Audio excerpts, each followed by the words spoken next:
The Canon 5D Mark III is the latest generation in Canon's incredibly successful 5D series. With a 22-megapixel sensor and Canon's latest Digic image processor, the Digic 5 Plus, the Mark III delivers better image quality than ever before. In addition to the new image processor, the Mark III adds a new 61-point autofocus system that brings advanced, top-of-the-line autofocus to the 5D series. Finally, interface changes make it simple to keep all of this power at your fingertips, and new customization options let you choose exactly which fingertips to put it under. Whether you're an amateur or professional, the Mark III provides you with a spectacular photographic instrument. Hi, my name is Ben Long. Understanding your gear is essential to being able to consistently take good photos. Sure, you can throw your camera in auto mode and get good shots most of the time, but you will run into occasions that will flummox your camera's auto features, and in those instances, you need to know how to adjust your camera to get good results. This course will show you how to make those adjustments, how to customize your camera, and how to drive all of the features on your Canon 5D Mark III. In this course, we're going to explore all your camera's critical features, the features that any beginning to intermediate shooter will need to know.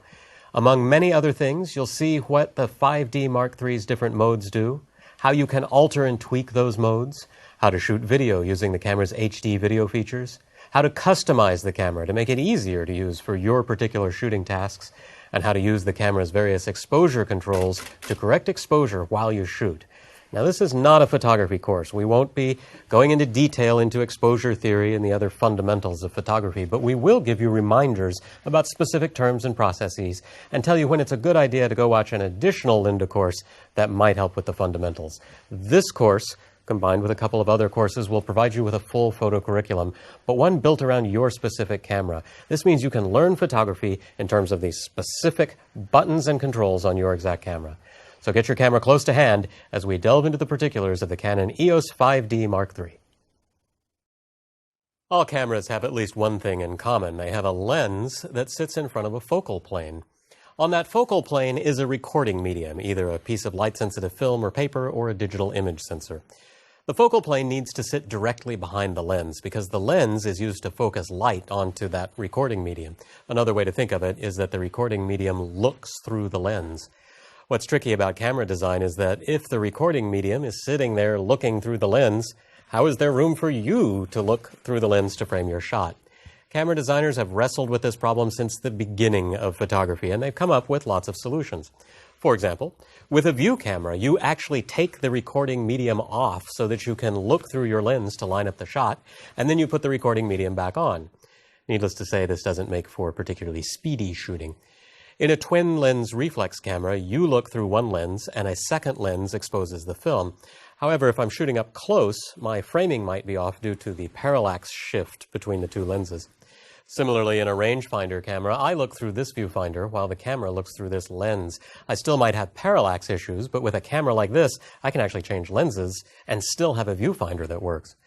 The SLR, or single lens reflex, solves all of the issues with these other designs. With an SLR, there's just one lens, a single lens, and both you and the recording medium look through that same lens. To make that happen, there is a mirror inside your camera. Now, here's how this works. Normally, light comes through the lens, it enters the body, and it bumps into a mirror that's sitting right here at 45 degrees. The mirror bounces light up into this thing, which is called a pentaprism. Inside this part of your camera, there's a 5-sided prism that knocks the light around until it comes out the viewfinder here. So, when you look through the viewfinder, thanks to this series of prisms and mirrors, you're looking through this lens right here, this single lens on the camera. When you press the shutter button, the mirror that sits right here flips up. When that happens, light can pass into the camera body, and instead of bouncing up here, it just keeps going straight. The shutter opens, it passes through the shutter, and hits the image sensor. When the exposure is done, the shutter closes, and the mirror comes down. When that happens, light goes back to being bounced up here. This is why, when you press the shutter button, your viewfinder goes dark for a moment, because when this mirror pops up, the viewfinder basically goes blind. So, with this single lens, I can, thanks to the mirror, get light out the viewfinder and get light back to the sensor. That's the SL part of SLR. The reflex part is referring to the fact that the mirror moves, that it goes up and down. You can actually see the mirror in your camera. I'm going to turn the camera around to the front so that we can look inside the mirror chamber itself. Now, if I take the lens off the camera, I'm just going to take it off just like I normally would here. This is the mirror chamber. So you can see the mirror right there. It is, in fact, sitting at a 45-degree angle. Your lens sticks into this chamber as far back as these metal contacts here. Sitting behind the mirror is the shutter, which is closed right now, and then behind that is the image sensor, obscured by the shutter. I've got the camera in a mode where if I press and hold the shutter button down, the mirror will stay up and the shutter will stay open for as long as I hold the button. So I'm going to do that right now. I'm going to pop the shutter open. And that mysterious glowing thing back there is your image sensor. Now, your image sensor doesn't actually glow, but you can think of it that way. What's going on here is every pixel on the surface of the sensor has a little lens over it. It's part of how light gets focused properly onto the sensor. And those mirrors are tiny microscopic things, and they're all reflecting and refracting light in this weird way that's giving us this cool rainbow effect back there. I'm going to let go of the button now, and the shutter and mirror are going to come down. Here's a slow motion movie of this whole thing happening on a different camera. You can see the mirror flip up, the shutter open and close, and the mirror come back down. So what's the downside? Well, SLRs are larger than a typical rangefinder camera, which makes them a little less convenient. They can't have the giant media sizes of a big view camera. They've got a lot of mechanical parts that break down. They can be noisy. But overall, today's SLRs, particularly digital SLRs, offer the best all-around camera design, allowing for incredible flexibility of lens choice, shooting options, portability, and ease of use, while all giving you a nice, big, bright viewfinder. While there are a lot of great point-and-shoots on the market, and a point-and-shoot is often the best camera choice depending on the shooting situation, SLRs score over their smaller point-and-shoot counterparts both in terms of image quality and shooting flexibility. With their larger sensor size, they provide quality, better low-light performance, and the ability to shoot with shallower depths of field. With their interchangeable lenses, fast burst rates, and advanced features, you can shoot just about any subject with an SLR. Now you just have to learn how to use it, and that's what you're going to do in this course. If you shoot with a 5D Mark II, then you should still find this course useful. At the time of this shooting, the 5D Mark II is still for sale, and with good reason. It's a great camera. However, there are some interface differences between the Mark II and the Mark III, and obviously the Mark III has some different features. For most of the basics, though, the cameras have matching features and matching interfaces, so you should easily be able to follow through this course with your Mark II. For times when I'm covering a feature that the Mark II does not have, we're going to put up this graphic to let you know that what you're seeing in that movie may not apply to your camera. We'll also be showing you this whenever a Mark III feature is radically different from the Mark II. So, when you see this, you'll either be able to skip a movie entirely, or you'll need to check your Mark II manual for more details. I divide the teaching of photographic subject matter into two categories of instruction: artistry and craft. Artistry is the study of all that ephemeral stuff that goes into making a good photo. Learning to see, exploring your emotional response to a scene, and learning how to translate that into the vocabulary of photography. There's nothing magical about artistry. It's an intellectual process that you can learn. Craft skills are what you employ to realize your artistic ideas. In the case of photography, they're basically the button-pushing skills, knowing how to focus, knowing how to configure your camera for particular types of light, how to ensure that your image is bright enough, that you've captured motion the way that you want, and so on. In this course, we're going to be studying craft, specifically the craft skills required to use your particular camera. And in this course, we'll be assuming a certain level of understanding of basic photographic theory. For example, in showing how your camera's exposure compensation feature works, I might say that it allows you to alter the camera's default metering in 1/3 stop increments. Now, if you don't understand what 1/3 stop increments means, or you're unclear what it means to meter a scene, then you're going to need to take a look at an additional lynda.com course. We'll put up graphics anytime there's a complimentary course that will lead you deeper into the theory that's being discussed. This course also assumes that you know nothing about your camera. We're going to start with the idea that you've just pulled your camera right out of the box and you want to get shooting as quickly as possible. That's easy enough to do thanks to your camera's auto modes. We'll start with auto modes and build your understanding from there by delving into more advanced features. If you use this course and those complementary courses, you'll get full instruction in both the art and craft of photography, and your craft lessons will be built around your specific camera. Before we go any further, let's quickly go over the basic anatomy of the Mark III, just to get some names and terms out of the way. Don't worry about memorizing all of these things right now. We're going to be coming back to each of these controls in detail throughout the rest of this course. So, taking it from the top, here is the top of the camera. You should be pretty familiar with the shutter button. It's just like what you'd find on any typical camera. I've got a customizable button right behind it, and then my main dial right here, which I'm going to use for changing lots of different parameters on the camera as well as menu navigation. There's a button right here that lights up this thing if I'm in the dark, which is the status display, which gives me a lot of critical information while I'm shooting. These three buttons right here we're going to be using a lot. They're how you change any number of very critical exposure parameters while you're working.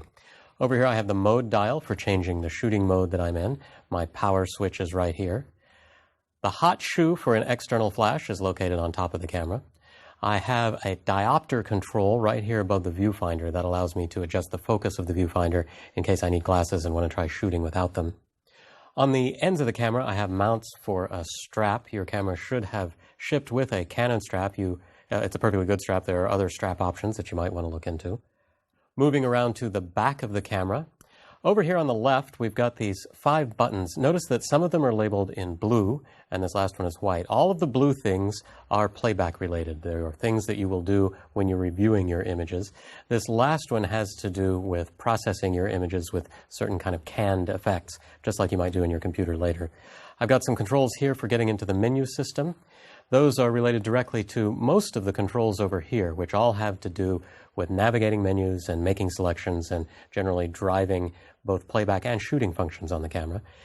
This little switch button combination thing here has to do with shooting in live view and shooting video. I have a lock button down here which locks up a lot of these controls so that I cannot accidentally press them. There's some more kind of critical shooting controls right here that you'll use when you're actually taking pictures. Over here on the right, I have a door that pops open to reveal the media slots inside the camera. You may have noticed that when I opened that door, this little light here flashed. This is the activity indicator that shows when the camera is reading or writing data from the card. You'll want to keep an eye on that anytime you take a card out of the camera. You want to make sure the data is not being read or written to or from the card when you're removing a card. Down at the bottom right here, it's a little difficult to see right now, you'll see 3 little dots. That's actually a speaker grill. That's the speaker that the camera plays sound out of when you're playing back movies. There's also a very small little window here, which is a light sensor that the camera uses for automatically setting the brightness of the LCD screen. And that brings us to our last item here on the back of the camera, the nice big 3-inch LCD screen, which you'll use for setting camera functions and, of course, reviewing your images. Moving on to the left side of the camera, there are 2 little doors here, a left and a right one, and they're labeled different things. These are ports for attaching different kinds of things to your camera. I have a microphone port, I have an external flash port, I have a remote control port, and behind the other door I've got a headphone jack and controls for connecting a USB cable for attaching the camera to my computer, and a port for attaching an HDMI cable for getting video out to any kind of video device that has an HDMI connector. You can also use this port in addition to attaching to your computer to get video out to an analog video device of one kind or another. Heading around to the front of the camera, a couple of things here. I've got the lens release button. This is what I press to get the lens on and off. And speaking of the lens, I happen to have a lens right here. Your lens may be a little bit different depending on what you have on the camera. This is the Canon 24-105L, which is the standard kit lens for the 5D Mark III. So this is probably what you have unless you bought the body only and attached a different lens. We're not going to go too deep into lenses in this course, but really quickly, the controls on this lens are an auto manual focus switch for changing the lens from autofocus to manual focus, and a stabilizer switch for turning on the lens's built-in image stabilization. This red dot on the lens isn't a button or switch or anything, it's just a guide for how to position the lens when you're putting it on and taking it off. These 5 little holes are the camera's built-in microphone. It's used when you're recording video. You want to be very careful about not touching it or handling it when you're shooting video if you are relying on the internal microphone. We'll have more to say about audio when we get to shooting video later in this course. Moving on around here, I have the depth of field preview button. This odd little black patch here on the hand grip is a remote control sensor for Canon's wireless remote control. And this thing right here is actually a red light that will flash when you're using the camera's self-timer to give you an indication of when the camera's actually going to take its picture. So again, the rest of this course is going to be devoted to all of these controls that you've seen. We're going to be looking at them in detail, talking about how you use them and why you might use them in particular shooting instances. One of the great advantages of an SLR, of course, is that you can take the lens off and put on a different lens. Even if you don't have multiple lenses, though, you still need to know how to attach the lens that came with your camera. If you do have multiple lenses, knowing how to change them quickly and easily is a good skill to have. When you're carrying more than one lens, you're going to want to be able to work quickly to get one off and the other one on so that you don't miss a shot. Also, you want to be able to work quickly because once you open the camera up, then you're exposing the sensor to dust, and that can mess up your image. So it's a good idea to practice this a little bit before you get out in the field. So I have here my camera and the kit lens that came with it. This is the Canon 24-105. And the camera has a body cap on it already, and the lens has this cap here on the body side of the lens. So the first thing is those need to come off. It's pretty simple. They just twist to the left and lift off. And now again, I'm exposing the inside of the camera here, so I want to work quickly. If I was working outside in windy conditions, if there was sand around, I would want to keep this sheltered. Ideally, I would want to keep the camera pointing down. It's going to be less likely that something's going to come in and up. And if something does get in the mirror chamber, gravity might pull it back out.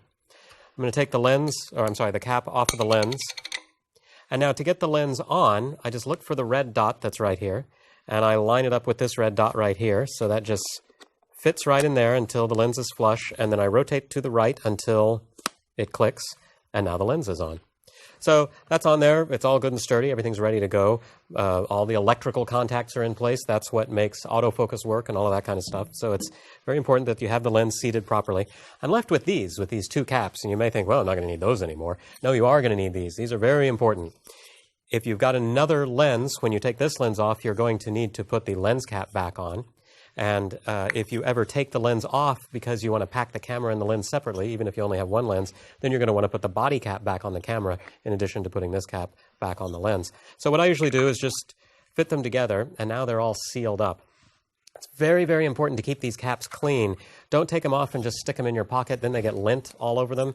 Then when you put them back on the lens or on the camera, that lint gets transferred to the end of the lens or into the camera, and that's how you end up getting sensor dust. Most sensor dust comes into the camera from the lens. So it's very important to keep these clean and to keep the lens clean. I'm going to take the lens off just so you can see how that works. There's a button right here that you push. You can either push it with this finger. Sometimes I'll actually just slide my hand over to the lens, push with my forefinger, and then just twist to the left until the red dots are lined up and the lens comes straight away.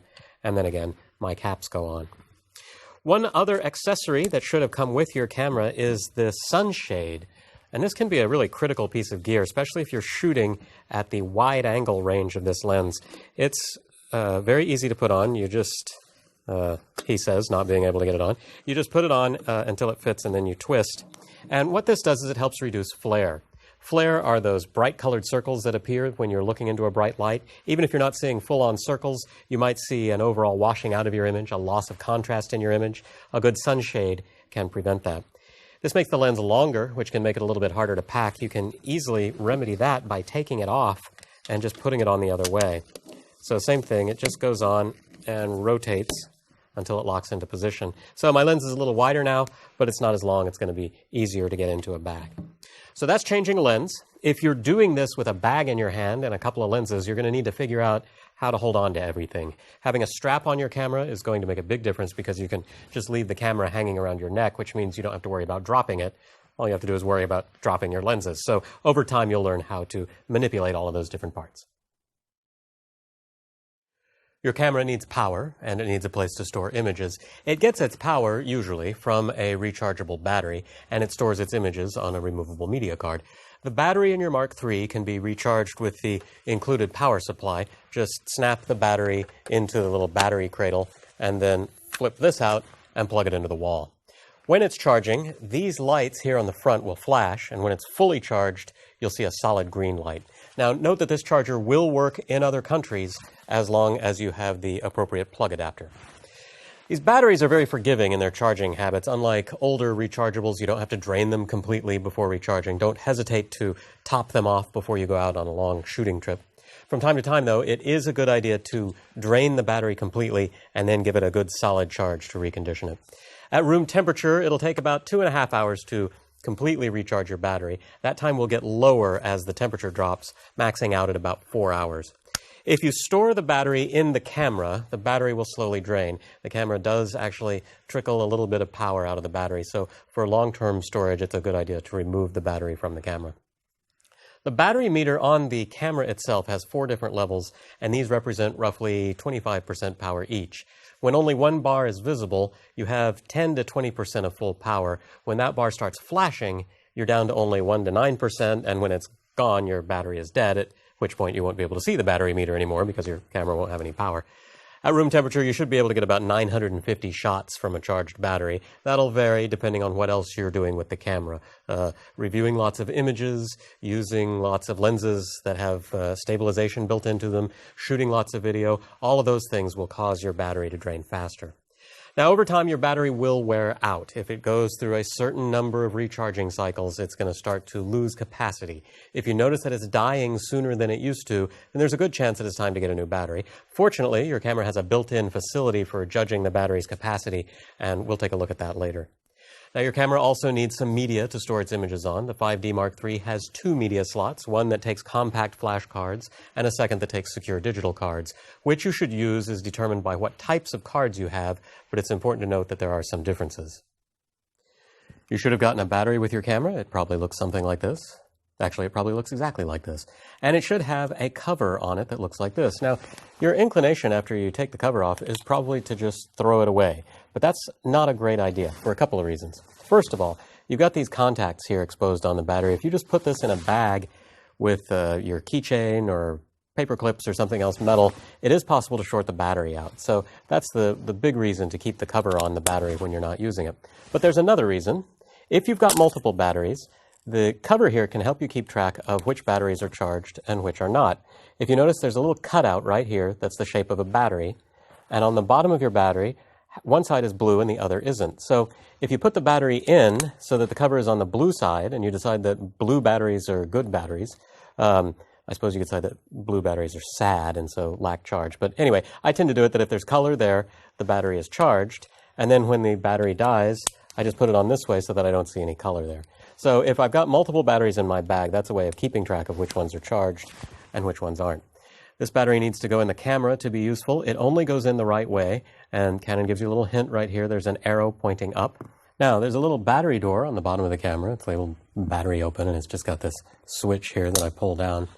The battery, as I said, only goes in the right way, and that arrow is where I start, so I just hook that in and push it until it clicks. The battery is actually locked in there. This white plastic thing is holding it in there, and then I can just close the door. If I want to take the battery out, I open the door and just slide this plastic switch, and it's a spring-loaded battery. It'll come shooting out at your head if you're not careful. So then I can close the battery door back up. I want to actually use this camera, so I'm going to put the battery back in and close it up. So I've got power. Now I need storage. The card slots for your Mark III are over here on the side. I'm going to open the door here and then rotate this around so that you can see them. The door is spring-loaded. You just pull it straight out and it's going to pop open. And I have a compact flash slot right here and an SD slot. Compact flash cards only, like the battery, go in the right way. So I push that in until this little knob comes out to get the card out. I push the knob and then I can reach in and pull out the card. Compact flash cards are very durable. That's what I like about them. Even with both slots, I prefer compact flash. It is possible to bend the pins inside the reader, so do be a little bit careful when you're putting the card in the camera. The secure digital card also only goes in the right way. It goes in with the notched corner first, so just stick it in the slot and push it until it clicks into place and then it doesn't come out. To get the card out of the camera, push it and it pops out, and then you can just grab it. Secure digital cards are quite a bit more fragile than compact flash cards. I have accidentally broken them just through ordinary handling. Be very careful that you don't flex them in this direction because it's possible for the case to pop open. When that happens, you can glue them back together. I've just used model airplane glue or super glue or anything that'll work on plastic. Use very sparing amounts and you can glue these back together and usually get them working just fine. SD cards have a lock switch on them. When I pull that down, the the card is write protected. It's now impossible to write to it. So if I'm dealing with a lot of cards over a long period of time, I might choose to lock them after I pull them out of the camera, and that will keep me from accidentally shooting over a card that already has images. With the cards in place, I just close the door and I'm ready to start shooting. Later in this course, you're going to see how to select which card you want to shoot onto, and you're going to see that it's possible to have the camera deal with the cards in different ways. The compact flash slot on your Mark III supports all Type 1 and Type 3 compact flash cards, including UDMA 7 cards, which are, at the time of this shooting, the fastest cards available. Now, how fast a card you need depends on what you want to do with that card. If you're going to shoot video, then you need a compact flash card that can transfer data at either 10 or 30 megabytes per second, depending on which video format you're going to use, and you'll learn more about video formats later. If you want to shoot video to an SD card, then you need a card that can manage at least 6 or 20 megabytes per second, depending on video format. That means you need an SD card that's at least Class 6. For stills, there's no minimum card speed that you need, but a faster card really does have advantages. When you shoot an image, the camera immediately dumps that image into an internal buffer to free up the camera for more shooting. That buffer is then dumped to the card as fast as the card will allow. So if the buffer fills up completely, then the camera will cease to shoot until some more buffer space becomes available. So a faster card means that the buffer can clear out faster, and that translates into faster shooting times. If you tend to shoot subject matter such as performances or sports, where you need to be able to shoot lots of images in quick succession, then a faster card will really pay off. If you don't tend to shoot lots of pictures in quick succession, then a super speedy card won't be so critical. Faster cards are more expensive, so if you do a little of both types of shooting, then you might want to invest in a speedy card for times when you need fast shooting, but spend the rest of your money on less expensive, slower cards because you can get more of those.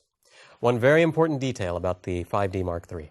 It will always slow its compact flash card down to the speed of its SD card. So if you have a really fast compact flash card and a slow SD card, you're going to lose the advantage of that fast compact flash card. In that case, take out the SD card to get the compact flash back up to full speed. The Mark III has some cool options for controlling what types of images get stored on each card, and we'll explore those in more detail later. It may seem strange to devote an entire movie just to turning your camera on, but a lot of things happen when you power up your camera, and it's important to understand what they are and how you can alter them. One of the most important things that happens when you turn the camera on has to do with the image sensor that sits inside the camera. Because the lens of the camera is removable, it's possible for dust to get inside the camera body and then get on the sensor, and if that happens, you're going to see smudges and spots and things on your image. There's a clear filter that sits in front of the image sensor, so dust never actually gets on the sensor itself. It gets on that filter.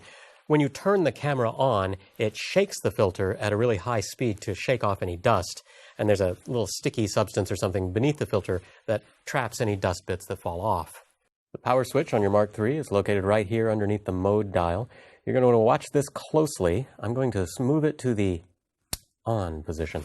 Now, watch what's happening back here. On my rear screen, I get this sensor cleaning screen. That indicates that the sensor is being shaken, and as I mentioned before, there's a little sticky substance down here at the bottom, so any dust that falls off will hopefully stick to that and not float around inside the mirror chamber. I'm going to turn the camera off, and again I get the sensor cleaning message. So the camera cleans its sensor every time you turn the camera on or off. Now if you're worried that that sensor cleaning could interrupt your shooting, don't, because it's something you can stop with just a half press of the shutter button. So in the middle of the cleaning cycle, I did the half press, it immediately stopped the cleaning, and the camera was ready for shooting. So the camera is always in a shooting priority mode.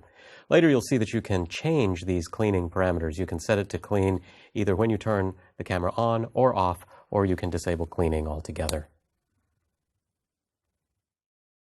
One of the things that I really like about the 5D Mark III is almost all of the everyday features that you need are readily available from controls on the outside of the camera. The rest are things that you get to through the camera's menuing system.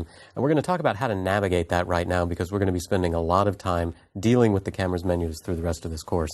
So to activate the menu system, I just press the menu button right up here. And that drops me into the last menu that I looked at with the last item that I manipulated already selected. So this is great. If there's something that you're regularly doing, like changing image quality, that will just always be selected until you change to something else. Right now I am in auto mode, and so I'm only seeing these three different categories of menus. Note that more advanced modes offer more menus, all of these different categories here. So for right now, since we're just going to be shooting in auto mode for a little bit, I'm going to leave it on there and go back into my menuing system here. So I've got 3 different categories of menus. I have shooting, I have playback, and then I have this utility menu here.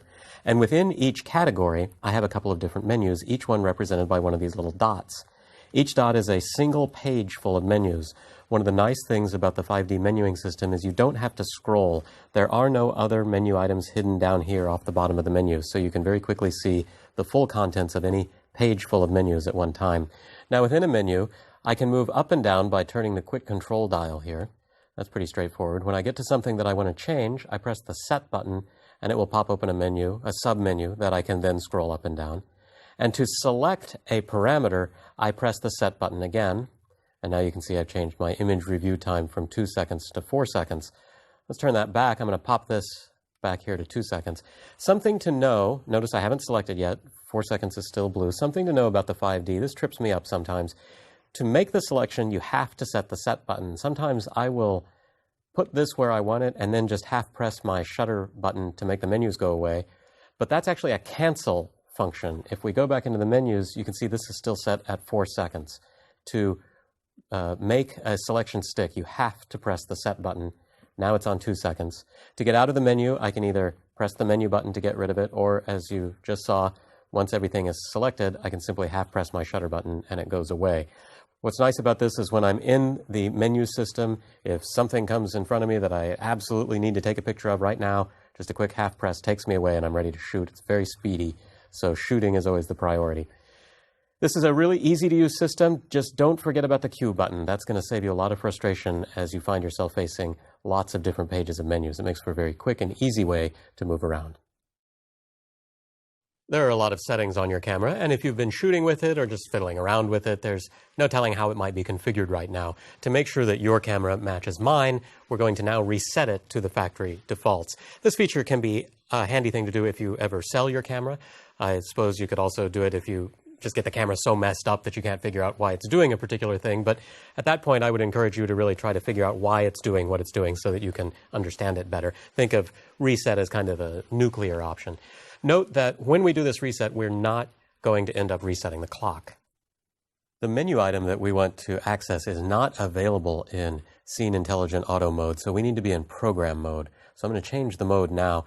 To make a change to the mode dial, you just press down on this button in the middle of the dial and then turn it. And so now I'm over here on the P. It's lined up with that little white mark right there. In program mode, I will get a much larger array of menus to choose from here. And so what we're looking for is over here in the Tools menu. So I'm going to press the Q button a couple of times until I get over to here. And now you can see I'm on the first page. I'm looking for something called Clear All Camera Settings, which is right here. It's in the very last page of these menus. So I'm going to hit the Set button, which takes me to this page that asks me to confirm Clear All Camera Settings. So I can turn my dial here to move over to OK, hit the Set button, takes it a moment, and it wipes everything back to the defaults. If you'd like to know what those default settings are, you can look on page 56 of your manual. They're all listed in there. One thing you might notice here is the screen is a little bit dimmer now than it was before because we had brightened up the screen to make it more visible on camera, and it has reset that back to where it was before. Later, we'll be showing you how to change the screen brightness. With your camera's settings cleared, you should now be facing the exact same set of parameters and configurations that I am, and hopefully that'll make it a little bit easier for you to follow along. Your camera has a clock and calendar in it. Every time you take a picture, the date and time are stored in the resulting image file. This can be really handy when you're editing, not just to find out when you took a picture, but for sorting your images or searching for an image shot on a particular day, but also for geotagging your images. With the right hardware and software, you can add longitude and latitude data to your images in post-production. But for all of that to work, you have to have the camera's clock set properly. To change the date and time, just drop into the camera's menuing system by hitting the menu button. Press the Q button to work your way over to the setup category. That's the little wrench. And then use the joystick here to go to the second page. You'll see Date, Time, Zone. I'm going to turn the wheel to get down there, hit the Set button. And here you can see that I've properly set my date and time already. The way this works is I just use the wheel to change from one field to another. And if I went to edit a field, I hit the Set button and I can turn it up and down. I can also go down here and set daylight savings time. So as the time changes, I can just hit the set button and turn that on or off. And I can set my time zone. What's nice about these two things is they mean that I don't have to go in and manually ever reset my time unless it gets wildly off. So let's say I fly from Pacific time to New York. I could hit the set button and then just dial through. There's Denver, that's in Mountain Time. Chicago is Central Time. New York is East Coast Time. Hit set, and now my clock has automatically been adjusted. When I come back home, I just scroll back to Pacific Time, which is represented by Los Angeles, and my clock is set back to where it needs to be, and hit the OK button to accept any of those changes that I make. So that's a really speedy way of adjusting the time as you travel without having to actually adjust the time and risk maybe messing it up and then not knowing what time it is and having to start all over from scratch. If you're not an English speaker, you can switch the interface of your camera to a different language. Obviously, this can make it easier to navigate your camera's menus, but it's also a great way to bone up on a foreign language. For example, you could set your camera to Dutch, and then next time you're in Holland, you'll be able to walk into your hotel and say, peripheral illumination correction in perfect Dutch. Anyway, when you first turned on your camera, it should have asked you for your language preference, so you'll probably never need to do this again, but if you do, here's how. To change the language, we go into the camera's menuing system. You'll be able to do this from any mode that you're in, so even though we're in full auto mode, I still have access to the language command. I'm going to hit the Q button to jump over here to the playback category. I'm going to press it again to go over here to the tools category, and then I'm going to use the little joystick here to come over to where I see language, and I just scroll down, hit the set button, and I get this big list of languages. So I can set this to any of the myriad languages that I don't actually speak here. But just so you can see how this works, let's switch this to Portuguese. And now, sure enough, all of my menus are in Portuguese, and so they're now completely incomprehensible to me. Fortunately, if you accidentally change the menu item to something that you can't read, there's always going to be this little icon down here that indicates that that's the language menu item. So once you're in here, you can switch back to whatever your native tongue is. So again, you probably set this when you first configured the camera. You may not ever need to reset it. If it gets accidentally changed, just remember to look for the little guy with the speech balloon, and that's how you can get back and switch it back to a language you understand. Most media cards come from the factory already formatted, but it's a really good idea to format a new card with your specific camera. You'll use your camera's format command any time that you want to erase the card. So after you've pulled your images into your computer, you'll need to put the card back into your camera and format it. It's very important that you choose format to do this rather than using the camera's erase all function. Repeated use of erase all can leave your card unreliable and result in you being unable to get the images off your card. Now, you can usually use special file recovery software to get to unreadable images, but it's a lot better to just avoid the problem in the first place. If a card does get messed up, then formatting it should put it back to normal. Since format is a command that you're going to use very regularly, it's good to learn exactly where it is. Format is located over here in the setup category, so I'm going to use the Q button to get over there, and it's right here on the first page there at the bottom, Format Card. Scroll down, hit Set. Now, the 5D Mark III can hold two different cards. It's got a compact flash slot and an SD slot. I have cards in both slots right now, so I can select either one of these.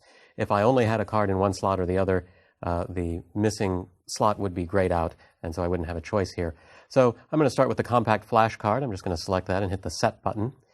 It tells me how big the card is, how much is used right now, and asks me to confirm, so I'm going to say OK. And this goes pretty quickly because when it's formatting, all it's doing is wiping out the directory information on the card. It's not actually wiping out any of the data. That means that if you were to give the card to someone else or sell the card or something like that, it is possible for them to recover images from that card, so you want to be careful about that when you're giving a card away. The good news is that means if you accidentally erase a card, it is possible for you to recover lost images also sometimes. That's not a guarantee, so you want to be careful with this command. Note that when I go over to the SD card, I get an additional option, low-level format, which I can activate by hitting the little trash can button here, and that puts a check mark right there. That actually does go through and wipe out every sector on the card, so it's a really thorough formatting. It takes longer, so you don't want to leave that on unless you have to. This card is empty, so I'm not going to bother reformatting it right now. You want to reformat any time you need to erase all the images on the card. It's a much more reliable way of erasing images. You also want to do it if you've got a new card. It's best to use a card that's been formatted by the camera you're shooting with, so anytime you get a new card, stick it in the camera and format it right away. You might also sometimes get an error on your card, and that will show up on the upper LCD display. If that happens, first thing you should do is try formatting the card. It may be that you simply have a bad card. It could be that the formatting has simply gone wrong. So very often formatting will fix a card that you might be having trouble with. Formatting is an option you're going to use a lot. Later in this course, we're going to show you how to put it into a special custom menu so that you can have quick and easy access to it. I suppose there's no wrong way to hold a camera, but there are definitely better ways. Proper camera handling will allow you to shoot more stable footage. It'll keep you from getting tired and sore, and it will help ensure that you don't drop your expensive camera here. The 5D is very comfortable to hold. It's got this wonderful molded hand grip. There's a nice ridge right here under the shutter button that you can hook your middle finger under, and with that wedged in there, I've got a really good grip on the camera. There's this nice non-skid material around it. As heavy as this camera is, particularly with a big lens on it, if I'm holding it like that, I really am never that worried about dropping it. I've got another grip back here, another molding back here that my thumb fits along. This is a really nicely designed hand grip here. So good camera holding starts with good posture. I'm standing up straight, my feet are about shoulder width apart, and I'm going to start here with my left hand. With my elbow at my side, I just drop the camera here into my hand. So I've got two fingers around the lens. I've bunched up my other fingers here, so the camera's just resting on them. The reason I'm specifying such a very particular way of holding is I'm going for stability. With my elbow up against my side and the camera just resting here, I'm a really stable platform for holding the camera. Now my right hand can be over here holding the camera and manipulating all of its controls. One thing I really like about the Mark III's layout is I can do most of what I need to do insofar as changing settings just with my right hand. So with my hand here where it's supposed to be, I'm not only stabilizing the camera, I'm getting access to all of the stuff that I need. So notice that not only is this elbow up against my body, this elbow over here is also up against my body. I'm holding everything really tightly together. It makes the camera feel very sturdy, and I feel like I'm getting a little hug. It's a really nice warm feeling while I'm shooting. So the next bit is, remember that your hands actually can go all the way to your face. Not a lot of people realize this. They bring the camera up to here, and then they jut their neck forward to look through the camera. This does a couple of things. It makes you much less stable, and it also really makes your neck hurt. If you're already carrying a heavy bag on your shoulder all day long, you don't want to be walking around like a Neanderthal also. So remember, I've got my elbows at my side, and I can move my camera all the way to here. Now I'm really, really stable, and I can be shooting away with a camera that I'm not going to drop, that's going to be stable enough that I can shoot at pretty slow shutter speeds, especially since this lens is stabilized. So let's say I want to switch to a different orientation. I now want to shoot a vertical shot. Well, the temptation is to go like this, and you look real cool when you're doing this. You really look like you're like that war photographer kind of look. The problem is my right elbow, I'm not sure if you've noticed what happened to it, it's way up here. I've lost all that great stability I had. So instead, keep your elbows at your side and just rotate the camera this way. Now I've still got all of that great stability I had before. I still get the feeling of being hugged all the time, and I've got a really stable platform. Something has to happen to my right hand when I do that, though. I'm actually, if you notice, rotating my hand up here and picking the camera up and turning it like this, and now my hand goes over here. I'm not really doing much camera holding with my right hand. It's all happening with my left hand. But still, I'm getting a really, really stable camera platform here, no matter what orientation I'm in. And I stay like this even on uneven ground. If you're having to perch against a boulder or something, you still work to keep your neck upright, keep the camera all the way up here, and keep your elbows at the side. So actually, I was wrong. It turns out there is a wrong way to hold a camera. It's any way other than the way that I just showed you. There are going to be times, obviously, when you have to give up on some of that just to get into the position that you need. You can't keep your elbows at your side. But if you have control of your situation, if you can get yourself into a position, it's a really stable way to shoot. Stability is going to be the biggest thing that, after autofocus and knowing how to use your autofocus system, stability is going to be the thing that really guarantees that you're coming home with sharp images. So give a little care and a little thought to how you're holding your camera, because it can go a long way to helping ensure that you get home with tack-sharp images. On the top of your camera, on the left, is a dial, which lets you choose a shooting mode. The shooting mode that you choose determines what decisions the camera will make and what decisions will be left up to you. Now, sometimes having the camera make lots of decisions is a better way to go because it allows you to work more quickly, while at other times you'll want control over more decisions to ensure that you get the type of shot that you want. Changing modes on the Mark III is very simple. The mode dial here has a locking button in the middle. I can't turn it unless I press that button. So I'm going to press that down and make sure that my mode dial is on the green box with the A in the middle of it. For the rest of this chapter, we're going to be working in Scene Intelligent Auto Mode. So set the mode dial to the green box with the little A in it. From here on, I'm just going to call this Auto Mode. In Auto Mode, the camera will choose all exposure settings, shutter speed, aperture, ISO, as well as choosing a white balance. In Auto Mode, you will not have access to program shift, exposure compensation, or many of the other controls that we'll talk about later, but you will be able to select the file format that you want to shoot in. Auto Mode basically gives you a snapshot camera, albeit a very good one. While you may think that Auto Mode is inherently a compromise, the fact is that the auto features on your camera are very good and will probably make the right choice 80 to 90% of the time. When and how to use it will become apparent as you learn more about exposure and about the camera's other shooting modes. As we've discussed, one of the great advantages of an SLR is that you actually look through the same lens that exposes the sensor. This gives you a very accurate viewfinder and allows you to have a very bright, clear viewfinder. Now, the viewfinder eyepiece is surrounded by a cover, and it happens to be removable, which allows you easier access for cleaning and lets you swap in other covers and accessories.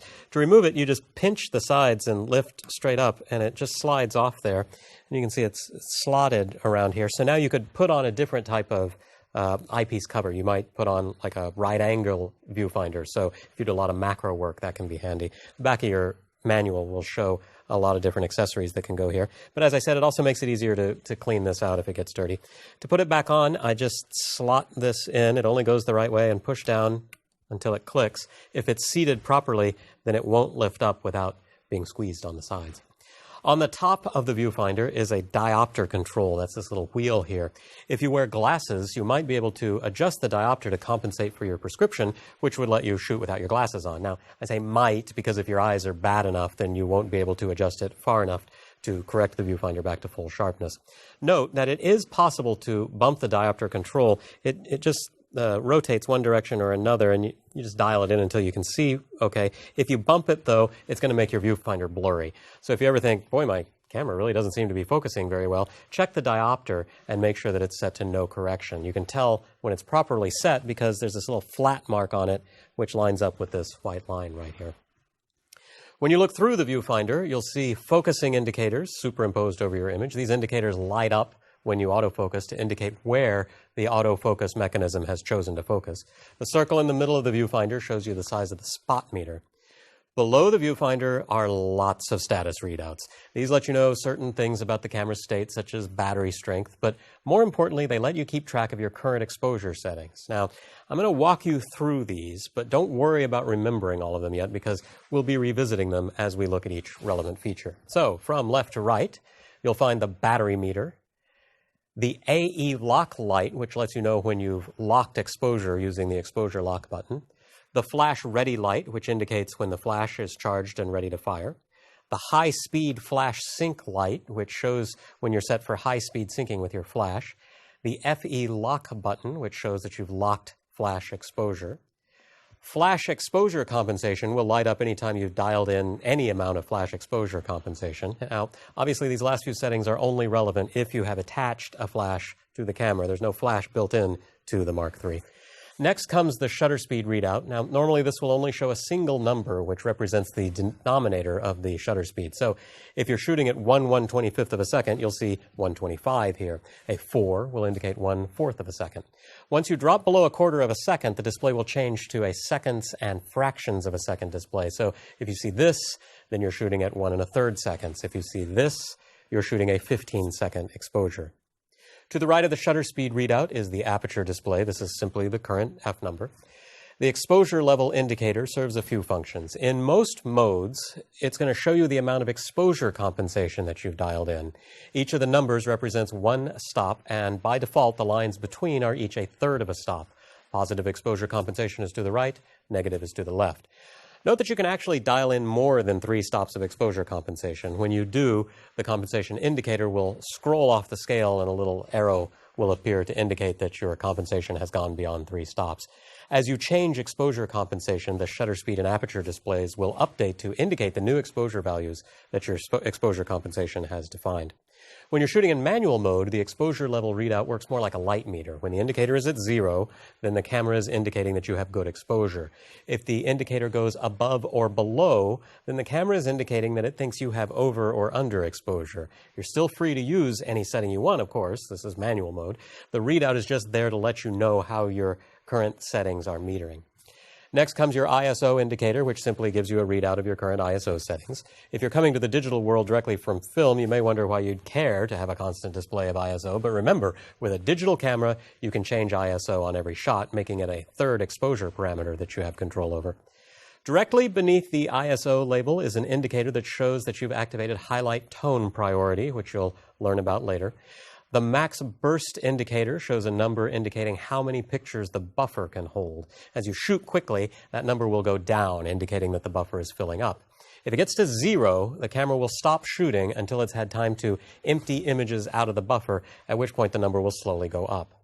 The buffer can hold more JPEGs than RAW files, so the maximum number there will vary depending on which format you're using.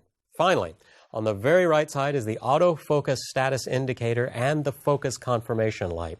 When you half press the shutter button to focus, this circle will light up when the camera successfully meters and locks focus. At that point, you can press the button the rest of the way to take your shot. Again, don't worry about remembering all of this stuff right now. Exposure settings are the critical readouts that you need to understand. The other status options will become obvious as you activate these specific features.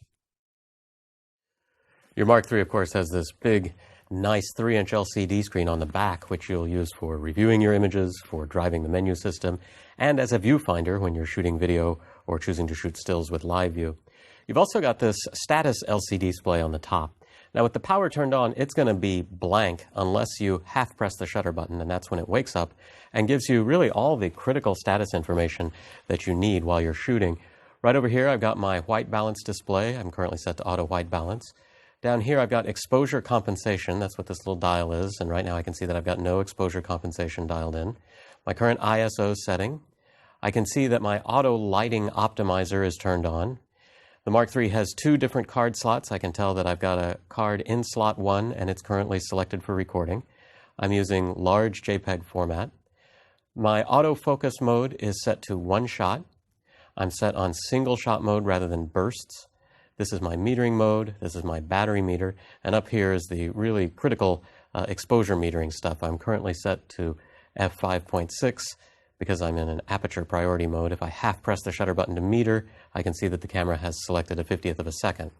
If you're not clear on what all that means, we'll be going over some of that later in this course. Now, you saw that 50 just disappeared. That's because after a while, after you've metered, the camera times out and goes back to its default neutral position. Similarly, this screen will eventually time out and shut back down to blank just to conserve battery power. But of course, you can always get it back up at any time with a half press of the shutter button. If you're working in the dark, there's a built-in light, which you can turn on by pressing this button right here. You're not really going to see anything under all these lights that we've got the camera under, but this really makes this very, very visible in low light. Now, what you're seeing right now is also most of it mirrored inside the viewfinder of the camera, so you don't have to constantly be looking up here. You'll see your shutter speed and aperture and exposure compensation and ISO and many other things in here, and we'll be looking at the viewfinder display later. Also, this screen can display many more things than what we're seeing here. You can find a full workup of all of the things that it can show on page 21 of your manual. Just above the LCD status display are these 3 buttons. These buttons, in addition to the 2 dials, are the controls that you're going to use the most on your camera, second only to the shutter release button. Notice that each button has 2 labels underneath it. Each button doubles up to give you control over 2 different things. This button gives you metering mode and white balance. This button gives you autofocus and drive mode. And this button gives you ISO and flash exposure compensation. Now, the way Canon has doubled up the functionality on these 3 buttons is that the first item shown is controlled by the main dial, and the second item is controlled by the command wheel on the back of the camera. So, for example, if I want to change the metering mode, I would press this button and then turn the main dial, and now you see my metering mode changing over here. But this button also lets me control white balance. So by turning the rear wheel, I've got control of white balance. Similarly, if I press this button, the main dial gives me autofocus control, while the command dial gives me drive control. And with this button, the main dial gives me ISO, while the command dial gives me flash exposure compensation. After changing any of these, I don't need to do anything to confirm the setting. I can simply half press the shutter button and my display goes back with my parameters set. So if you ever get confused about how you get to a particular thing you're seeing labeled on any of these buttons, remember, the first thing you see, the thing on the left side of the little bullet there, is the main dial, the dial on top. The second thing you see, the thing to the right of the little bullet on the label, is the command dial, and that's the dial on the back.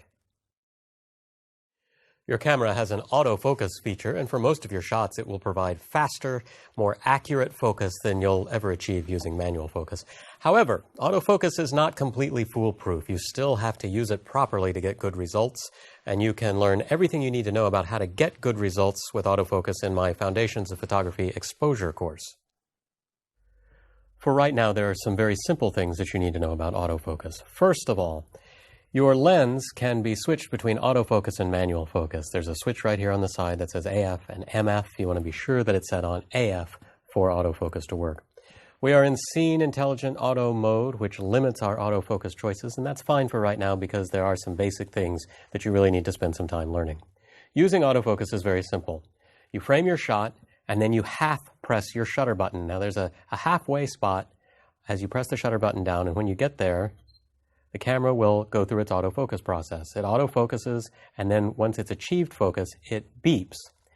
You'll also see in the viewfinder a little circle light up that shows that autofocus is locked, and you'll see a bunch of squares appear on your image. Don't worry about those squares right now. The point I want to make is now I've got focus. I've half pressed my shutter button and my image is in focus. Now I press it the rest of the way, and the camera takes my shot. It is critical that you go through this pre-focusing step, this process of half pressing the shutter button. A lot of times I have students come up to me and say, well, you know, my camera's no good because when I press the shutter button down, it doesn't take the picture right away and I miss my shots. Well, that's because if you just mash the button down all the way, the camera has to autofocus, it has to meter, it has to calculate white balance, it has to do some other things, and those things take time. So it goes through all those calculations, and then when it's ready, it takes the shot. So you might miss the moment while it's doing all that. If you half press, then it gets the chance to do all those things and tell you that it's ready. Then when you press it, you get an instant result. This is absolutely how you have to use autofocus, and this is true on any autofocus camera, not just the Mark III.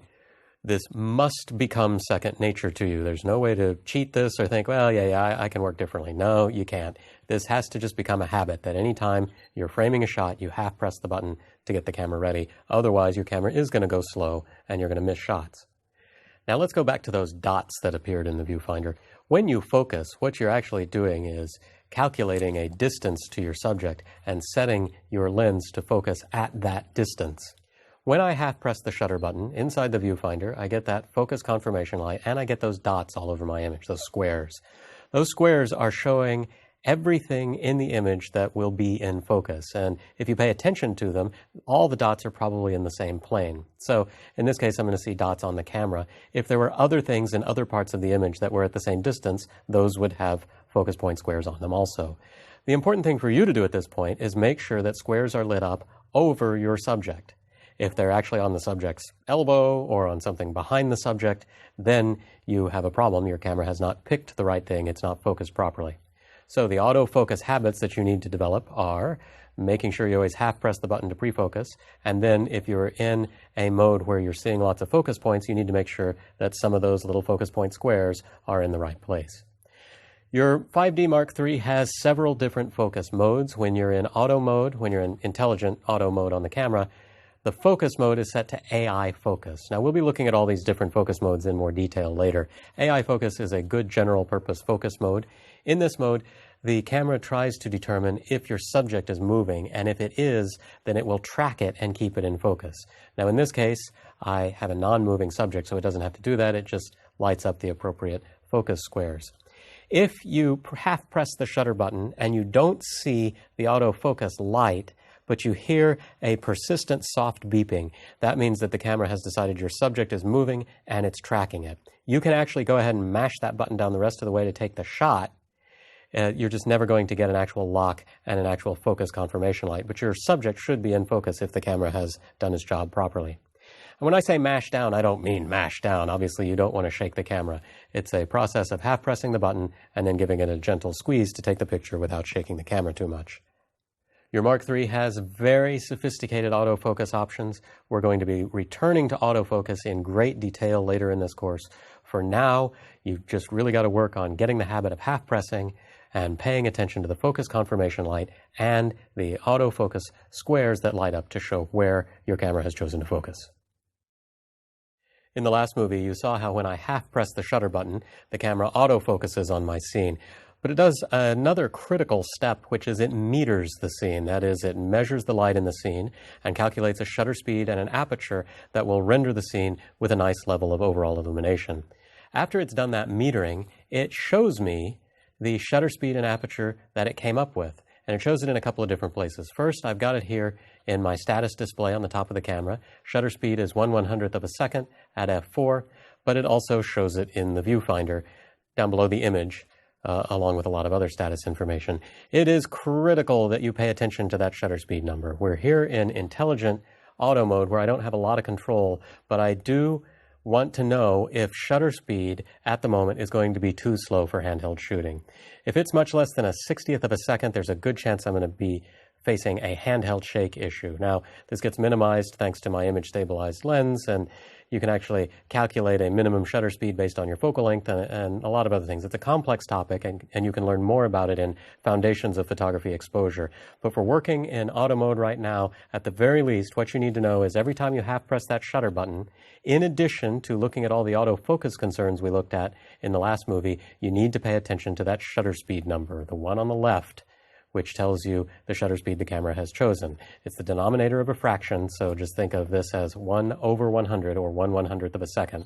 If it's much below 1/60th of a second, you're going to need to take action to really try to stabilize the camera. As soon as you take a picture, your camera displays it on the rear LCD screen. Now, by default, the image stays up for a few seconds and then it goes away. This gives you a chance to quickly review your image without having to manage any of the controls on the camera. However, you do have a little bit of control while that image is being displayed. I'm going to just take a shot here, and as soon as I do, you see the image that I just took appear on the screen. It stays up there for 2 seconds. You can change that if you like, and we'll look at how in just a moment. But there are some things I can do while the image is displayed. First of all, if I decide I don't like it right away, I can hit the trash can button. Now I've got all the time in the world to make a decision here about whether to keep it. If I want to erase it, I can turn over to erase and then hit the set button, and it will delete the image. There are other things I can do with an image while it's up on that playback screen. Take another one here, and if I hit the info button, I can see some parameters about how I shot the image. I see that I was using a 1/100th of a second shutter speed at f4, and I get the folder file name and what card it was stored on. If I press info again, I get even more information. We're going to look into what this metadata is later. The reason that you might want this is this histogram display here, which is going to give me a good idea as to whether I've got decent exposure here. Press info again, I get even more histograms. Press it again, and I'm back to my full image. Now, obviously, I've gone way beyond my 2 seconds here. So once I'm in here looking at an image, I've got all the time that I need to browse through the info. When I'm done, I can just half press the shutter button, and I'm out of that playback mode and ready to continue shooting. If you go to the menu screen and look at the first page under the shooting menu, you'll see something called image review, which is currently set to 2 seconds. This is how I control how long the image stays on screen. 2 seconds, 4 seconds, 8 seconds, or stays there indefinitely until I half press the shutter button or press a menu button or do something else to put the camera into another mode. Alternately, I can turn the image review off altogether. This is great if you're shooting a concert or performance or in a dark room, any time where you don't want the screen lighting up with that image after you take a shot. If you're working in low light, you may want to turn image review off because when it turns on, the bright light of the screen will blow your night vision. If you are working with image review off, it's very likely because you're in a place where you're trying to shoot a little more stealthily or less obtrusively. In that case, you might want to turn the beep off also. I can go in here and say disable beep, and now when I half press to autofocus, I get all my normal focus confirmation, but the camera never actually beeps. It goes into a silent mode. So there's a lot you can do during image review to analyze your image or delete unwanted images. Later in this course, you're going to see other options for deleting and learn more about what that information is that you see when you hit the info button. Your camera has a big collection of image playback features. You've already seen how it displays an image immediately after you shoot. But of course, you can also go in and browse all of the pictures that are stored on your media card. When it comes time to review your images, just press the playback button over here on the left side of the camera. That shows you the last image that you shot, and you can easily scroll through to your other images using the quick control dial. If you'd like to jump through a little bit faster, turn the main dial up here. That actually activates the jump feature, which by default goes 10 images at a time. You can change that interval later from a menu item if you'd rather go 50 images or some other amount. If I want to check some fine detail, I can use the magnifying glass over here. That will get me into the zoom interface. So this rectangle here shows me my full image size. That inset solid rectangle shows me the part of the image that I'm looking at right now. If I turn the main dial up here, I can zoom in farther still. Now, judging sharpness on this screen is a little bit of a dubious proposition. It gives you a pretty good idea, but if you're really going to get particular about sharpness, this may not be a good enough screen. Still, it can let you know if the image is grossly out of focus or even a little bit soft. Now, when I'm zoomed in, and this can be zoomed in any amount, not just all the way, I can pan around my image using the multi-controller here. So that allows me to really zero in on the place that I want to check focus on. That can be really handy. Again, I don't have to be zoomed in all the way, just zoomed in at all, and then I can pan my little current location thing around with my multi-controller. Now watch what happens when I start zooming out. I come back out to my original image size. So here I'm looking at my full-size image. Now if I keep spinning this dial to the left, I zoom out and now I see thumbnails. So this is also a nice way of quickly navigating through your entire card, and it gives you an easier way of zeroing in on an image that you might want to look at. So maybe this was the batch of images that I was curious to see. With this selected, I can now just zoom back in, and now I'm back to looking at full-size images. So the main dial will continue to zoom in and out as long as this magnifying glass is showing down here. So to get rid of it, I just exit zoom mode by pressing the magnifying glass button again. By default, the first time you ever go into playback mode here on your camera, you're in this nice clean view where all you see is the image. But there's a lot of metadata that you can view as well. If I hit the info button, that brings up a first screen of metadata. I can see here what my shutter speed and aperture was. I can see the folder number and file number and what card the image is stored on. And I can see that this is image 5 of 16 images currently on the card. If I press the info button again, I get a lot more information. I'm still seeing my exposure and file name information up here. I'm seeing a smaller thumbnail, but now I'm getting a lot of other metadata. I was in program mode. Here's my metering mode, my white balance, what format the image is, how big it is on the card, my ISO, any picture style information I have dialed in, the color space, the date and time it was shot, and finally a histogram display. This can be a critical tool for shooting. If you don't understand the histogram, take a look at my Foundations of Photography Exposure course. That'll cue you in as to what this is. This is a way that you can judge exposure on screen, something that you can't really do simply by looking at the image that the camera shows you. Another press of the info button takes me to a different type of histogram. I've now got the luminance histogram that I saw before, but I also have this nice 3-channel histogram. This can help me determine if maybe I've got a color cast to my image. Finally, if I press info again, I'm back to my original display, which is no metadata at all. We'll look at some additional playback controls later in this course, but these are the basic ones that you'll use pretty much every day that you're using the camera. In program mode, the only decisions that the camera makes are shutter speed and aperture. Everything else, autofocus mode, drive mode, flash, white balance, ISO, and more can be changed by you. What's more, through program shift and exposure compensation, you can alter the camera's initial shutter speed and aperture choices, and that means that you have a good amount of manual override without ever changing out of program mode. Program mode's probably where you'll spend the bulk of your time shooting. To change to program mode, I just press the unlock button on the mode dial, rotate to the big P. We're going to be spending the rest of this chapter in program mode, learning all of its ins and outs. If you've watched Foundations of Photography Exposure, then you know that in photographic terms, exposure is a measure of the brightness of light. And you know that on your camera, you control how much light is captured by altering shutter speed, aperture, and ISO. Through careful choice of how you alter these parameters, you can not only control the overall brightness in a scene, but how deep the focus is, whether motion is frozen or blurry, and more. Exposure compensation is a control that lets you adjust exposure to alter overall brightness without control of any specific parameter. So, for example, you can use your camera's exposure compensation control to specify a one-stop brightening of a scene. Your camera will automatically adjust shutter speed and aperture and possibly ISO to get that one stop of additional brightness, but you won't know which parameter it's changing or how much to get this alteration. Now, why would you be willing to give up control over those specific parameters? Because a lot of times you don't have any particular depth of field or motion stopping goals in mind. You simply want good overall brightness. Also, a 1 or 2 stop difference usually is not going to make a huge difference in motion stopping or depth of field, but it might make a huge difference in brightness. So exposure compensation gives you a really quick way to brighten or darken an image without having to think about specific parameters. It gives you a quick fix for backlight situations, shooting at dusk, restoring tone to dark objects, and many, many other situations, which are all explained in Foundations of Photography, Exposure. Exposure compensation is very easy to adjust on the Mark III, but before you can adjust exposure compensation, you have to have the camera metered. So I'm going to half press the shutter button, and it meters in at 1/100th of a second at f4. This is my exposure compensation meter right here. To dial in exposure compensation, I simply turn the rear wheel. I'm going to meter again, and as I turn to the right, you can see the meter going up. That's 1 stop of positive exposure compensation. That's 2. That's 3. And note that as I'm turning it, my shutter speed is changing.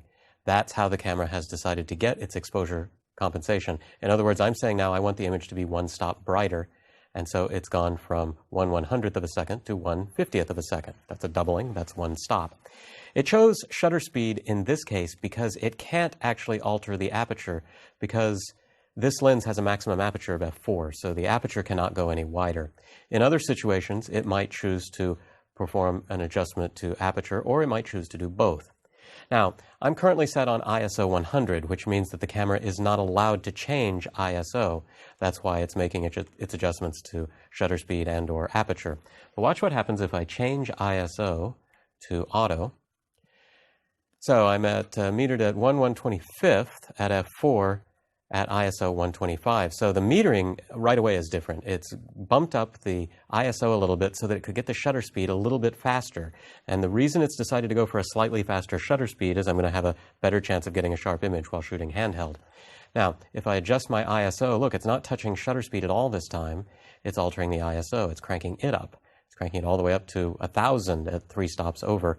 And it's interesting because if you go look at at older Canon cameras, they won't do this, ones that have auto ISO. They won't go quite as far with the ISO. Canon knows that on the Mark III, they can really crank the ISO up a good amount before they start seeing noise.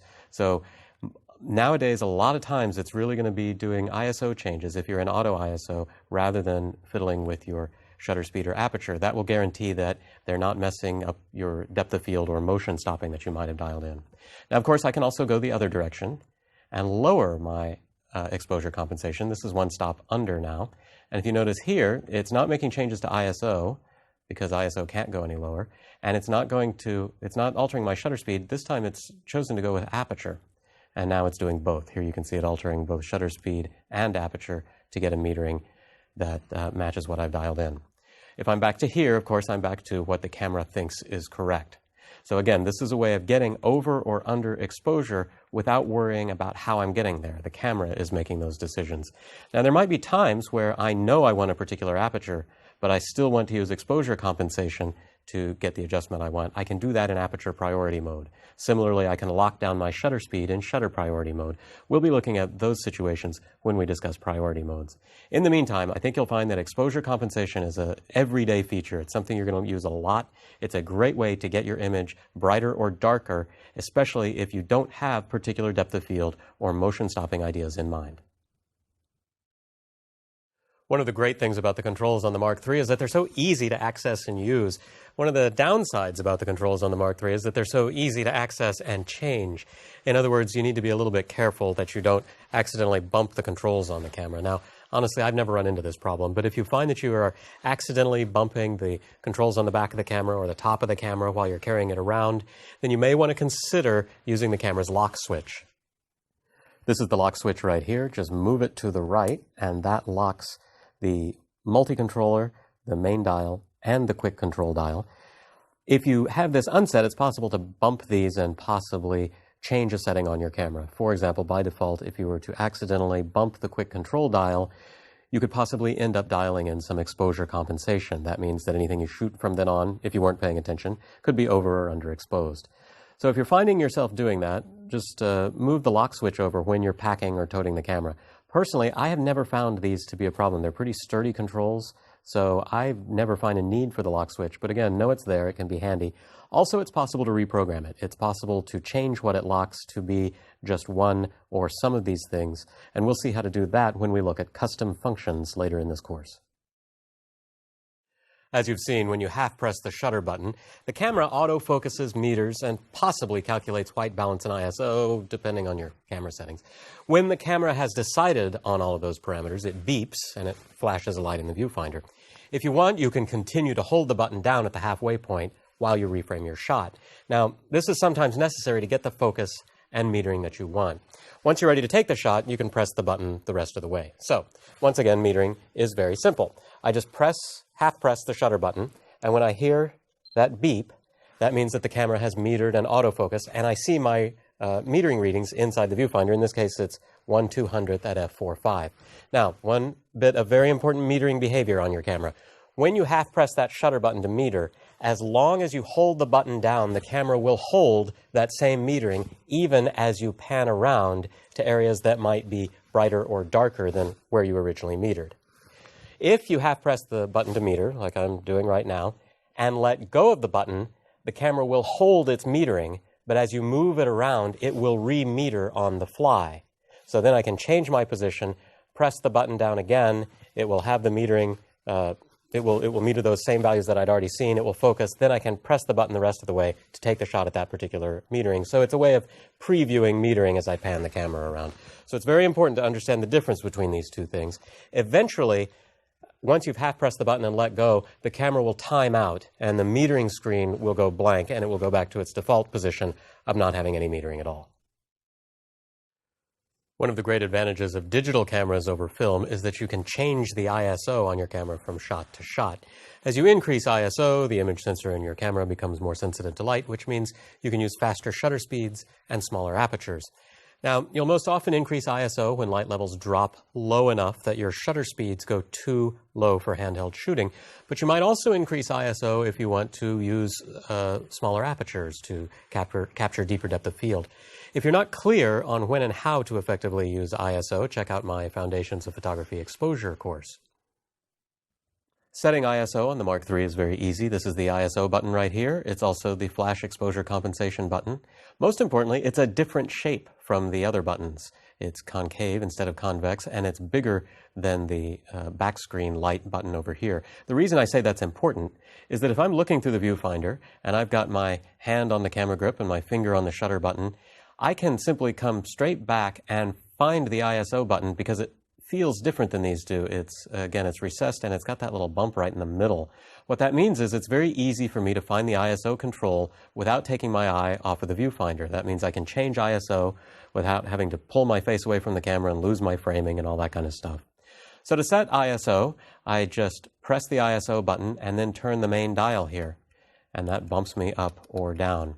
I'm currently set to change ISO in 1/3 stop increments. I can change that, as we'll see later, to full stop increments, and I can simply dial in whatever I want. Now, the ISO readout that I'm seeing here is also reflected inside the viewfinder, so still I don't have to take my eye off the viewfinder. There's nothing to press to confirm that ISO choice. I simply press the button and dial it to wherever I want, and then it either times out and goes back to the normal display, or a half-press the shutter button gets me back into shooting. So I don't have to press any kind of confirmation to set ISO. So this is a control you're going to be using a lot. ISO is your third exposure parameter. It's a critical exposure parameter, so it's really nice that the Mark III makes it so easy to change. By default, your camera's ISO range goes from 100 to 25,600, but your Mark III is actually capable of shooting at an even wider range of ISOs. However, most of the time, you'll probably just stick to auto ISO simply for the ease and flexibility of shooting that it provides. That said, you might want to tweak the auto ISO function to tailor it to the ISO range that you like. You can adjust all of these from a single menu item. In the second page of my shooting menu, I have something called ISO speed settings, which is a single menu option that gets me a bunch of different ISO-related controls. First of all, I can simply set my ISO speed. I get a menu of all the possible ISO speeds here. It's probably the least convenient way to set ISO, but it's there if you happen to find yourself on this menu page when you need to set ISO. Below that, though, things get more interesting. ISO speed range lets me set the range of my ISO settings. By default, they go from 100 to 25,600. I'm going to go into this item, and I can change my minimum here. So the first interesting thing about this option is I can actually change my minimum to something lower than 100. L50 means that I can actually have this really nice, slow ISO. If I'm shooting in bright daylight, this is a way of shooting and absolutely guaranteeing that I'm not going to have any perceptible noise. So that's what that's there for on the bottom end. The other thing I might do here, though, is let's say I'm going to be shooting in low light for a while, but I might be changing things up between, say, ISO 400 and ISO 1600, and I want to be sure that I don't accidentally bump it down below 400. So I could just bump up my minimum there, and then when I'm using my top-mounted ISO control, I wouldn't have to worry about accidentally getting my ISO set too low. Take that and spin the wheel to come over here to maximum. By default, the camera's maximum ISO is 25,600, which is amazingly fast, and yet it can go a little more amazing. I can crank it up to 25,600, 51,200, 102,400, so I have these higher options available.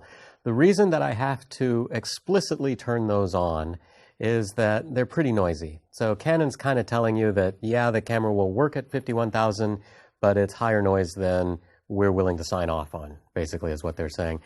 These are some things you're going to want to experiment with on your own to decide if it is an acceptable amount of noise to you.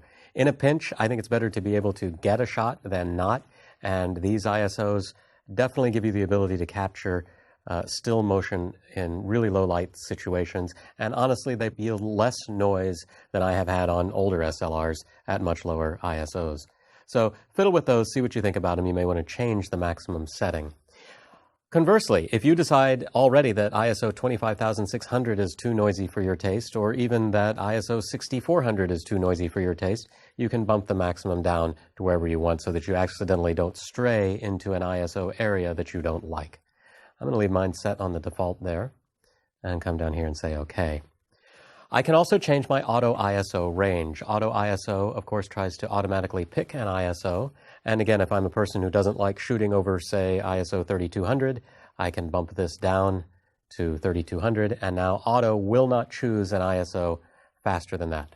And of course, I can do the same thing on the minimum if I want to constrain the minimum ISO when it's making an ISO choice. Finally, when I'm shooting in auto ISO, I can also specify a minimum shutter speed because, of course, when I'm shooting in auto ISO, my camera might still be picking a shutter speed for me depending on what mode I'm in. If I'm shooting fast motion in, say, low light, I may want to make sure that shutter speed doesn't dip below 1/125th, for example. So I could set that, and now that would be factored into the auto ISO setting. So it knows that it can't drop shutter speed below that, which means it's going to err on the side of higher ISOs. So these are all ways that you can custom tailor the ISO setting on your camera. If you're coming from a film world, you're going to be facing a very different relationship to ISO because ISO in the digital world is a third parameter of kind of equal weight alongside shutter speed and aperture. So it's really nice to have these controls to be able to customize ISO exactly the way you like. Noise is the bane of all digital photographers. If you're seeing those ugly speckledy patterns in your image, you're facing a noise problem. And fortunately, the Mark III is wonderfully low noise. Nevertheless, there are times when you might face some noise troubles. And one of those times is if you are shooting with a shutter speed longer than 1 second. Long exposure noise reduction, which is here on the third page of my shooting menu, offers an in-camera processing option that can take out noise when you're shooting longer exposures. I'm going to hit set to go in here into this setting, and by default it's set to off. Noise reduction will not be applied at all. Auto is going to analyze the image and see if it's a good candidate for long exposure noise reduction. If it is, it will then process the image. Enable simply forces it to be on all the time. Now, long exposure noise reduction does an amazing job in reducing noise in these longer exposures. There is possibly a catch, though, and that is that sometimes that noise reduction process will take as long as the original exposure. So if I'm shooting a 30-second exposure and I have long exposure noise reduction turned on, I'm actually going to need another 30 seconds after the exposure is finished for the noise reduction process to happen, and that's going to completely tie up my camera, so that could really slow down my shooting process. That's one reason that auto is a better option than enable, because if the camera doesn't think it can do anything, it won't bother. If you're shooting at ISO 1600 or higher, you're possibly going to get better results with auto than you are with enable. Sometimes just simply enabling it is not going to give you very good results, so you want to have the auto option there, making that decision ahead of time. If you are in the middle of a noise reduction process and something amazing happens in front of you and you want to take a picture of it, there's no way to cancel out of that process. In fact, you're going to see a busy indicator on your status display. So if you absolutely need to override it, there is one thing you can do, and that's to turn the camera off. However, if the red light back here is flashing, that means it's writing data to the card. You don't want to interrupt that process. That could screw up your card. If it's still in the middle of processing, though, you could shut the camera down with no risk to your card. You are, of course, going to lose that image. So this is something that's worth playing around with to make up your own mind about what you think about the quality of the noise reduction. Personally, I think it's an essential feature to have turned on if you're shooting in extremely low light. You might do some experiments with shooting the same low light shot with long exposure noise reduction turned off and with it on auto and on, and see what the differences are, and try to come up with some idea of what level of noise reduction you like and whether you want it turned off all the time, or if you want the camera making some choices about when to apply it, or if you just absolutely want it on for any image with a 1 second or longer shutter speed. As you increase ISO on your camera, you buy yourself a lot of exposure latitude, but you also end up increasing the noise in your image. If I go in here to my third shooting menu, I have something called high ISO speed noise reduction, and by default, it is set to a standard setting, which means that at higher ISOs, the camera is going to digitally try to remove some noise before it writes the image out to the card. Standard settings are very good, and as you've probably already noticed, this camera works great at high ISOs. You probably won't see much of a change in noise up to ISO 400 or even 800. Starting at 1600, you'll start to see a little bit. If you turn this off, though, or turn it to low, either one, you'll see a little bit more than you're probably used to now. You can also turn the noise reduction up to try to get it to eliminate even more noise. You might ask, well, why wouldn't I just keep it on high all the time? The trade-off with noise reduction is that you'll see a softening in your image. So noise reduction works by trying to blur out areas that are noised.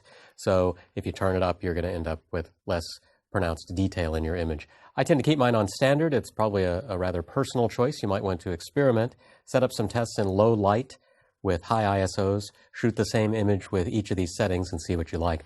Notice that even at lower ISO settings, you're probably going to see less noise in the shadows in your image set to any of these high ISO speed noise reduction settings than you will if you turn it off altogether. So a very valuable feature. You're probably going to be fine leaving it on standard, but you may want to experiment with some of the other settings to see how you like them. In program mode, when you half-press the shutter button to meter, the camera calculates an exposure and displays the resulting shutter speed and aperture and ISO if ISO is set to auto. But there are many reciprocal combinations of those exposure parameters that all yield the same overall brightness. This is all explained in Foundations of Photography Exposure. Program Shift is a feature that allows you to automatically cycle through all reciprocal combinations for any given metering. So with this feature, you can meter to get an exposure that gets you the proper overall brightness, and then use Program Shift to change to an exposure combination that serves up that same overall brightness, but with the motion stopping or depth of field that you want. Program Shift on the Mark III is very easy. It's just the main dial right here. I turn it, and I get reciprocal options off of my normal metering. Now, nothing's happening right now because I don't have a metering. There are no options off of nothing. So I'm going to meter here, and the camera has decided 1/25th at f4 at ISO 125. If I turn my main dial, then I get all the reciprocal combinations that the camera can muster that will yield that same level of exposure, that is, that same overall brightness. So let's say, for example, that I meter, and I see that the camera has chosen f4, but I want deeper depth of field than that. I've decided that I really want a nice deep depth of field, so I'm going to dial the program shift control out to F11. So that's going to give me deep depth of field at the cost of motion stopping power. Now, notice it had chosen a 1/15 of a second at F11 after I'd program shifted my way down, but now the meter just timed out. So if I re-meter, I'm back to the original metering. So when you do a program shift, it's not really locked in any way. As soon as the metering timer goes away, then you're back to whatever your default metering is. So if you're working slowly, like I am right now, you've got to really keep an eye on these settings as you use program shift. So in this case, I was program shifting to get a different aperture. I could do the same thing to dial in a particular shutter speed. It's a really great, easy way of having some manual control without having to leave program mode. By default, your camera shoots in JPEG format. Established by the Joint Photographic Experts Group, JPEG, is a compressed image format. That is, it takes the original image data that your camera captures and it crunches it down so that it takes up far less storage. JPEG compression is a lossy compression scheme. That is, there is a loss of quality when JPEG compression is applied to an image. So the more compression you apply, the more your image is degraded. Most cameras give you a few different JPEG conversion choices. Some of those choices compress more than others and therefore degrade your image more than others. Your camera also captures a certain number of pixels. When shooting JPEG images, most cameras give you the choice of shooting at lower pixel counts. So you might be able to save an image that's only half size, for example. This is another way of saving space on your storage card. Finally, some cameras also give you the option to shoot in RAW mode, a non-compressed format that offers a lot of editing advantages over JPEGs. You control image quality from this very first item on the very first page of the very first category of menus. It's one called Image Quality. You can see right now I'm set to Best Quality Large JPEG. I'm going to hit the Set button to go in here. And I get a little summation of my current settings. I'm currently at large, that's full-size image, which is 22 megapixels. That's 5,760 by 3,840 pixels. And what I've got down here are a couple of different options. If I want to change the JPEG quality, I can turn this rear wheel. And what's happening here is I'm lowering first my JPEG compression. So this is still the same pixel size. If you watch up here as I change, the pixel size is not changing. What's changing is my quality thing is getting degraded here. It's looking more jagged. As I continue to move over, I get to the medium size, which is 9.8 megapixels, and here are the pixel dimensions, and I have two compression settings there. So these are going to be the same pixel counts, but the higher quality is going to actually be a larger file size because it's not compressed as much as this one. Then I get to a small size, which is 5.5 megapixels, and I have two quality settings there. Then I get to a really small size, 2.5 megapixels, and I don't have any choice of JPEG compression there. And then finally, I get down to a very small size, a third of a megapixel, and again, no compression settings there. This little thing right here is showing me, that's a little icon for my wheel right here. It's showing me which wheel to turn to change these. Now I can also set it to not shoot JPEG at all. This means currently I have no actual image quality settings, and the camera's not going to let me do this. I have to pick one or the other, either JPEG or RAW or both. If I turn the main dial up here, I can select a RAW format. So this is RAW at full pixel count, 22 megapixels, or I can go to a medium size, which is 10 megapixels, or I can go to a small size, which is 5.5, and I can see the pixel dimensions up here. I don't have separate compression settings here because RAW files have no compression. So if configured this way, I am shooting a full pixel count RAW image and no JPEGs. But if I want, I can turn this on, and now I'm shooting a full pixel count RAW image and a full pixel count high quality JPEG image. Or maybe I want to shoot RAW files and something really small for the web. So I can configure these any way that I want. I can shoot a RAW and no JPEG. I can shoot RAW plus any one of these JPEGs. Or I can shoot no RAW at all and just these JPEG files. So this is a really streamlined, easy way to configure exactly what image formats you want. Notice that if you have multiple cards in the camera, before this you're going to have another screen, and I'll explain how that works in a separate movie. There are a lot of parameters to configure and adjust on your Mark III. You can get a summation of some of them by pressing the Info button. This brings up this page that shows me a few things. First of all, it tells me what shooting mode is assigned to each custom mode. We're going to be looking at custom modes in detail later. I can see that I currently have no white balance shift or bracketing dialed in. My Kelvin white balance setting is set to 5200. I can edit that inside the white balance menu. I have a color space of Adobe RGB. Long exposure noise reduction is set to auto. High ISO speed noise reduction is set to its default middling setting. My file name prefix is set here. And down here I can see that I have possible shots on card number 1 of 6,463 because there are currently 59.5 gigabytes of free space available. So these are some settings that you can't get off of the status display on top. They would normally be spread through several different menu screens, so this is just a quick way of seeing these settings if you're wondering what their current configuration is. If I continue to press the info button past this first screen, the camera just timed out here, so I'm going to wake it up again. If I continue to press it, I get on to the level, which we're going to look at shortly, and then my quick control screen, which of course I can also get to from the quick control button, as we'll see in another movie. Press it again and it goes off. Now I can configure that cycling process. If I go here into the menu, on the third page of the setup menu, there's info button display options. If I pick that, I can check and uncheck what I want to have done here. So I'm going to go down here and uncheck displays shooting functions because I have another way to get to those, so it's just a waste of my time to have to cycle through that. At least one of these has to be checked. I can't uncheck them all because then the info button wouldn't do anything at all. I'm going to hit OK, and now I'm done. So again, a somewhat easy way to get to a simple status readout right here on the info button. The lynda.com crew works really hard on getting the details right in these movies, so I don't want you to blame them for the fact that the camera is a little bit crooked right now. I put it that way on purpose because the 5D Mark III has this really cool level feature, which I'm now going to use to straighten the camera out. You saw the info button in the last movie.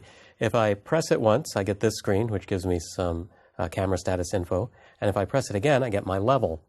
Now this is actually a 2-axis level. It's showing me whether I'm level this way. It's also showing me if my tilt is correct. So let's just address both of these. This line, this horizontal line, if the camera is level, will be green. So the fact that it's red shows me that things are off. In this particular instance, you can see the camera is unlevel because you've got the reference lines of the frame here. But out in the wild, it can be a little harder to tell. So it's really nice that it's color-coded. Then there's this short little horizontal white line, which is showing tilt. And as I start moving the camera around, you're going to see how these work. So as I tilt back and forth, that kind of little virtual horizon line goes all wonky. And as I tilt side to side, you can see my level line. So you can actually play a little flight simulator game with the level in your camera, which is good for times when you're waiting for a subject to get ready. So what I'm going to do is, there we go. I've now leveled it all out. Uh-oh. And then my display timed out, so I'm going to have to start over. So the lesson there is don't talk a lot while you're trying to get your level set. Wow, I'm really lousy at this. Now you're all going to be looking closely at my pictures to see if they're level. Okay, that's pretty good. Now, I'm right between. The level moves in 1 degree increments, which means it has a margin of error of 1 degree. So it's maybe not as perfectly accurate as a dedicated level, but for ballparking it, it's certainly better than using nothing. If I press the info button again, I get onto the status display, and again takes me back to here. Now you may find that you never actually use this display and that you want a quick way to get to the level. All you have to do is go to the menu and go to this third page of the setup category, and you have info button display options. So I'm just going to turn off display camera settings, and then I'm going to come down here and hit OK. So now when I hit the info button, bang, I get my level right away. Press it again, I can get onto my quick control screen. If that's still not fast enough for you, or if you'd rather have the info button be dedicated to the quick control screen, there are ways of programming some of the other buttons on the camera to show the level right away, and you'll learn how to do that in the customization chapter later in this course. The Mark III can also display a grid in your viewfinder, which can help you keep things aligned properly, both horizontally and vertically. I'm going to go over here to the shooting menu, and you'll see that here on the fourth page of the shooting category is something called grid display. I'm going to select that. It defaults to off, of course. And I have a choice of 3 different grids, a 3x3 grid, a finer 6x4 grid, or a 3x3 grid with diagonal lines through it. So I'm going to just pick, say, the 3x3 grid, which makes any image I shoot look like an episode of Hollywood Squares. And so now I'm going to actually see grid lines there in my viewfinder.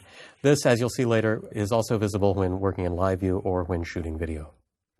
When I'm done using the grid, or if I decide it's not as helpful as I was hoping it might be, I just come back to my grid display command, switch it off, and I'm back to a clear viewfinder. You've been seeing so far how we can use a lot of these external controls to drive the camera, but there's another way to change many of the same parameters, and that's to use the quick control screen. From any shooting mode, with the camera turned on, obviously, if I just press the Q button, I get this screen here, which gives me a readout of the camera's current settings, of many of the current settings, as well as a way to change them. So I can see I'm currently in program mode. It times out just like many of the displays on the camera. I'm set to auto ISO, I have no exposure compensation, and so on and so forth. Using the multi-controller, I can actually select different features here and alter them on the back of the camera. So, for example, I could go here to AWB, Auto White Balance, and it's giving me a hint down here as to what this is. This is set to auto. Hit the Set button, and now I've got my white balance control. So I could change to, say, Shady White Balance. Hit the Set button to accept that. It takes me back to the quick control screen, and now I can see that I've changed my white balance. What this is really great for is working on a tripod. If you've got the camera mounted on a tripod and maybe it's up too high to see, or you're just tired of looking through the viewfinder, you've set your shot already and you're waiting for the light to change or whatever, you can completely drive the camera from this nice big display back here using only the controls on the back of the camera. So it's a really easy way to work when you have trouble seeing the upper display or getting to any of these other controls. Maybe you're mounted on a tripod again with a remote shutter release. It's just a very nice way to work, and you get to it simply by pressing the Q button. Your camera captures color images, of course, but color's a tricky thing. What looks blue to you may not look blue to me. To help improve color consistency across different devices, from, say, a camera to a computer to a printer, your camera maps the colors in your image into a color space. A color space is a mathematical model that defines the boundaries of color. You can learn all about color spaces in inkjet printing for photographers. For now, all you need to know is that if you are ultimately shooting with the idea of printing your images on an inkjet printer, then you should change the color space setting in your camera. As you've probably guessed, color space is a menu option. It's here in the shooting menu over on the second page down at the very bottom. By default, it will be set to sRGB, which is a fine color space if all you're going to do is deliver your images online, but we're going out to print here, so I'm going to switch over to Adobe RGB. These are the only two color spaces offered, and for the most part, that's all you need. All major image editors are going to provide support for both of those color spaces if you are trying to work a color-managed workflow. Again, this is a big topic, so right now, we're not going to go beyond just discussing how you make the change. I leave my camera set on Adobe RGB all the time. If you shoot without this set the way you want it, you can always change it later in your image editor. This is just a very nice convenience. As you've seen, the Mark III has two media slots. It's got a compact flash slot, and right next to it, there's a secure digital slot. I do not have to have cards in both slots. I can have a single card in either slot, or I can have cards in both. I can configure the camera to use those two cards in a few different ways.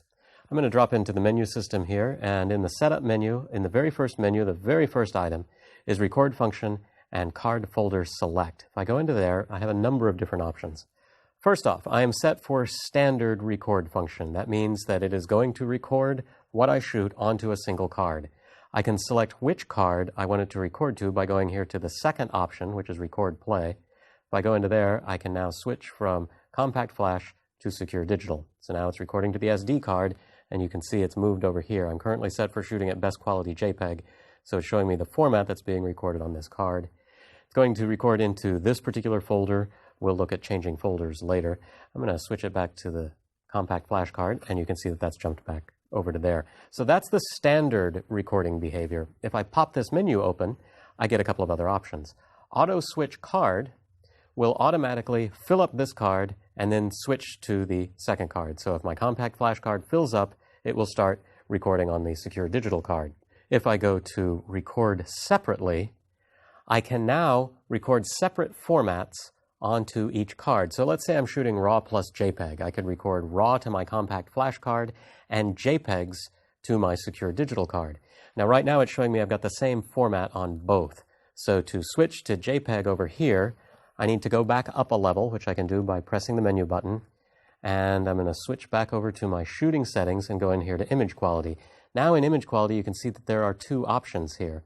If I go in, I can independently set recording settings for each slot. So I'm going to change compact flash to be RAW, and then I'm going to leave my secure digital card set to best quality JPEG. So now, when I come back over here to my Tools menu and go back in here, I can see that I'm set to record separately with RAWs on this card and JPEGs on this card. Or I can choose Record to Multiple. This will record the same image to both cards, so I get built-in redundancy. So it's defaulted back to my JPEG setting here, so it's going to record a best quality JPEG image to both cards. Now, when I'm doing that, my maximum burst speed is going to go down because that's just a lot of data for it to be moving. And of course, with any of these operations, the speed of my cards are going to have an impact on how quickly I can burst, how quickly my buffer will fill, and so on. And so if I have a fairly slow compact flash card but a nice speedy SD card, then if I was doing my record separately thing, in that case I might want to put the RAWs over here and the JPEGs over here. Notice that it did remember my last settings. So with these two slots, I have the ability to have a lot more storage on the camera at any given time, and with the commands in this menu, I can really control how to use those cards to make sure that I'm using them to the best possible advantage. Your Mark III has a huge number of features, and you don't need to worry about trying to remember every one of them. Carrying your manual isn't always practical because it's pretty large. So Canon has built a help system into the camera. For example, if I come here to long exposure noise reduction, I first get a little hint as to what the feature is. Noise reduction is applied to images exposed at 1 second or longer. But anytime I see this info help thing down here, that means I can press and hold the info button to get a little more information. Auto is generally recommended for noise reduction. It may not be possible to shoot again until noise reduction is finished. So I'm going to set to auto, because that's what the help is recommending, and I'm going to trust it. So anytime you see that little icon, you're going to be able to get a little more information. Here you see that there's a hint, but not a separate help page. So just keep an eye on that if you're confused. If you find it, again, just remember, it's the info button to read the feature guide. Your camera's default autofocus system is very good and should be able to provide you with accurate focus for most of the subjects that you shoot. However, focusing is a complex process. Your camera's autofocus can be stymied by low light situations, moving subjects, solid colors, and more. For that reason, the camera includes several different focus modes. Your Mark III has 3 different focusing modes that change a little bit of the behavior of how the autofocus system works. By default, you'll be in one-shot mode unless you're shooting in Scene Intelligent Auto mode. The rest of the modes default to one-shot mode. This is pretty much probably how you expect autofocus to work. You half-press the shutter button, the camera calculates focus, and then locks focus, beeps, shows you your focus lock indicator inside the viewfinder. If you press the AF drive button and then turn the main dial, you can see the other 2 modes, AI focus and AI servo. AI servo also tries to find focus when you half-press the shutter button. The difference is if there's a moving subject in your frame, it will track it, or it will try to track it, and keep it in focus. So there's a difference here in AI servo mode. When I half-press the button, I never actually hear a beep. I can still shoot at any time. It's just I'm not hearing a beep because the camera is trying to track a moving subject. Now, I don't have a moving subject here, but for shooting sports or wildlife or any other situation where you've got something moving around, this might be an easier way to autofocus. Let's go back and take a look at AI focus. This does either one-shot or AI servo. The camera tries to decide on its own which mode it should be in. So if something's not moving, it will go to the one-shot autofocus. If something is moving, then it will start tracking it. You're never going to see this display up here change. You will just feel the behavior of the camera change. So nothing's moving in my scene right now. If I half-press the shutter, I hear a beep because it's basically treating this as a one-shot autofocus situation. If something was moving, I wouldn't hear that beep. Instead, I would hear a subtle, quieter, continuous beeping to indicate that it was in the middle of focus tracking. Again, I could shoot at any time. I'm going to switch back to one shot. My other focus control has to do with where the camera is choosing to focus in the scene, and that's what we're going to spend the rest of this chapter looking at. When we were shooting in Scene Intelligent Auto mode, you got to experience the Mark III's automatic autofocus point selection feature. So when I half-press my shutter button, it analyzes my scene, decides that the camera on the left is the subject, and automatically picks points on that camera. So when I take that shot, that camera is in focus. Now with deeper depth of field, I could possibly get both cameras in focus, but that's where the Mark III has chosen to focus. When I switch to another mode, such as program, things get a little bit different. By default, program mode does not opt for the automatic focus point selection. What's great about automatic focus point selection is that if you're shooting a rapidly changing scene and you're working quickly, auto focus point selection can keep you from having to worry about whether you've got your subject in focus.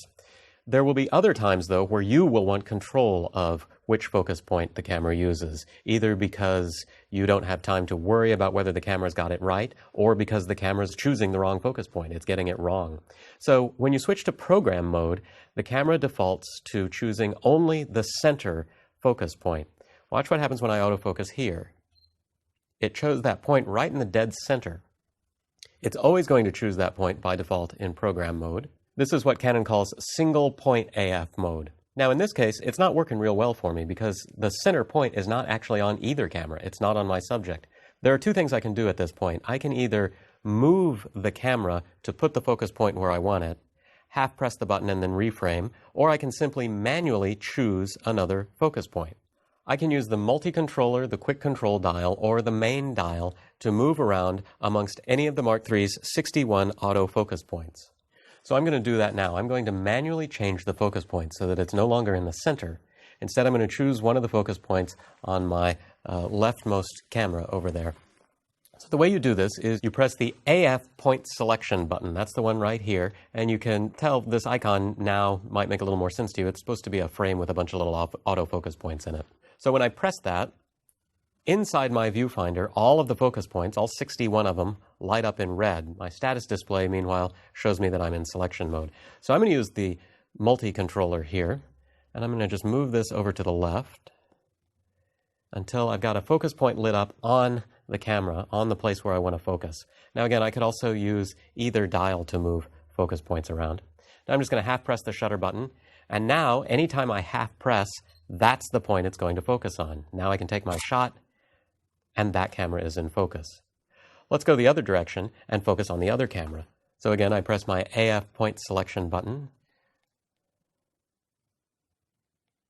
Come over here, and I'm going to go up a little bit. So that puts me right on a nice contrasty part of that camera. I'm going to half press to autofocus, take my shot, and now that camera is in focus. Anytime I move the focus point, I want to be very careful to always put it back somewhere, usually in the center, someplace where I'm going to expect it to be, because it's very easy to forget to change it, go into a different shooting situation, and end up coming home with a lot of blurry photos because the camera is not focusing in the center when you expect it to be focusing in the center.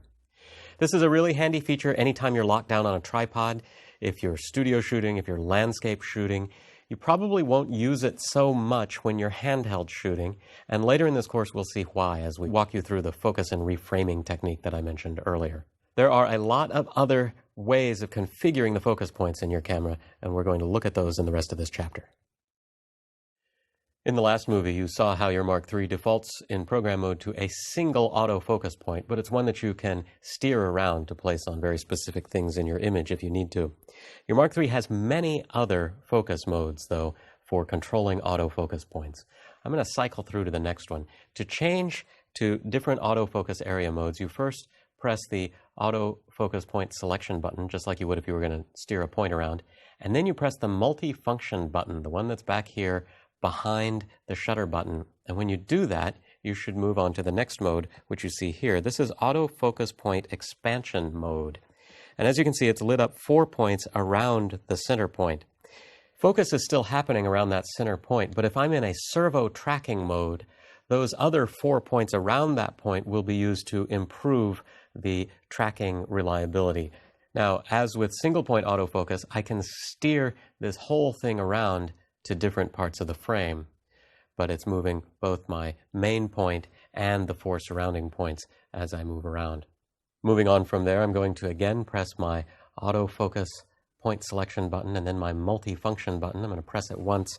That moves me on to a second autofocus point expansion, but now you can see there are more boxes lit up, more focus points. I've got 8 around each point.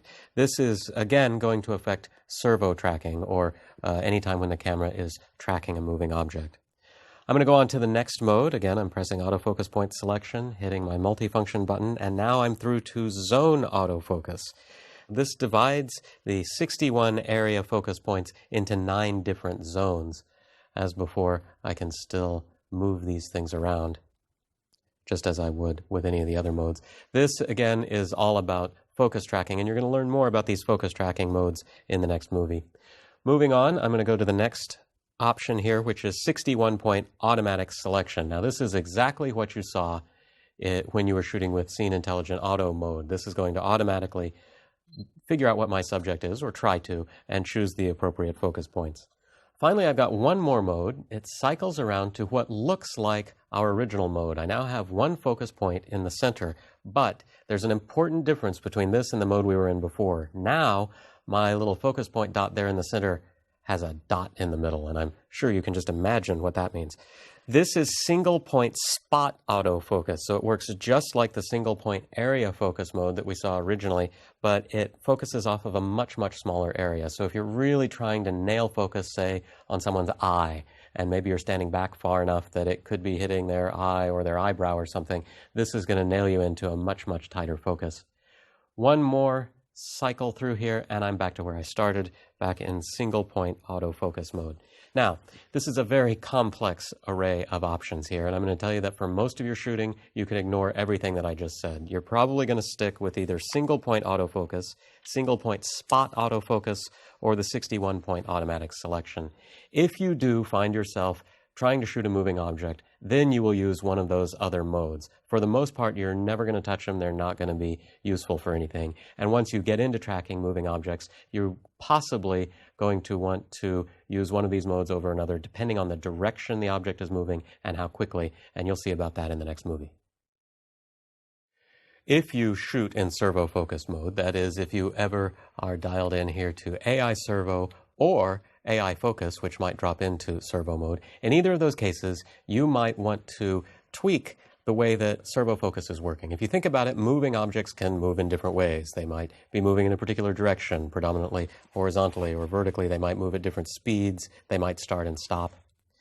To that end, the first page of the autofocus tab gives you different cases of autofocus tracking, of servo tracking. For each of these cases, there are 3 parameters that Canon is changing: tracking sensitivity, acceleration and deceleration tracking, and autofocus point switching. We'll look at what those individual parameters are in a minute. First, let's look at what these different cases are. Basically, these are 5 different collections of different settings for these 3 parameters. Case 1, Canon describes as just a versatile multi-purpose setting. If you look at page 86 of your manual, you'll see more detailed descriptions of what each case is. Case 2 says it will continue to track subjects ignoring possible obstacles. So if you've got something that's moving behind, like a telephone pole or another moving object, it will continue to track your original subject. Case 3 claims to instantly focus on subjects suddenly entering autofocus points.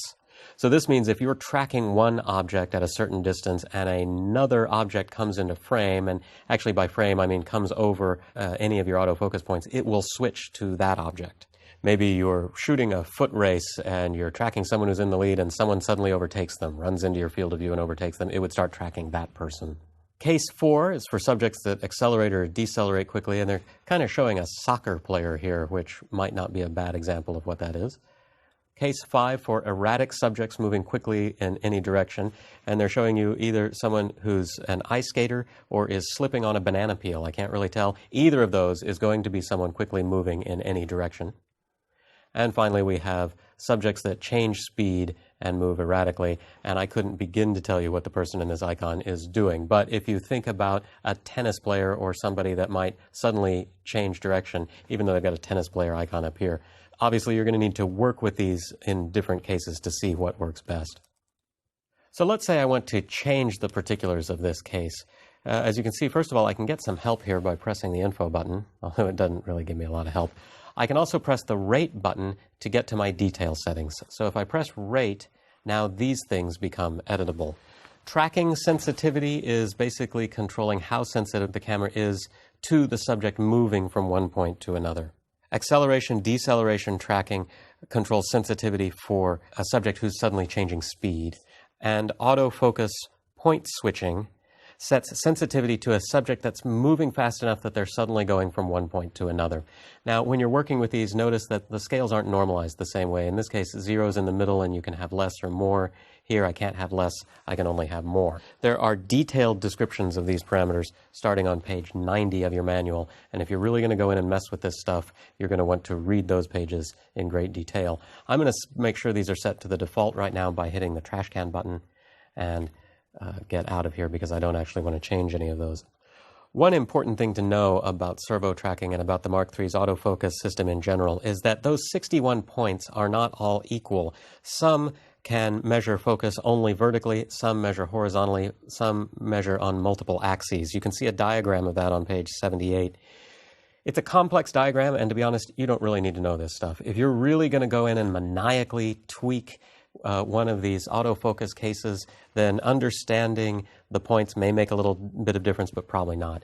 The other thing to know is that different Canon lenses use different numbers of focus points. Not all Canon lenses can use all 61 focus points, and you can see which lenses use which focus points starting on page 79. If you are going to be doing a lot of servo tracking, you're going to want to consult that part of your manual to find out if the lens that you're using actually can use all of the focus points that the Mark III has. If it cannot, and servo tracking is something you really need capability for, then you may need to invest in a new lens. There's a lot of depth to the servo tracking feature, so you're going to want to review those parts of your manual very carefully. Starting on the second page of the autofocus tab are a bunch of functions for customizing the autofocus capabilities of your Mark III. We're not going to go through all of these in great detail. I'm going to call out some particularly useful ones. You can find explanations of all of them starting on page 94 of your manual. First off, we have AI Servo First Image Priority. If you've used servo focus at all, you know that sometimes after you've half-pressed the shutter button to start servo tracking, when you press it the rest of the way, the camera won't necessarily take a picture at that moment. If it's in the middle of searching for focus, or if it doesn't think it's got an image that's in focus, it simply won't shoot.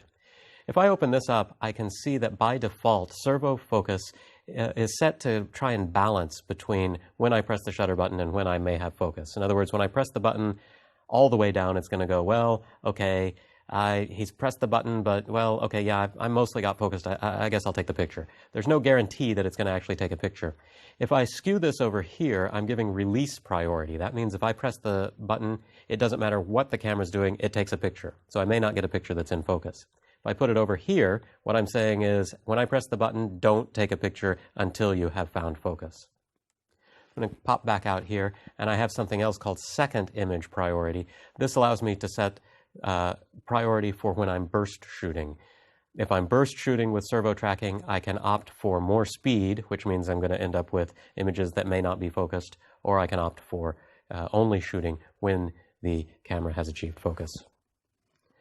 There's a similar command over here on the second page called one-shot autofocus release priority. This does the same thing when I'm working in one-shot mode. When I'm not servo tracking, I can say, I absolutely want you to take a picture. I don't care if you're in focus. Or I can say, no, don't shoot until you absolutely have focus. This is the default mechanism here. If you're shooting a rapidly changing scene and you're thinking that focus maybe isn't so super critical, then you could change this. Most of the time, you'll probably want to leave this right here. Moving on to the next page, a couple of possibly useful things here. First of all, selectable AF point. I can change the number of points available. If you find that 61 is too many because it's too granular, maybe the camera is going so fine that it's selecting things regularly that you don't want, you can try to narrow the number of points. You can reduce them. In some ways, that's going to make the autofocus less accurate. In other situations, it might make it more accurate. If you never use servo tracking, or if you certainly don't need the level of servo tracking detail that the camera provides, you can come here to Select AF Area Select Modes and turn off any selection modes that you never use. So, for example, maybe I do a little servo tracking, so I'll keep an expanded autofocus area mode, but I never get so detailed that I'm dealing with the cases and that kind of thing. I'm just going to turn that off. I'm also going to turn off the zone autofocus mechanism. That's far more detail than I need. So now when I'm cycling through all of my different autofocus modes, there are two less that I have to go through. If you never use anything but the spot area focuses, the single point autofocus mechanisms, maybe you want to turn off the rest of these. That can make it much easier to change between the two of them. Notice that you can't turn off the default autofocus selection option. When you're ready to cycle through from one area focus selection method to another, as you've seen, you first press this button and then you press the multifunction button back here. If you'd like, you can set that to a different control. You can set it to the main dial rather than that button. Finally, a couple of other options you may want to play with. You can change the way that autofocus points are displayed using these two options right here. If you have very, very fast lenses, like a f1.8 50mm lens or a 1.2, you might want to try the autofocus micro adjustment. This allows you to fine-tune the autofocus for those particular lenses. Now, this requires some very particular kind of targets that you need to measure off of, so you may not actually have what you need to do this. You can find out more details about how to use this feature on page 104 of your manual. Also, a company called Michael Tapes Design offers a product to help you do this, a thing called Lens Align. You can find out about them at michaeltapesdesign.com. So there are a lot of options here to play with. There are a lot of ways of tweaking the autofocus system to get it not only more reliable for the way you shoot, but also to improve the interface. So you're probably going to want to spend some time looking at these different options. While I rely heavily on autofocus most of the time, there are still occasions when I switch my camera over to manual focus. For moving situations, manual focus is sometimes faster than autofocus for the simple reason that as good as your autofocus system is, you're still smarter than it is. If you're in a situation where a moving object is traveling in a very predictable way, then you might be able to track focus manually very smoothly as you wait for the precise moment that you want to shoot. Your autofocus system may rack in and out of focus as it looks for the point.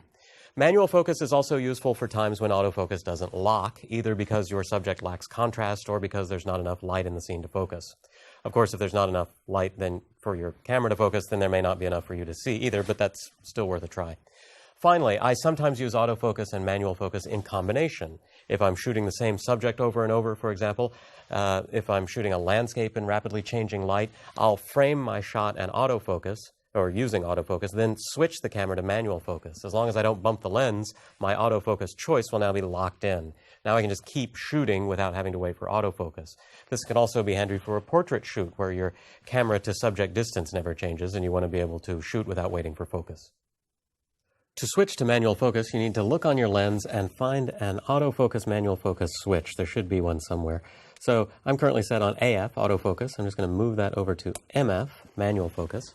And now when I half press the shutter button, I don't get a beep because the camera is not engaged in any focusing. Instead, to focus, I need to turn the focus ring on my lens. And as I turn it, the distance gauge turns also. This is showing me at what point I'm focused on, and it's measuring both in feet and meters. It's not a real granular gauge, so if you were thinking that you would measure focus to your subject and dial in a very precise measurement here, you're not going to really have an easy time doing that. Manual focus is difficult to do in low light because, of course, you're just looking through the optical viewfinder, and if it's real dark in there, it can be hard to see if something is in focus. I will very often use manual focus in conjunction with autofocus. For example, let's say I'm shooting a portrait and the distance between my camera and my subject is not going to change. So I want to be able to work quickly. I don't want to have to refocus all the time, but I want to be shooting a lot because their expression is going to be changing.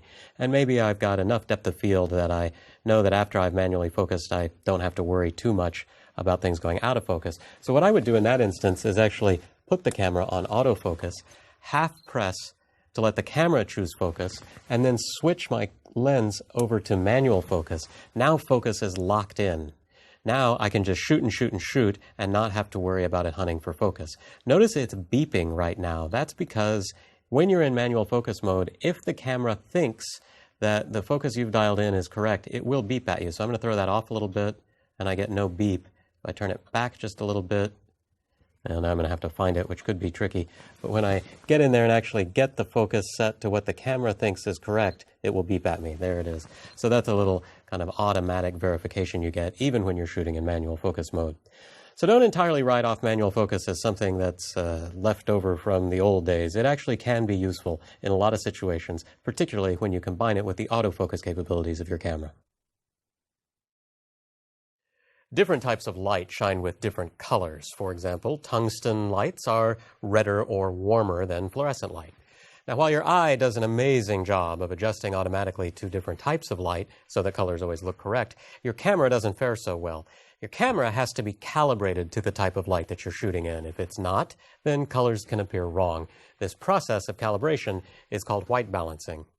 Now, the idea is that you calibrate the camera so that white appears correct. Because white contains all other colors, if you can get white looking good, then you get all the other colors for free. By default, your camera is set to auto white balance.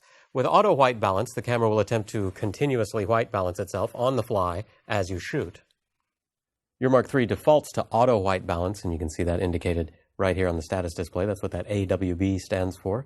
If yours has been changed, you can change it back by pressing the metering white balance button and then turning the quick control dial to cycle around until you get to AWB. There's really not much more to auto white balance. You set it and it either works or it doesn't. Your Mark III, though, does have a white balance shift feature and a white balance auto bracketing feature. You get to both of those through the menuing system. We are not going to cover those in this course. They're very complicated and, in my opinion, they're not that useful. There are other ways to deal with the problems that they solve. If you want to know more about those two features, though, check out page 140 of your Mark III manual.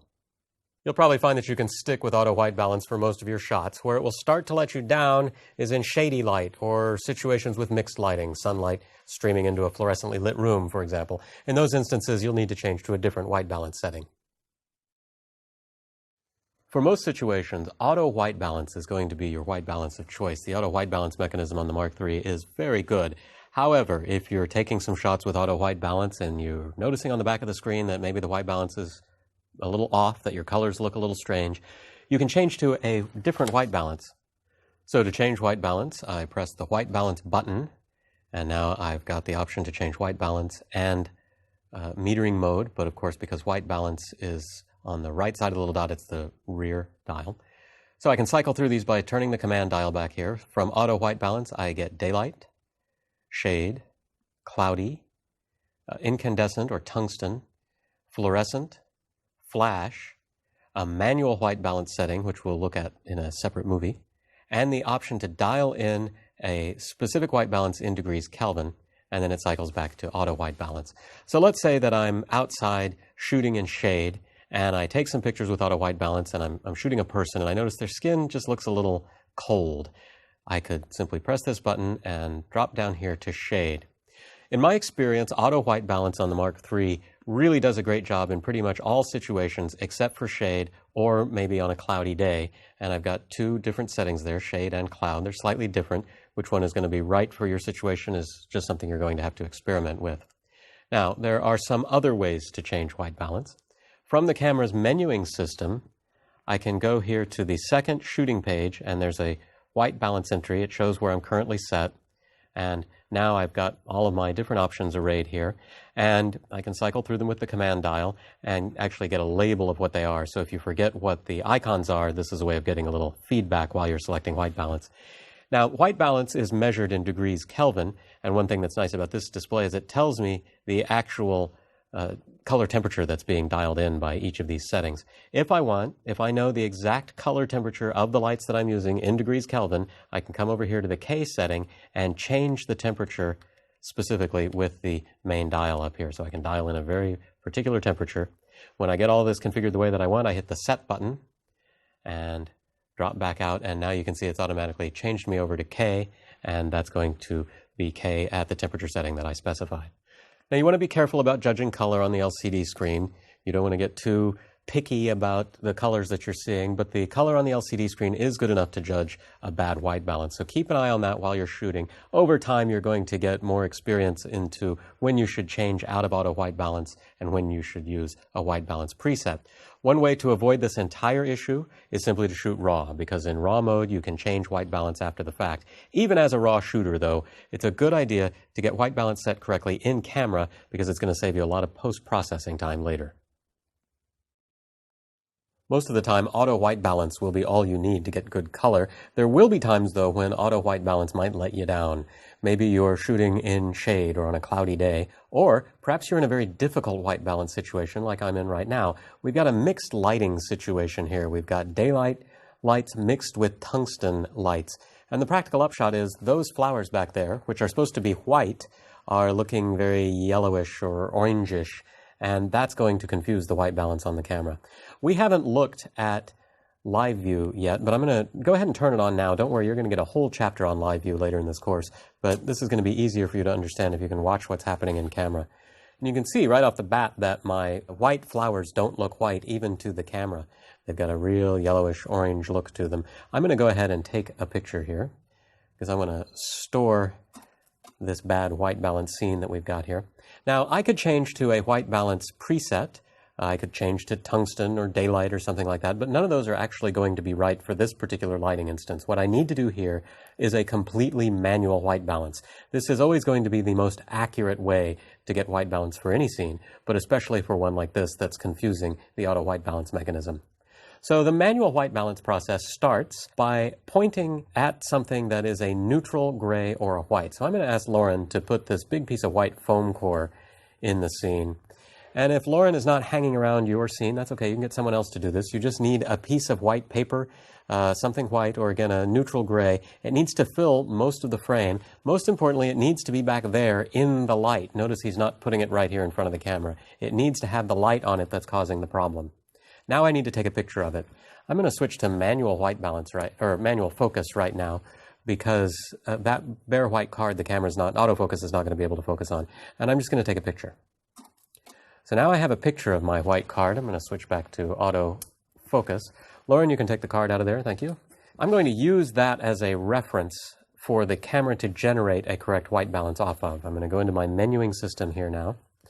And in the second page of the shooting menu, you'll find two white balance related entries. Actually, you'll find three, but we're only going to use two of them. White balance, which you can see is currently set to auto white balance. With this command, I can do the exact same thing that I would do if I simply pushed the white balance button up here and chose a new white balance. And down here, custom white balance. This is what I want right now. I'm going to hit set. And when I do, it shows me the last image that I took, which in this case is my white card. If I had taken some more images in the meantime, I would need to navigate back to this image. And you notice here that this is the sign for manual white balance, and next to it says set. So by pressing the set button, I'm going to tell the camera to calculate white balance off of this image. So I'm going to do that now, and it's telling me to be sure to, or it's asking me to confirm, do I want to use white balance data from this image? I'm going to say yes. And then it's reminding me to set white balance to the custom setting. So I'll say, thank you for reminding me about that, and I'll just go do that right now with this very menu command. I'll come up here and change from auto white balance over to custom white balance. So I hit set there and say OK. And now right away in live view, I can see that things are very different. My white flowers are back to being white. So I'm going to take a shot here. And now let's go back and compare. Here is my image shot with a custom white balance. Here is the image shot with auto white balance. And you can see there's a big difference between the two, a huge color shift here. So this is a much better white balance for my white flowers. But you might be saying, I like the other image better because it's got all that nice warmth to it. That's fine. From an aesthetic standpoint, you might like having more warmth in your image. I would argue that it's better, though, to shoot for accuracy. You can always warm and cool an image later in your image editor. It's very difficult to correct a bad white balance, especially if it's a scene with lots of different colors in it, and especially if you're shooting JPEG.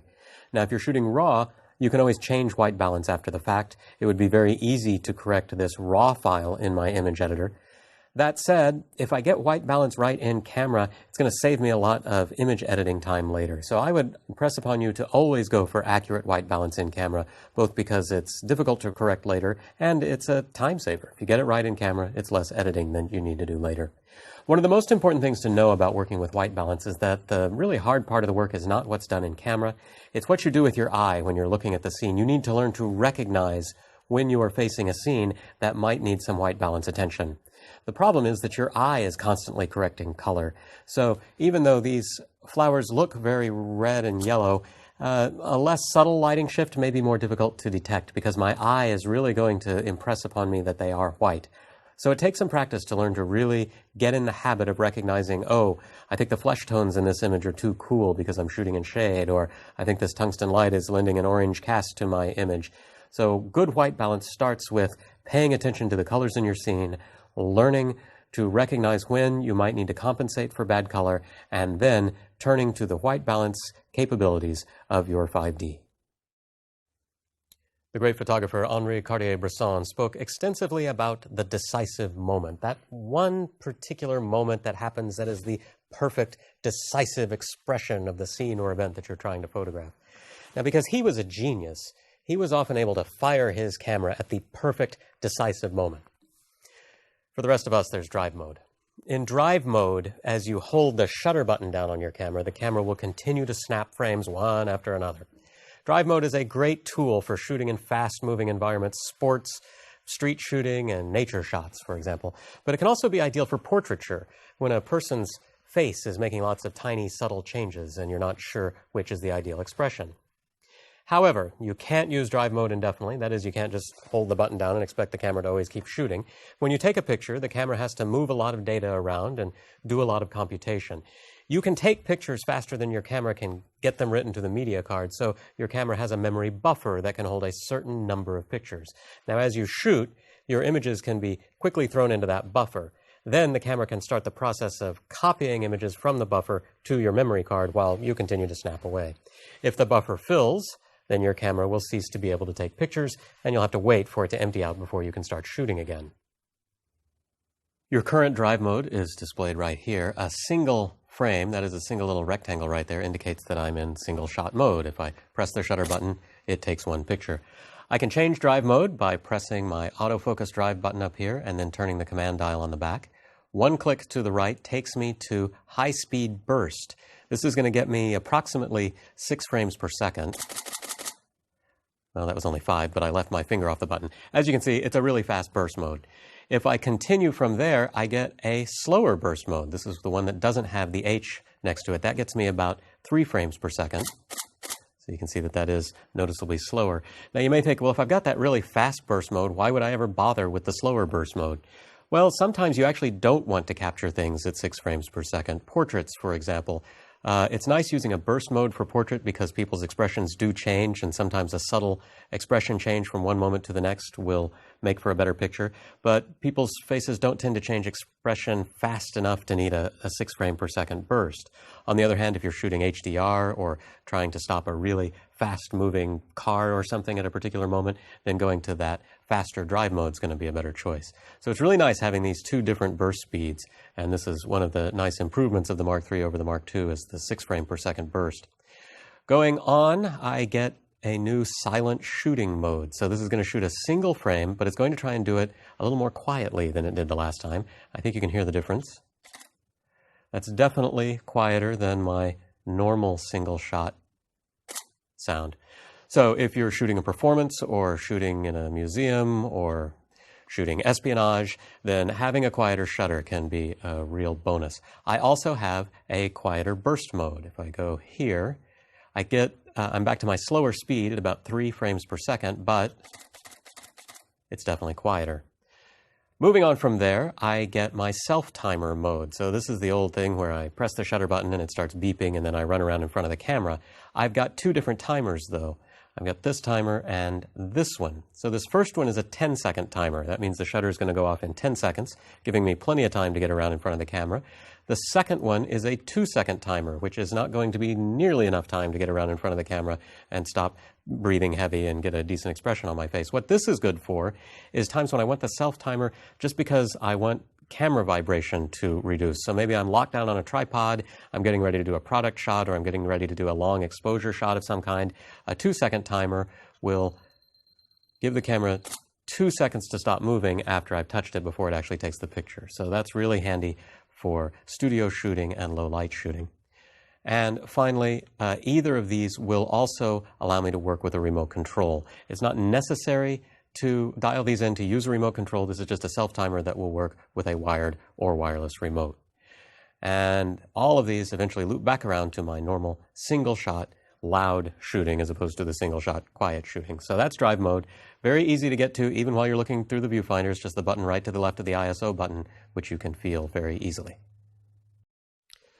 Most people have used a self-timer on a camera. You know, you balance the camera on a rock or something and you point it at your friends and then you set it off and you try and run back and get in the frame and look natural before the camera takes a picture.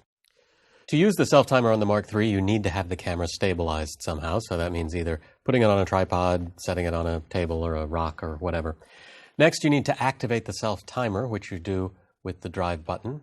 And I'm just going to, because it's the second item listed, the one on the right, I'm going to turn the command dial to get over to here to one of my self-timer options, either the 10-second self-timer or the 2-second self-timer. I'm going to go ahead and set it on the 10-second self-timer. And now I would frame my shot, make all my exposure decisions and so on and so forth, and I'm ready to take my picture. I half press the shutter button to meter and focus, and once I'm ready to go, press it the rest of the way. And now it starts counting down. So you can see the countdown timer going off here.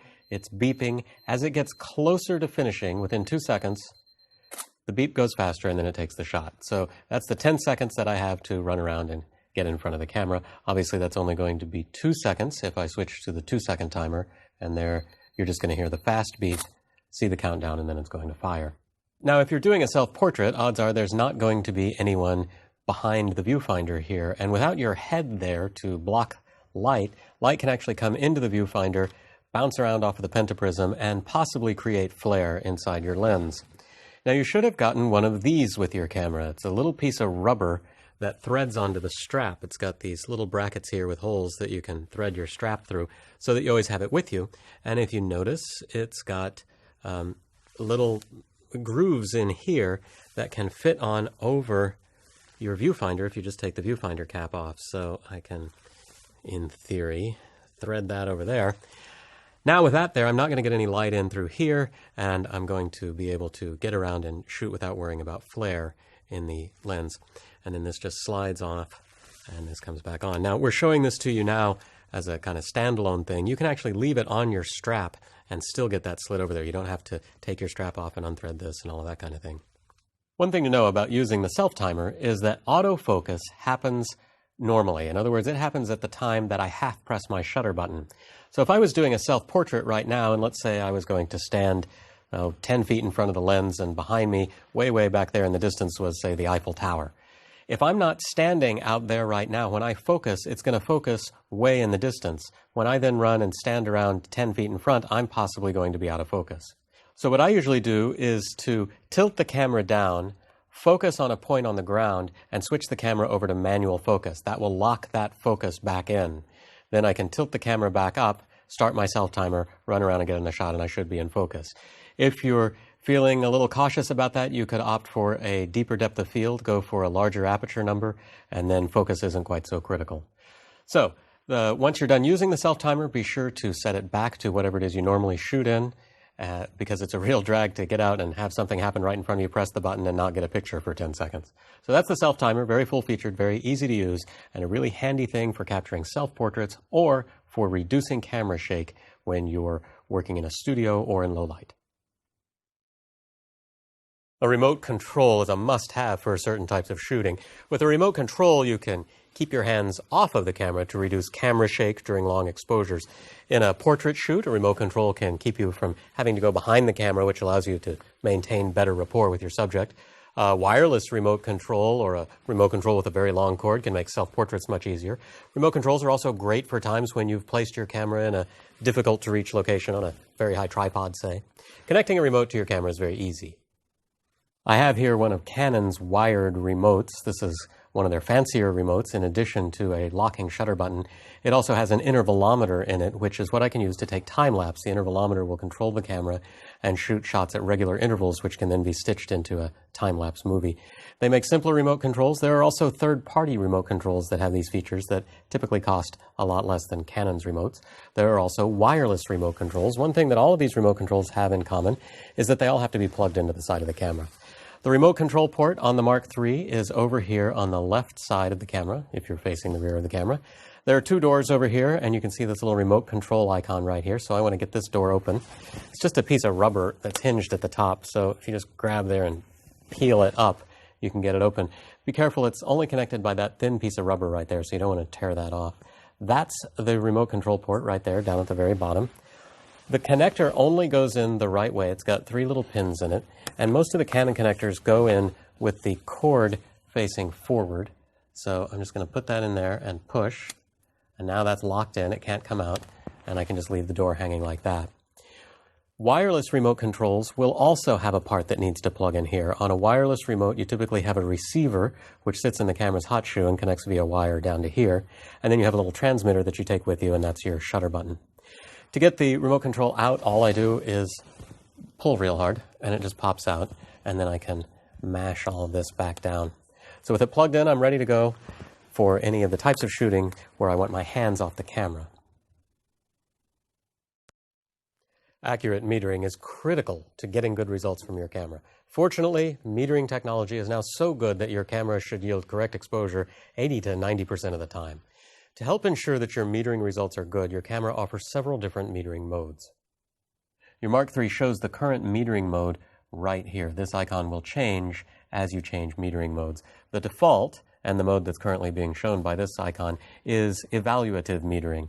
In evaluative metering, your image is divided into a grid. Each cell of the grid is metered, and a bunch of complex calculations are performed based on all of those different bits of information to come up with a good overall metering for your scene.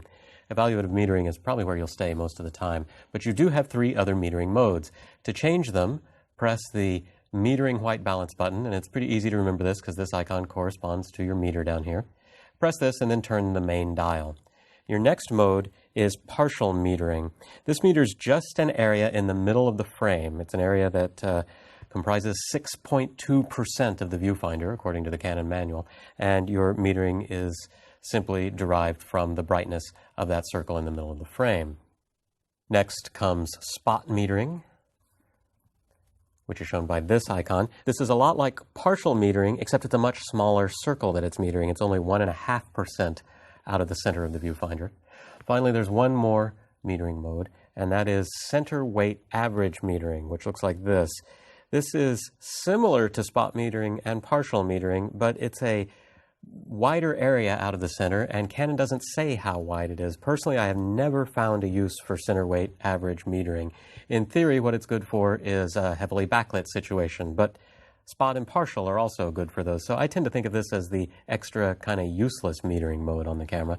You'll probably find that spot metering and partial metering are going to be the alternate meters that you use the most. I've been shooting with Canon cameras for years through lots of different models that have all used these same icons, and I tell you, I never can remember what they are. I always get confused because they're really just variations on the same thing. This, to me, doesn't look anything like a matrix metering situation like the camera defaults to. So a couple of recommendations for that. You can pull a PDF of the Mark III manual off the Canon website. Do that and print out page 167. There's a very simple, tiny little chart that shows all of your different metering options and their icons. Cut that out and tape it to the inside of one of your lens caps. Then you'll always have it with you. Or just take the PDF and stick it on your smartphone if you have one. That's another way of getting access to this information, because I very often get confused about what these are, so it's nice to have a key with me. For most of the scenes you'll ever shoot, evaluative metering will work fine. In fact, you may find that you never change metering from evaluative. Partial, spot, and center weight give you options for handling higher dynamic range situations, such as shooting someone in front of a window or any place where you've got more dynamic range than your camera can handle, and you want to be sure that a particular thing in your scene is properly exposed. This is another thing that's covered in detail in my Foundations of Photography exposure course. There will be times where you'll want to shoot multiple frames with different compositions, but use the same exposure settings for each shot.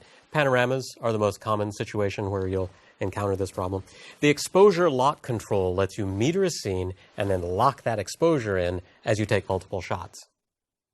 Exposure lock on the Mark III is very simple. First of all, you need an exposure to lock, so I'm going to just half press the shutter button. I'm here at a 1/25th at f4. The exposure lock is this button right here under my thumb, the one with the asterisk on it. If I meter and then press that, inside the viewfinder, I'll see the asterisk appear over on the right-hand side. That means as long as I'm metered, my metering will hold from shot to shot. So now, after I've metered and locked, no matter where I turn the camera, no matter how the lighting in my scene changes, no matter how the subject matter in my scene changes, the camera will still use that same exposure. Now, after a while, this will time out just like the normal metering does. So when you are done shooting your exposure locked stuff, you may need to wait a little bit for the lock to wear off. The default is 8 seconds, but it is possible to change that later if you find that's too long. Exposure lock can also be a critical tool when shooting in aperture or shutter priority mode, as we'll see later. Now that we've gone over exposure modes, I would like to return for a moment to the subject of focus points, because there's something you need to know about how exposure behavior changes as you start manually selecting focus points. Consider this scene that I have here. I have this dark film projector over here, these white flowers over here. I have the Mark III set to automatically select a focus point, and I am set for evaluative metering. So I'm going to just take a picture here, and let's take a look at what I got. It's not any kind of photographic masterpiece, but it is well exposed. Notice that I have not overexposed the flowers, and I've got a little detail here on the projector. I don't know where it chose to focus. I'm assuming it chose to focus over here. If it was choosing wrong, then I might want to override that and manually select a focus point. So I'm going to do that now. I'm just going to get in here and change my focusing mode to let me pick a single focus point that's parked right there on the projector. I'm still in evaluative focus mode, and now I'm going to take a shot. Okay, this is very different. Look what's happened here. My flowers are all blown out now, and my projector is much brighter. Even though I'm in evaluative metering, I am no longer getting a true evaluative metering of my scene. Instead, the metering is being weighted to the focus point that I have picked. In other words, I've got something akin to a center weight focus, but one centered around the focus point that I chose. So it's chosen to meter here, and it's done a good job of bringing out a lot of detail. In the process, it's overexposed my flowers. Most of the time, this is not going to be a problem. I typically shoot most of the time with a single focus point in the center of my frame, and so I'm most of the time shooting with center weight metering, and it's never really turned out to be a problem. In an instance like this, though, it is a problem because the meter in metering properly for this is overdriving my flowers. So what can I do? Well, there are a couple of things I could do. I could, after putting my focus point on the dark projector, just assume that things are going to be overexposed on the flower, and I could choose to dial in some exposure compensation to try to make up for it, and that has brought back a little bit of detail. Far easier than that, though, is to just go back to where I was before, put it back on auto focus point selection, which gets me back to a true evaluative metering.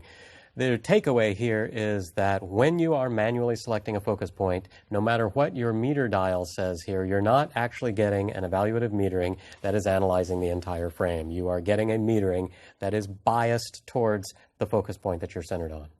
Now let's look at spot metering.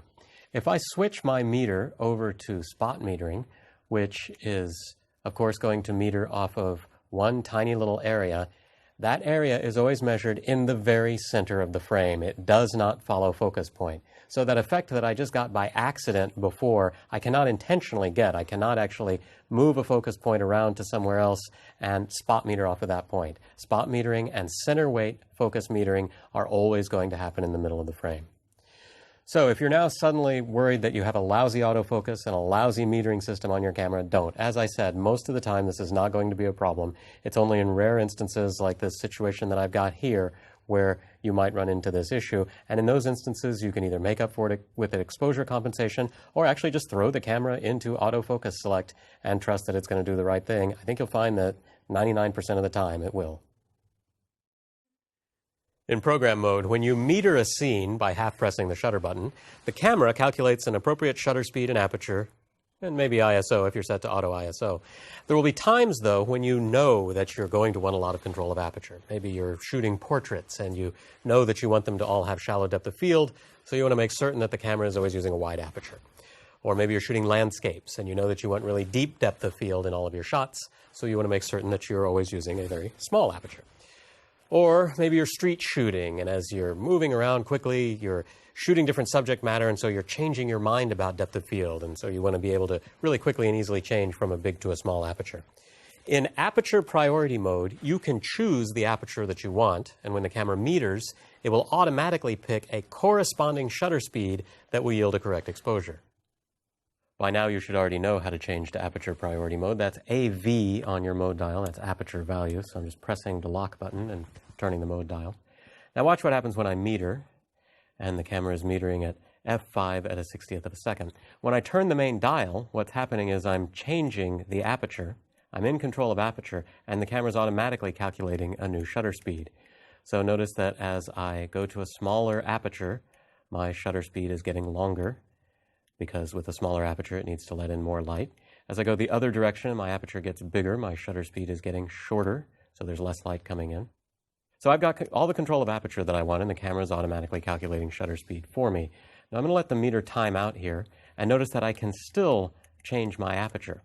So I can do this even before I meter. If I'm going into a scene and say I know that I want deep depth of field, I can just go ahead and drop it here on maybe f11, and it'll just stay there until I change it, and now my metering will go accordingly.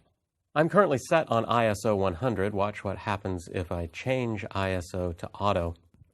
Now I'm metering at f11. My shutter speed's gone up to 100 because the camera's decided it can go at ISO 800. And as I change here, notice that shutter speed isn't really changing. It's just manipulating the ISO. The idea here is it's trying to keep my shutter speed at something that's going to be good for handheld shooting. So auto ISO is very smart when I'm working in priority modes. Of course, it can go quite a long ways here. I'm up to ISO 3200. If you decide that you don't like ISO going that high because of the amount of noise, you can actually reprogram the auto ISO feature to not go beyond a certain point, and you can see that in a separate movie. Aperture priority doesn't allow you to take any shots that you couldn't take in program mode using program shift. Instead, it just provides you with a speedier way to get to the aperture-based exposure settings that you know you need. Just like your eye, your camera's lens has an aperture in it that can open and close to let in more or less light. When the aperture is more open, you get shallower depth of field. When it's more closed, you get deeper depth of field. This is all explained in detail in Foundations of Photography Exposure. Obviously, as the aperture closes, less light gets into the camera. So by default, the camera always leaves its aperture wide open so that when you look through the viewfinder, you see a nice bright image. Even if you've dialed in a very small aperture for shooting, when you look through the viewfinder, you're still looking through a wide open aperture to ensure that you can see your scene clearly. When you finally press the shutter button, the camera closes its iris down to your chosen aperture setting. Because the aperture in your camera is always wide open when you're looking through it, you're not necessarily seeing the true depth of field that you'll see in your final image. If you've dialed in a very deep depth of field by using a small aperture, you won't see how deep the final image will be simply by looking through the viewfinder. To help you pre-visualize your depth of field, your camera includes a depth of field preview button. When you press it, the iris is closed down so that you can see the actual depth of field that will occur in your final image. The depth of field preview button is located on the front of the Mark III body. It's tucked away right here. So what's great about this position over the traditional depth of field preview button position, which was before down under here, is that when your hand is around the camera grip, your ring finger should be resting right here. So you can have your forefinger up on the shutter button and your ring finger right here on the depth of field preview button. Once you press it, the iris will close down, and it will stay closed down until you lift your finger off the button. Now, when the iris closes down, your viewfinder will possibly get very dark because there's just not as much light coming into the camera. This is why the iris was wide open in the first place, just so you could see the viewfinder. This can also make it more difficult to actually see the depth of field in your image. But if you wait a moment and give your eyes time to adjust to the darker view, and if you can find a way to cup a hand over your other eye and over the viewfinder, then your eyes should adjust, and you should be able to get a clear view of your scene with truer depth of field. One more thing, the image in your viewfinder is much smaller than the image that you'll most likely view on your monitor or in a print, so it's going to be harder for you to tell fine sharpness in your viewfinder. Depth of field preview doesn't give you a perfect way to gauge very fine, subtle depth of field effects, but it should let you see if certain large things in your scene are in focus or not. In program mode, when you meter a scene by half-pressing the shutter button, the camera calculates an appropriate shutter speed and aperture and maybe ISO if you're set to auto ISO. There will be times, though, when you know that you're going to want a lot of control of shutter speed. Maybe you're shooting a sporting event and you know that you want to perfectly freeze motion, so you want to make certain that your camera is always using a fast shutter speed. Or maybe you're shooting a landscape with some moving water in it and you know that you want that silky, smooth, blurred water effect in all of your shots, so you want to make certain that you're always using a slow shutter speed. In shutter priority mode, you can choose the shutter speed that you want, and when the camera meters, it will automatically pick a corresponding aperture that will yield a correct exposure. You should already know how to switch to shutter priority mode. That's TV on your mode dial for time value. I'm going to press the locking button, turn that to there. Now watch what happens when I meter. I'm at a 60th of a second, and the camera has chosen f5. I'm in control of shutter speed here on my main dial. As I turn it, I'm changing the shutter speed, and the camera is automatically calculating a correct corresponding aperture for the current metering. So I can go to faster or slower shutter speeds. Now watch what happens here as I speed up my shutter speed. Suddenly my aperture is flashing. What that's indicating is that I am going to be underexposed. The camera cannot open the aperture any wider because this particular lens at this focal length only goes to f4. So it's flashing. That doesn't mean it won't take the picture. I can still take the picture. It's just warning me that I'm going to have an exposure problem. The same thing can happen at the other end of the exposure dial here. So this gives me full control over shutter speed and leaves aperture up to the camera. Now I'm going to let the meter time out here, and notice it's still showing my shutter speed. That's because that's something I can just set, and I can actually set that even before I meter. So maybe I'm shooting a fast-moving sporting event. Before I even get started, I might just decide I want to shoot this at 1,000th of a second. I don't want that to change because I'm really trying to freeze motion here. And now I would just be able to shoot my way through with the camera taking care of aperture. I'm set at ISO 100. That's one reason I'm getting the underexposure warning is not only will my lens not open enough, but I at an ISO that's too slow for this light. I'm going to set the ISO over to auto. And now watch what happens. It's not flashing f4 at me because it's bumped the ISO up for me. As I change shutter speed, it's not messing with aperture as much as it's messing with ISO. So the camera is going to be pretty intelligent about trying to make a change to ISO rather than mess up your depth of field. It's going to prioritize its ISO changes. One thing to be aware of is that means that it might go up to a really high ISO. Here it's gone up to 6400. If you've already decided that 6400 or any of these ISOs is far noisier than you like, then you're going to want to constrain your auto ISO settings so that ISO doesn't go beyond an ISO that you think is acceptable, and we'll show you how to do that in another movie. Shutter priority doesn't allow you to take any shots that you couldn't take in program mode using program shift. Rather, it simply provides you with a speedier way to get the shutter speed-based exposure settings that you want. Sometimes you might have a very peculiar creative vision or be facing a particularly complex exposure situation. Maybe you're shooting a scene and you want shallow depth of field and you want to blur some motion in the scene and you don't care if the whole thing is a little overexposed. Or maybe you're used to working with a handheld light meter and you are using it to calculate exposure settings, which you then need to dial in by hand. Manual mode gives you full control of both shutter speed and aperture on your camera. You can dial in any settings you want, regardless of whether the camera's meter thinks they're a good idea. It might flash warnings to you about how it thinks you're making bad decisions, but it'll still take the shot. M on the mode dial is manual mode, so I'm just going to press the lock button and move that over there. Now notice on my screen, I haven't done any metering, but it's already showing me a shutter speed and an aperture. That's because the camera doesn't do anything to pick shutter speed and aperture when you're in manual mode. You're in complete control of that. The main dial lets you change shutter speed. The quick control dial lets you change aperture. Now I'm going to meter with these settings dialed in, and you can see that I've got a little mark showing up here on what is normally exposure compensation. In manual mode, rather than exposure compensation, this is just showing me kind of an old-fashioned light meter. And right now, that mark is letting me know that the camera thinks that this is good metering.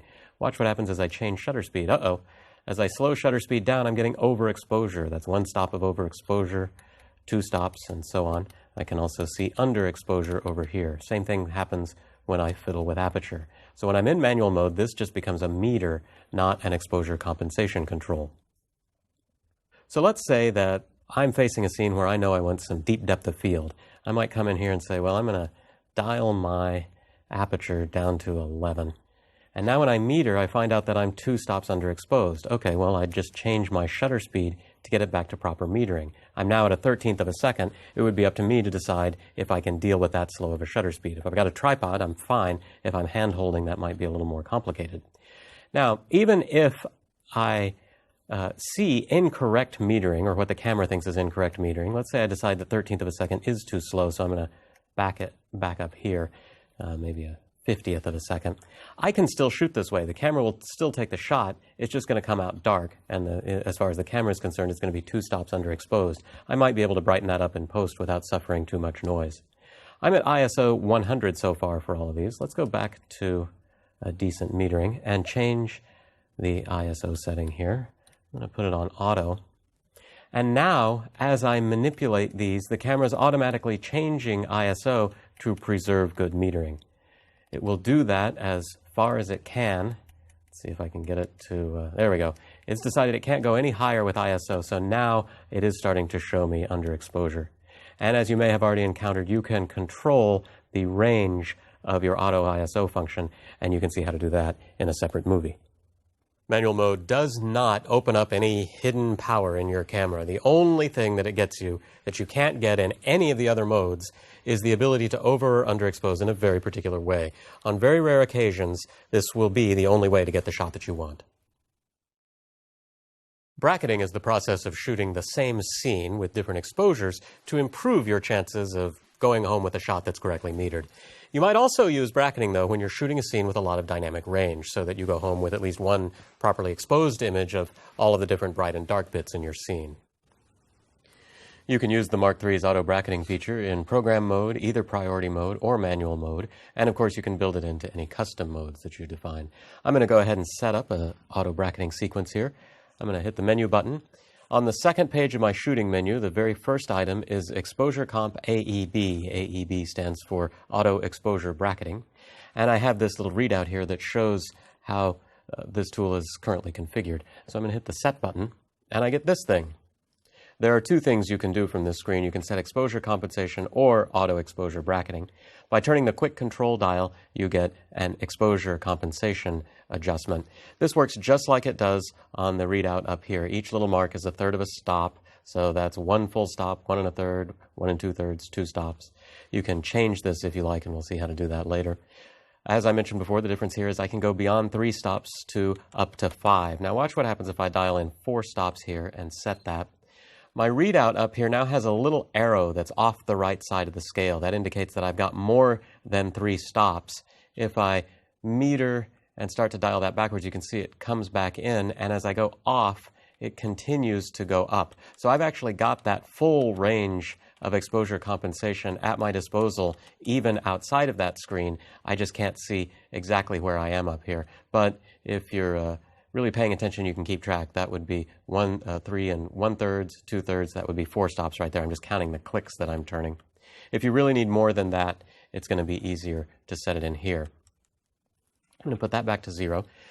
Now, if I turn the main dial, I get something different. I get the auto exposure bracketing control.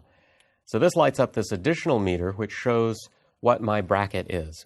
By default, the Mark III gives you a 3-shot bracket. And what these are telling me are what the exposures are going to be for each shot.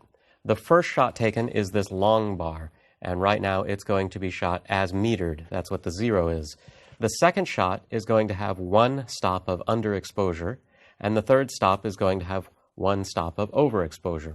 I'm in program mode, so it's going to generate those over and underexposures just as it would any other time I'm in program mode. It's going to mix up a shutter speed or aperture adjustment, or possibly an ISO adjustment if I'm set for auto ISO.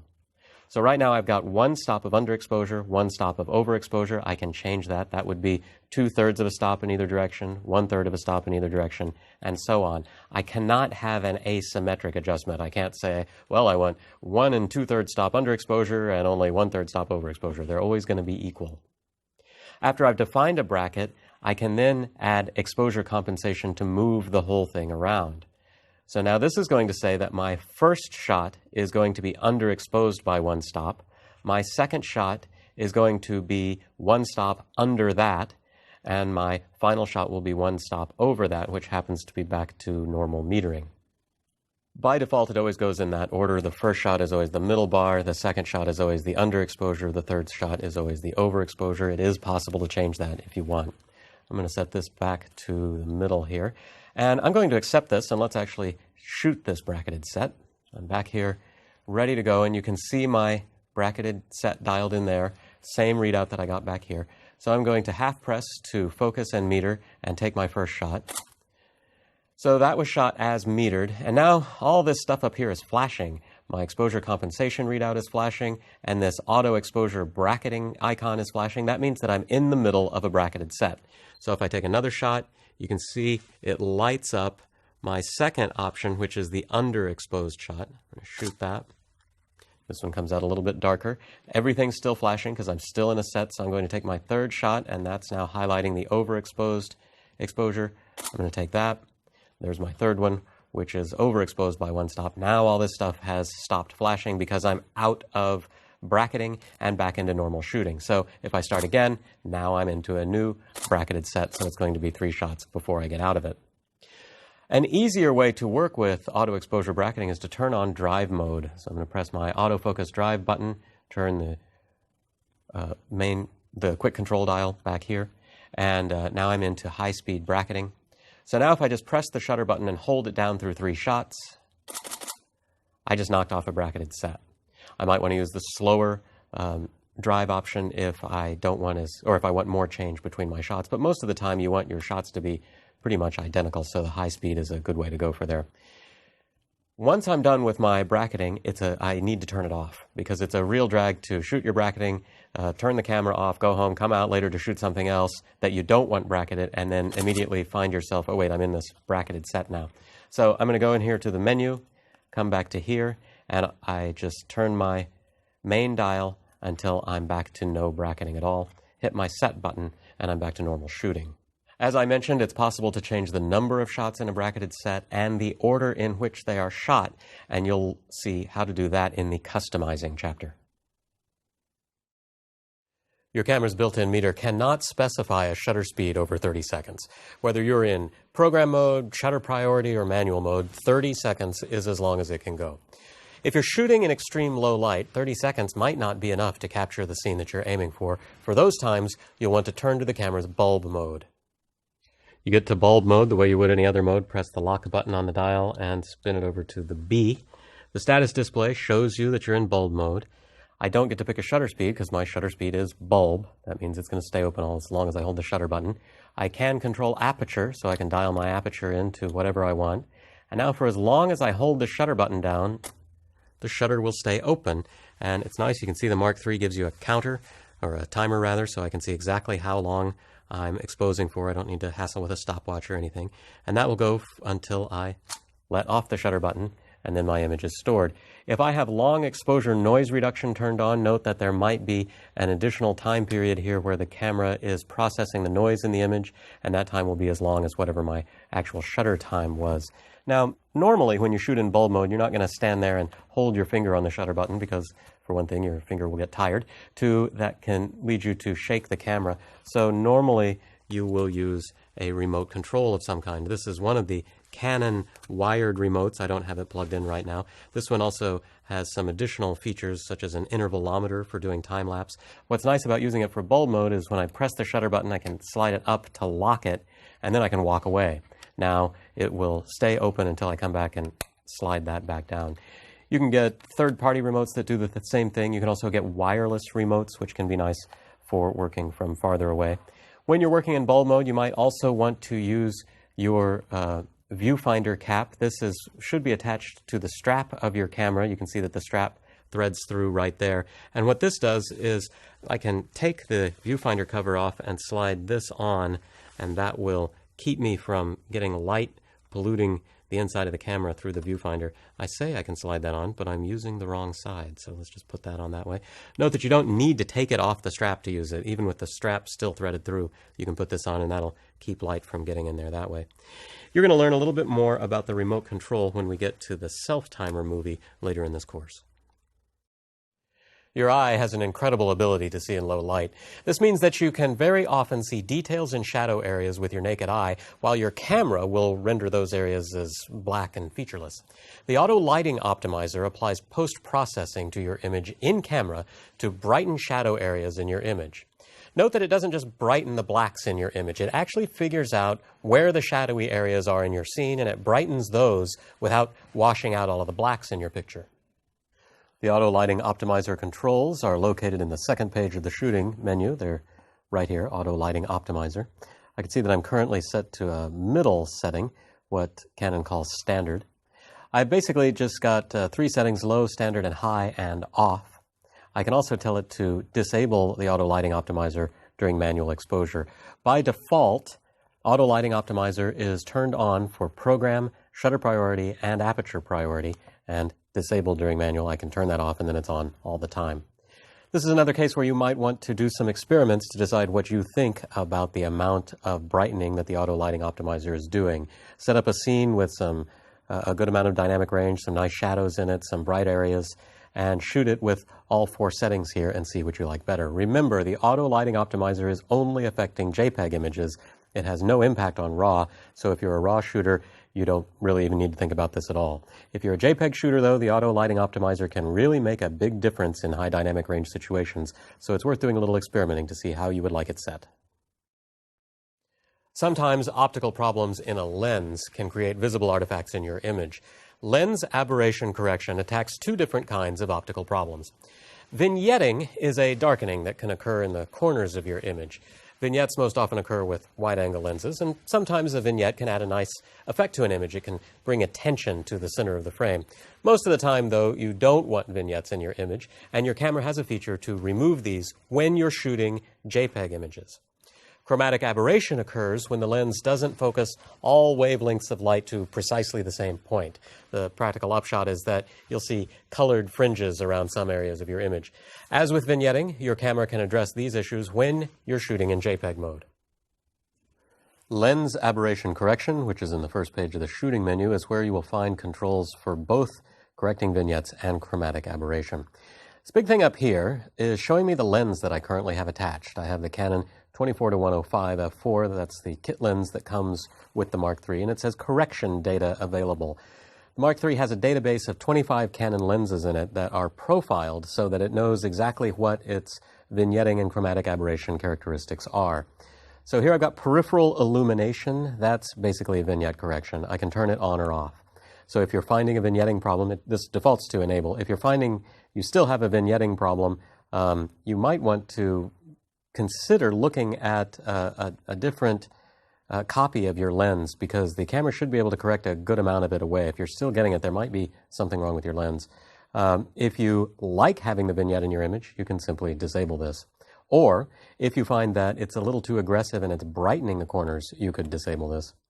Chromatic aberration is going to occur when you are shooting high contrast edges. So, say, telephone lines up against a blue sky, or the edge of roofs up against a blue sky. You might see purple or reddish or bluish fringes along those edges, and you're going to find them worse at wide angles and at certain apertures. Chromatic aberration reduction will simply try to eliminate those for you. It does a very good job, but if you, for some reason, find that it's degrading your image somehow, you might want to disable it. Again, as with any in-camera processing operation, except for noise reduction, these features only work on JPEG images. If you're a RAW shooter, you don't need to worry about these. You're going to have to figure out a way to fix these problems in post-production. If you're a JPEG shooter, this is a very simple, easy way to deal with these 2 kind of pesky image editing hassles. Overexposure is the bane of all photographers. When an image is overexposed, highlight areas can blow out to complete detailless white. Underexposure is not as pesky a problem, because if a shadow underexposes to complete black, it often just looks like a really dark shadow. Highlight tone priority is a feature that can dramatically reduce overexposure in an image. Consider this image, which has badly overexposed highlights. Now here's the same image shot with highlight tone priority turned on. Note that the overexposed bits now have detail in them. For JPEG shooters, highlight tone priority can really mean the difference between usable shots and overexposed rejects. Now, as with many really, really good things, there's a price to pay for using highlight tone priority. While your highlights will be better exposed, there's a slight chance that your shadows will have more noise in them, those annoying speckly patterns. So for this reason, highlight tone priority defaults to being turned off. Now, for the most part, it's best to try to control overexposure through better exposure choice, dialing down your exposure with exposure compensation, for example. But if you're in a situation where you need to shoot quickly, or if you're shooting something bright white, like a wedding dress, then dialing down exposure is a drag, because the bright white thing will go kind of dingy. So in those situations, highlight tone priority can be a real lifesaver. Highlight tone priority is either simply on or off. By default, it's off. This is in the 3rd page of the shooting menu. I can go down here and enable it, which has this D plus next to it. And so when I enable it, I have this D plus here, which might be a little demoralizing when you just see it in here. But what they're actually referring to is more dynamic range. As soon as I enable highlight tone priority, the camera will automatically disable the auto lighting optimizer. And notice that with this turned on, I might see a little bit more noise in my images than I would without it. So you'll want to keep an eye on that. Finally, it's also going to change my ISO range. When I turn on the highlight tone priority option, my ISO range is going to go from 200 to 25,600. So I'm going to lose the bottom end of my ISO range. So most of the time, you'll probably want to keep this off. But again, if you are shooting in a situation where you're trying to capture bright highlights like a woman in a wedding dress, this is a great option to help ensure that you don't suffer overexposure. Any scene that you look at has a dynamic range. That is, it has a range of brightness. One of the things that complicates the photographic process is that your eye can perceive a much wider dynamic range than your camera can. That is, it can see a much greater range of dark to light. So while your eye might be able to see details in bright highlights and dark shadows within your scene, your camera will only be able to see detail in one or the other. In high dynamic range imaging, or HDR, you shoot multiple frames, each exposed to capture a different part of the dynamic range, and then you use special software to combine these multiple images into a single final image that has detail across all of its highlights and shadows. Your camera has the ability to shoot and merge HDR images automatically in camera. I've got a scene with a good amount of dynamic range here. I've got a dark projector over there. I've got those bright flowers back there. Watch what happens if I just take a shot. I'm in program mode, autofocus, evaluative metering. I'm just going to take a quick shot. And if I go into playback mode here, you can see that I've got okay detail on the projector over here. As I stand here looking at it with my eye, I can see tremendous detail, much more than I can see in there. Over here, the flowers are well exposed. I can see detail on them. This is actually what the meter has decided to do, is protect the flowers at the expense of the projector. So though my eye can see detail in both, my camera has to choose between one or the other and has chosen to protect the flowers. Now I could tell it to do something different. I could meter and then dial in one stop of overexposure on my exposure compensation. Now when I take the shot, I get nice detail on my projector. Look at all this stuff that's opened up in here. That's actually a little brighter than I can see with my eye. But whoa, the flowers have gone out to complete white. That's just not going to work at all. They're completely overexposed. This is where HDR comes in. I'm going to turn my exposure compensation back down to 0 before I forget, and then go into my shooting menu. Because in here, over here on the third page at the very bottom, you'll find something called HDR mode. It's defaulting to disabled, obviously. Here's where I can turn on an HDR process. This is going to shoot 3 different images and combine them to create one image that will have detail in both the shadows and the highlights. So the first thing I need to do is to turn it on. I do that by changing this Adjust Dynamic Range option from Disable to one of these settings. These are simply going to govern how much exposure differential there is between each shot. And I can put it on auto, and the camera will try and calculate the differential itself, or I can specify 1 EV, 2 EV, 3 EV. EV is exposure value. It's roughly the same as a stop. I'm going to just put it on auto. The auto dynamic range option does a very good job of figuring out how much exposure space to put between each shot. Next, they have this thing called effect. So I'm going to end up with one shot that's underexposed to bring in more detail on the flowers, a shot that's overexposed to bring in more detail in the shadow areas on my projector, and a shot that's exposed normally to pick up all the midtones. Those 3 images are then going to be combined. How they are combined is controlled by my effect setting. Natural is really the best way to go. As I go up from here, I'm going to start seeing an image that looks really processed. I'm probably going to see halos around really bright areas. I typically find that these are pretty useless, actually, so you're going to be best served by just leaving this on natural. Continuous HDR lets me control whether the HDR process stops after this shot that I'm going to take, and by shot, I mean 3 shots that are combined into one HDR, or that continues until I explicitly turn it off. Basically, they're saying, we're going to turn HDR off so that you don't forget that it's on and screw up your next shot, or they're saying we're going to leave it on so that you can continue to work this scene in an HDR mode. I'm going to leave it on one shot only. I can also do this shooting handheld, and the camera will try to align the images. I still need to work to hold the images very stable, and I want to be sure that Auto Image Align is turned on. Since I'm on a tripod, I'm going to set this to disable. If you leave it enabled, there's a chance your image might get cropped a little bit. Finally, the camera is shooting 3 images and then combining them into a 4th image. If I want, I can tell it to save, both the 3 original images and the merged image, or the HDR image only. The reason I might choose to save all of them is that if I don't like the camera's results, I can take those original images back home and merge them on my computer using Photoshop or special HDR software. For the sake of easy review here, I'm going to switch this to HDR image only. I don't need the original images, and this is going to make it easier for us to do comparisons of the HDR image against the images that I've already shot. So with that all configured, I'm ready to go. So I just frame my shot, which I've already done. I've got autofocus turned on, so I don't need to look through the viewfinder. I'm just going to press the button once, and it shoots all 3 images, and then merges them, and then shows me the results. Let's go into playback mode here. And I want to issue a very strong caveat here. We have the screen brightness turned up all the way here so that you can better see the images on screen through our video cameras. So what you're seeing is actually a little bit different than the actual results I'm getting. Unfortunately, the results are looking worse. With the screen brighter, you're seeing these maybe as a little washed out, and you're not seeing detail here that's as good. But still, I want to show you the difference between this image and the overexposed image that I shot before and the original image that I shot. So this image compared to the overexposed, yes, I've got better detail here in the overexposed image, but here I've got much better detail in my highlights. And then compared to the original, where I've got very little detail here compared with what I get in HDR. Again, I'm probably seeing more detail on my screen here than you're seeing on your screen.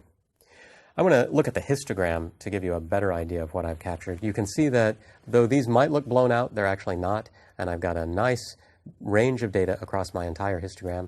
In the overexposed one, I was blatantly overexposed, and in the original, I actually had a lot of detail in the highlights, not a lot of detail down here. In my HDR, I've got a little more mid-tone data down here. So when you're going to want to use HDR are those occasions where you want to preserve detail in your shadows, detail in your highlights. That said, I can guarantee you you're always going to get better HDR results doing the merge yourself on your computer than letting the camera do it for you. If you'd like to know more about HDR, you can check out my Shooting and Processing High Dynamic Range Images course. It will walk you through the entire process of shooting and processing images on your computer. In the old days of film shooting, if you ever forgot to advance the film in your camera, then you would end up shooting multiple images onto the same piece of film, resulting in a weird composite image. Eventually, the camera makers engineered their cameras so that it was not possible to accidentally create multiple exposures, but by that point it was too late. All the artsy types had already decided that multiple exposures were a very cool effect. You can create multiple exposures in your camera right now using the multiple exposure feature. To create a multiple exposure with your 5D, go into the menu and work your way over to the 3rd page of the shooting category. Down at the bottom, you'll see something called multiple exposure. It defaults to being disabled, of course. I need to enable it and configure it. There are a lot of different things you can do with this command. First of all, I need to tell it that I want it turned on, but there are 2 different ons. The first one is for shooting still objects like I have here. We've built a scene here with 2 different objects in it. I'm going to merge them together. And along the way, it's going to give me a lot of really cool feedback for building a composition. The second one is for continuous shooting, going into drive mode and quickly firing off a burst of images, usually of a moving subject, and letting the camera put them all together. So maybe I've got a bicyclist that's moving through frame. It would take a picture here and here and here and here and then merge them all together. So I'm going to pick this one because it's better suited to my still subject matter. There are lots of different ways of digitally combining images, and that's what's going to happen here. I'm going to have 2 digital images that need to be composited.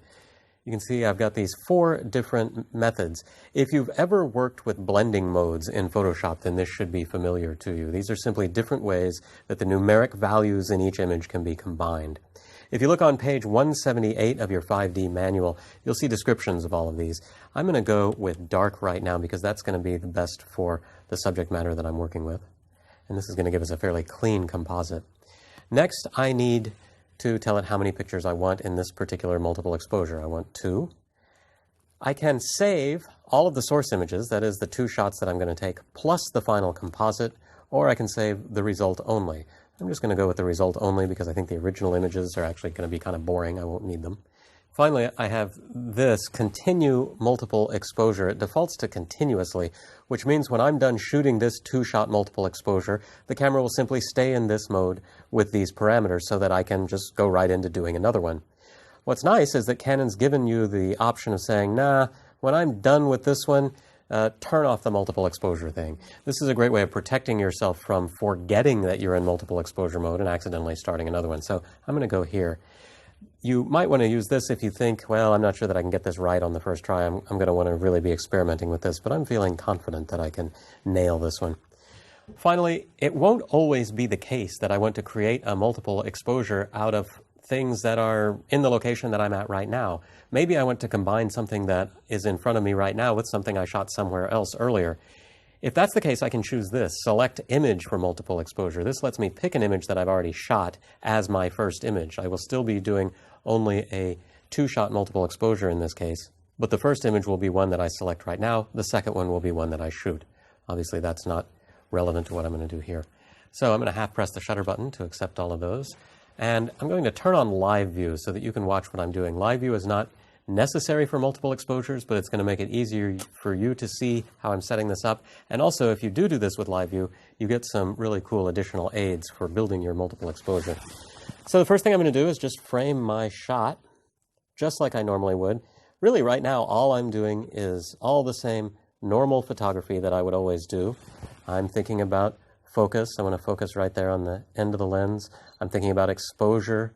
So I've got my lens open all the way to try and get some shallow depth of field. Just doing all of my normal photographic process. And I'm metering and taking my shot. A couple of things happen now. This icon starts flashing on the status display to indicate that I'm in the middle of a multiple exposure. It's also flashing back here. And something else really cool happens, which you'll see as soon as I move the camera. It's giving me a semi-opaque version of the shot that I just took.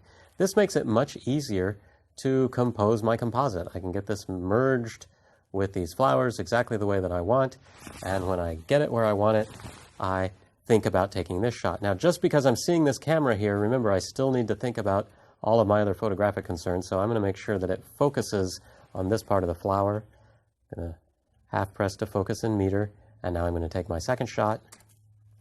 And it's going to think for a moment, show me a quick review, tell me it's busy, and then I'm back to normal shooting. But I'm no longer in multiple exposure mode because I asked the camera to bail out of it when I was done taking this shot. So let's do a quick image review here and see what this looks like. I'm going to drop into playback and zoom in here.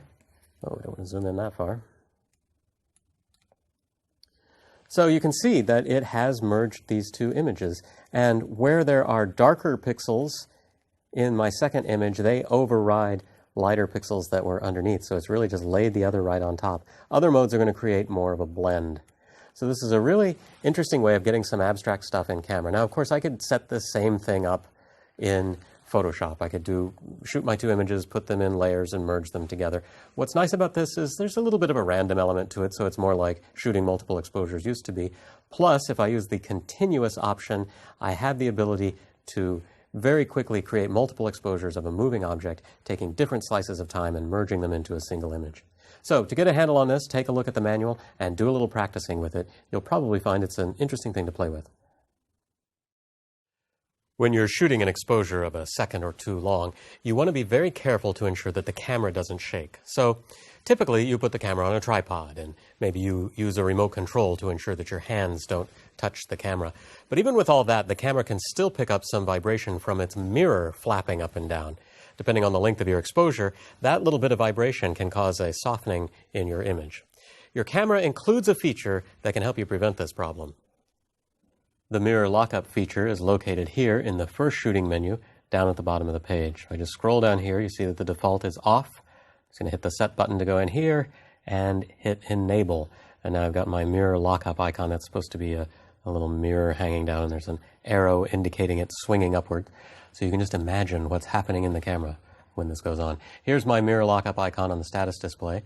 So I'm half pressing the shutter button to meter and focus. Now when I press it the rest of the way to take the shot, that was the mirror swinging up. And now my mirror lockup icon is flashing to let me know that I'm in a locked up mirror mode. Now I can take as long as I need. When I'm ready to take my shot, there's no more metering or autofocus. That's all locked in. Now I press the shutter button all the way down and it takes my shot.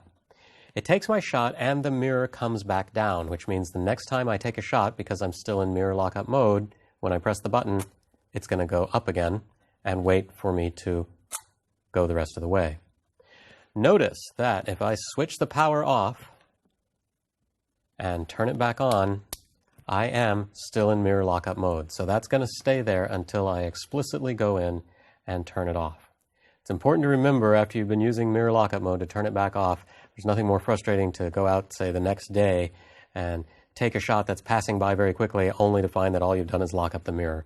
This is another reason that it's great that the menu system remembers where you were, remembers the last item you did. If the last thing you did was to lock up the mirror, when you come back into the menuing system, you're right there ready to go. So that's mirror lockup, which is going to let you reduce vibration in your camera when you're doing longer shutter speeds. That big LCD screen on the back of your camera is a great photographic aid. You can use it to review your images. In live view mode, you can actually use it as a viewfinder.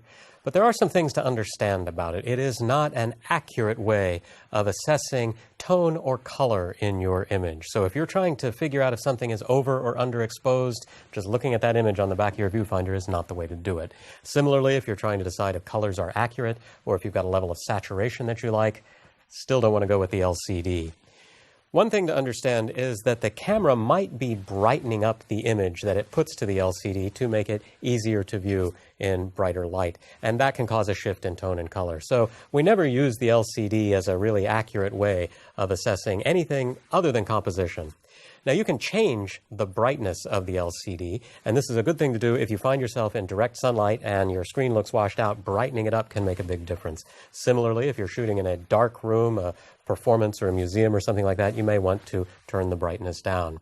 Now, there are some tools that make the LCD screen a little more useful for judging both tone and color, and you can learn about those by studying your histogram. For now, here's how you can change the brightness.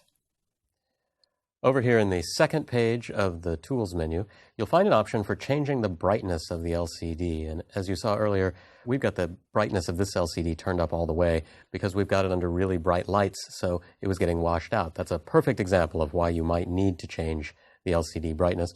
Or another example is you might want to turn the brightness down if you're shooting, say, a concert or an event or something, and you want to minimize the amount of glare coming from the camera. By default, you can set the brightness to auto, which I did with the main dial up here. And within auto, I have 3 different settings. And you can see that gives me an okay range of brightness. I'm going to switch back to manual, where I've got 7 different levels of brightness to choose from. I've got 2 things going on here in the display. This is actually showing me a view outside the camera. You're seeing white right now because we were just pointed at a white wall. It's also giving me this gray ramp, which can make it easier for me to see how much shadow and highlight detail I'm going to lose in my image as I lower the brightness. So as I pull this down, I'm actually picking up a little more detail in my middle grays, but I'm dropping out the bottoms. It can be a good idea to take a look at this little test wedge to get a better understanding of the accuracy that you might be seeing on the viewfinder when you're reviewing your images. That said, you should never trust contrast and color on this screen. All of the image data going to this screen is amped up so that it's easier to see in bright light. Be aware that as you increase brightness, you're also going to increase battery drain. It takes more power to drive a brighter screen, so you're going to want to balance those concerns. You're also going to heat up the camera faster with a brighter LCD. If you're mixing shooting stills with video, or you're shooting a lot of video, you're going to want to watch that screen brightness because you'll already be battling heat issues in video mode. The screen is really about judging composition. You can use the image's histogram to get a better idea of exposure. But for simply being able to see the screen in bright lights or to not see it so well in really dark light, you'll want to go to the LCD brightness screen and turn the brightness up or down. Your camera includes an orientation sensor that lets it figure out if you're shooting in portrait or landscape orientation. Your camera records the orientation of your shot in the metadata for each image. When you view the images on the back of the camera or in an image editing program, the image should appear rotated correctly. Sometimes, though, the camera's rotation sensor gets confused and the proper rotation data doesn't get recorded with the image. So to fix this, you can rotate images in camera. This rotation will actually change that rotation tag that gets stored with the image so that images will appear correct in your image editing application on your computer. If you're reviewing your images and you come across an image that needs to be rotated, all you need to do is drop into the menuing system, and in the first page of the playback section, you'll find an item for Rotate Image.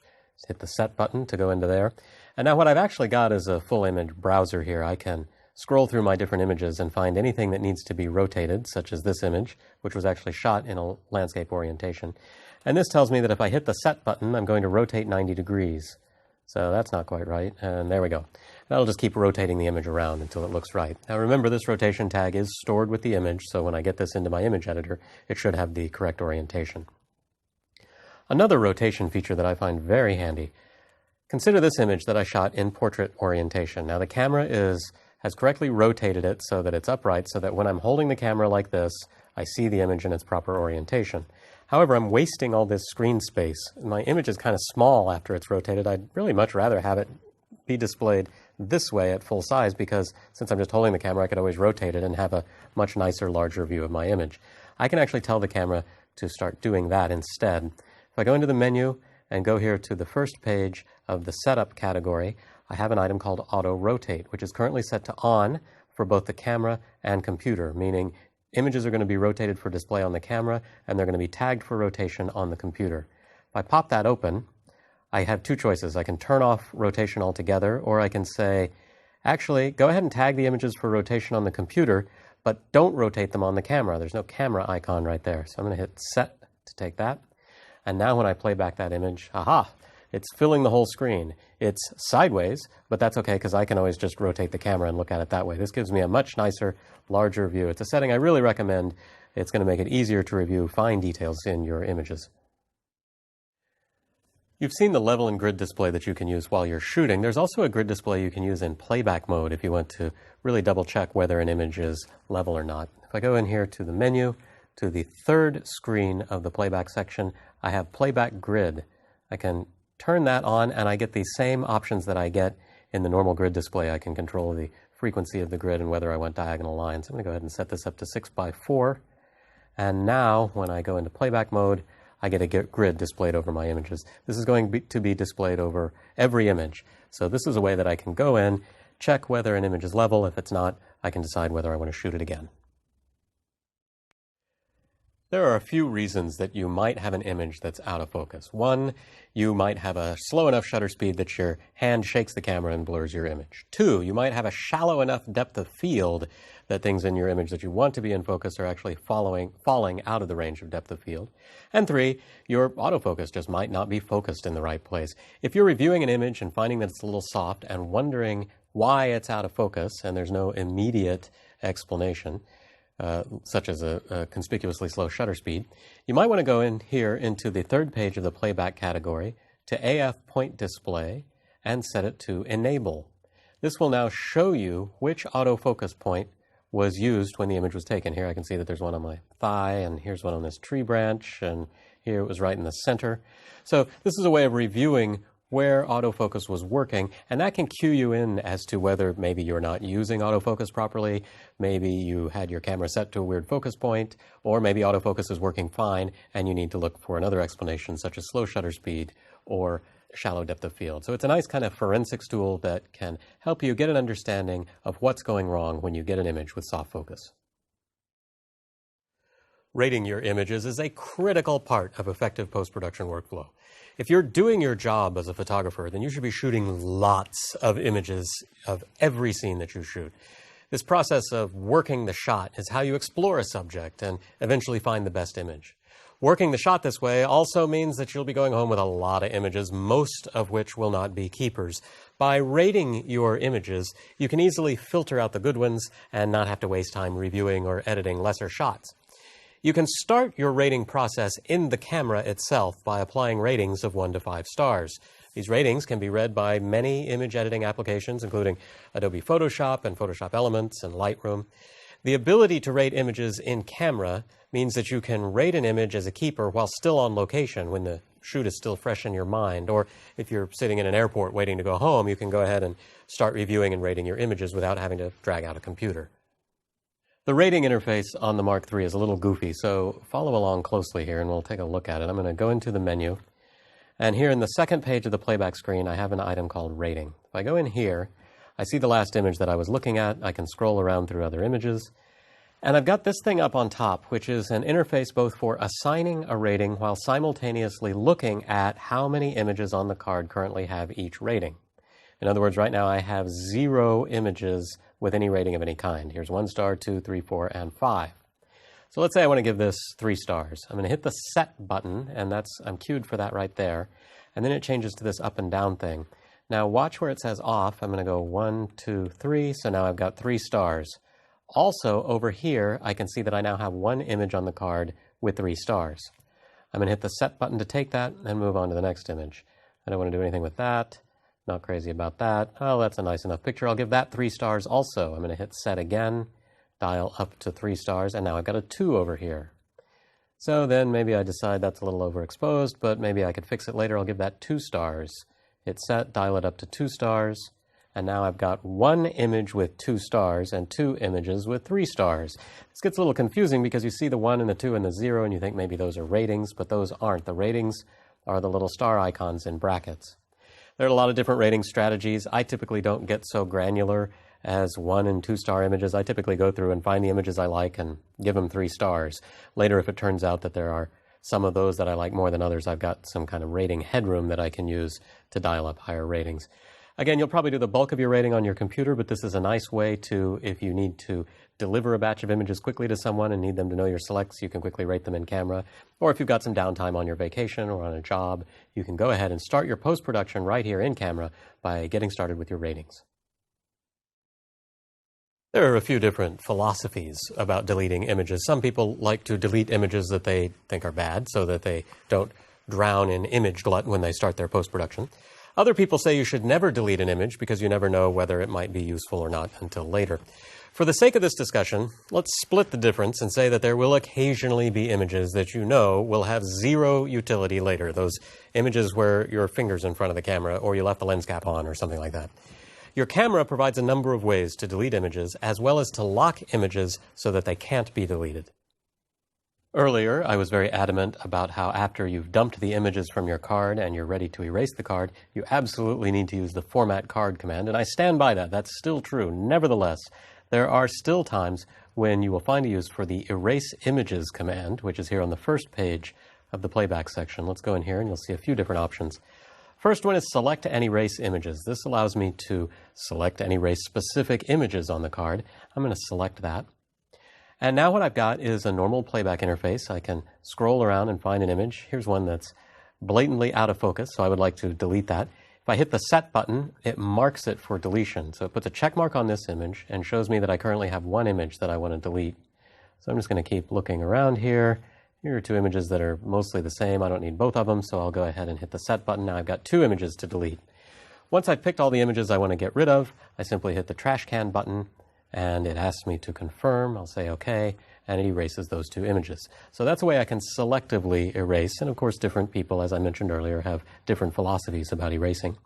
As we'll see in a little bit, it's possible to specify folders on your card, just as you would on the hard drive on your computer, and erase images only within a folder.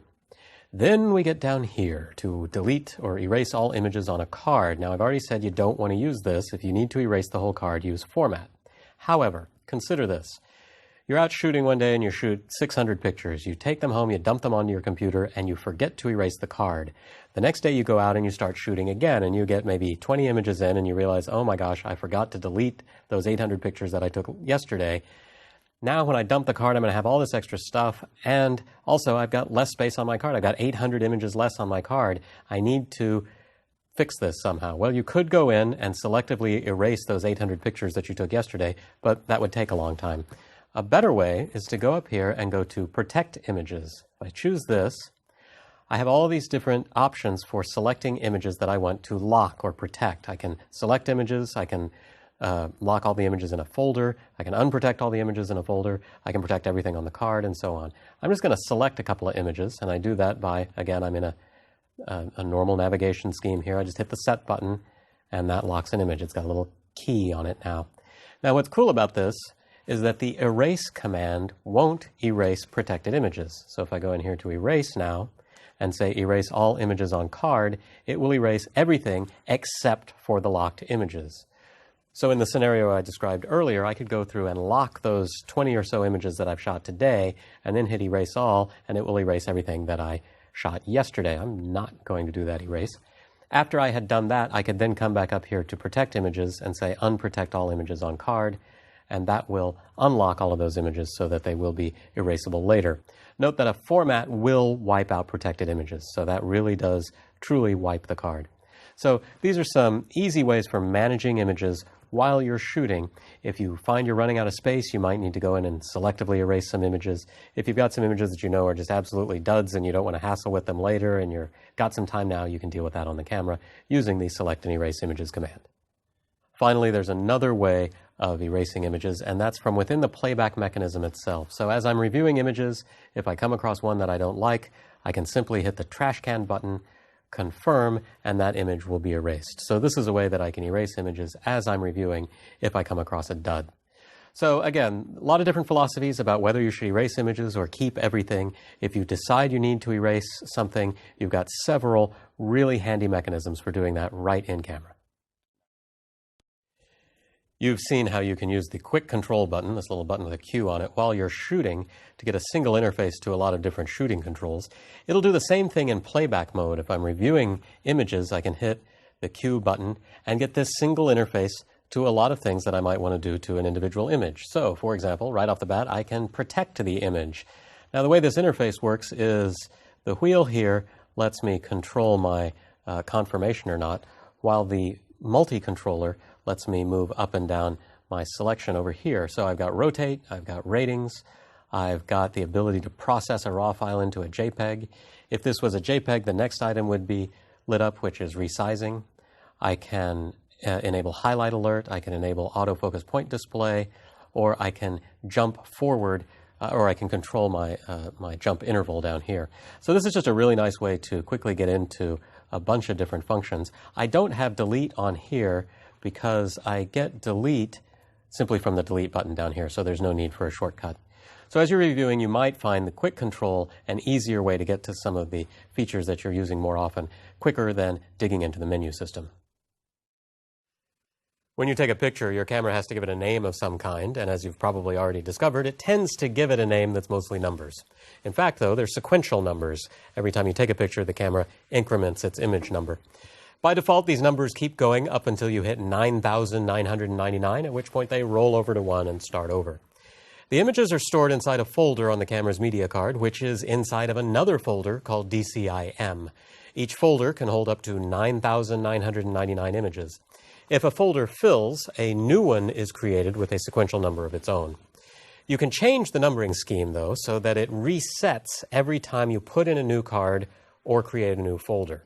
So every time you put in a new card, you'll get a new numbering scheme. You'll also get a new numbering scheme every time you take out your old card, empty it, reformat it, and reinsert it. If you want, you can also reset the numbering manually. In most situations, the default continuous numbering scheme is the best way to go. If you have numbering set to reset every time you change cards, then you'll possibly run into troubles with duplicate file names. For example, maybe you're on vacation. At the end of each day, you dump all of the images you've shot into a folder. If the file names are resetting each time, then you'll have duplicate names every day. The file numbering control is here in the first page of the setup category. By default, it's set to continuous, so that's going to keep my new images being numbered sequentially even after I've replaced cards, formatted cards, turned the camera off, gone on vacation, whatever. If I open this up, I have some other options. Auto reset will restart file numbering at 1 anytime I put in a new card or format a card that I've been using. Manual reset is something that I just call up from this menu, and that resets the card numbering to 1. So I can choose to have it automatically happen whenever a new card is inserted or formatted, or I can tell it to restart right now, or I can simply leave it on continuous. If you turn off continuous numbering, then the camera will restart numbering anytime you create a new folder, and you can manually create folders, as we'll see in the next movie. This allows you to stay organized within the camera. So let's say again that you're on vacation, but this time you've switched off continuous numbering, and at the start of each day, you tell the camera to create a new folder. When you go home, you'll have a separate folder for each day, with each folder containing images numbered starting from 1. Or maybe you want to create a new folder every time you start shooting a new event. This way, when you get home, you'll have all of your images already grouped by event or subject on the camera's media card. You can manually create and manage folders on your Mark III using, from the first screen of the setup category here, the record function and card folder select command. If I come in here, you've seen this before, this is where I chose the card I wanted to record on, but I can also create and manage folders. If I come down here and select folder, I see that I'm currently shooting into the folder 100 EOS 5D, which has 16 images in it. I get the thumbnails of the first and last images in that folder. I can, if I want, come down here and create a new folder. It tells me it's going to create a folder called 101. I can say OK. And now I've got two different folders, and I can select which one I want to start shooting into. So I'm going to select the second one, and now any images that I take will go into that folder. So if I'm trying to stay organized during a shoot, if I'm shooting a couple of different subjects and I want to be very clear on where that dividing line is between the two different subject matters, I can create separate folders and shoot into those and have some automatic organization going on even before I get back to my computer. Every time you take an image with your Mark III, it needs to generate a file name for the resulting image file, and as you've probably already discovered, those file names are a little weird. Fortunately, you can change them. If you come in here to page 1 of the setup category, you'll see something called file name. I'm going to open that up. And what I see here is what the current file name is. Now, yours might look different than this because every Mark III has a unique file name prefix here. So these are 4 characters that form the beginning of every file name. After this come 4 characters that are the sequential number that the camera is generating. And then, of course, after that is a file name extension of some kind, either a CR2 extension or a JPEG extension or a video extension of some kind. I have 2 other user selectable file names that I can choose from. Right now, user setting 1 is set to img_. So every file name would begin img_ and then be followed by my 4-digit serial number. I also have user setting 2, which is 3 digits, img, plus a single letter that indicates the file size of the image. You can find a key to these file digits on page 153 of your manual. So if I configure with user setting 2 and take a picture, I'm going to see img and maybe a capital L, which indicates that I'm currently using the full pixel count of my camera. It doesn't tell me anything about whether it's a JPEG or RAW. I picked that up from the file extension. Now, I can edit either of these. User setting 1 has to be 4 characters. User setting 2 has to be 3 characters because it's going to append that image size code there on the end. So I'm going to change user setting 1 here. I'm going to pick 4 new characters to serve as a prefix. If I just select that, I come into here. Now, this is the same interface that you see if you've edited the copyright information in your camera, and we look at how to do that in a different movie. I've got 2 different fields here. This one tells me my current file name. I can scroll around in it. I can use the delete button as a backspace key. And then if I hit the Q button, it takes me down here to where I can select letters and type out a new file name. So you might choose different file names depending on a job you're working on or maybe a department in your company or something like that. So this might be something you want to change for different jobs. So once I've got a new file name prefix in here, I can either say menu to select it or hit info to cancel it. I'll just go ahead and say menu. And now you can see that here's user setting 1. So my file names are actually going to be LNDA plus a 4-digit file number. And again, that file number is generated sequentially every time you shoot a new image, although there are ways you can edit that as well, and we'll see that in another movie. So this can be a useful way of kind of getting some file organization done even before I get back to my computer. By changing my user setting here, I can have file names generated that are specific to different projects, maybe different departments in my company, different jobs, whatever. After I've got these organized the way that I want, I can either hit menu to go back to my menu system or just half press the shutter button and I'm ready to start shooting. Amongst all the other metadata that's stored with your image, there's also a copyright field where you can put your name and copyright information. You can add this metadata using your image editor, but you can also configure your camera so that copyright gets added to every single image that you shoot. Having your copyright included with your images provides you a pretty good amount of legal protection should you find that someone has used an image without your permission. You can enter your copyright information directly on the camera by going into the menu system and going over here to the very last setup menu. There's an entry called Copyright Information. If I go in here, I get a few options. I can't right now display copyright info because I have not entered any. I can enter my name, I can enter my copyright details, or I can delete everything. I'm going to go in here to enter author's name. And I've got two fields here. Right now this is showing me my name, but I don't have anything in there. So I need to get down here to where I can select letters. And I do that with the Q button. That's what this little icon is showing me here, that pressing Q will swap back and forth between fields. You can see that this field is highlighted because it's got a blue box around it. So I'm going to press the Q button to come down here. And now I just go through the tedious process of either turning the wheel to move around or navigating with the joystick to come in here and spell out my name. So I'm just going to go that far for now. Note that the trash can button over here works as a backspace. So if you make a mistake, you can just do that. When you're done, you either hit the info button to cancel or the menu button to accept this. You don't use the set button. The set button is how you pick a letter.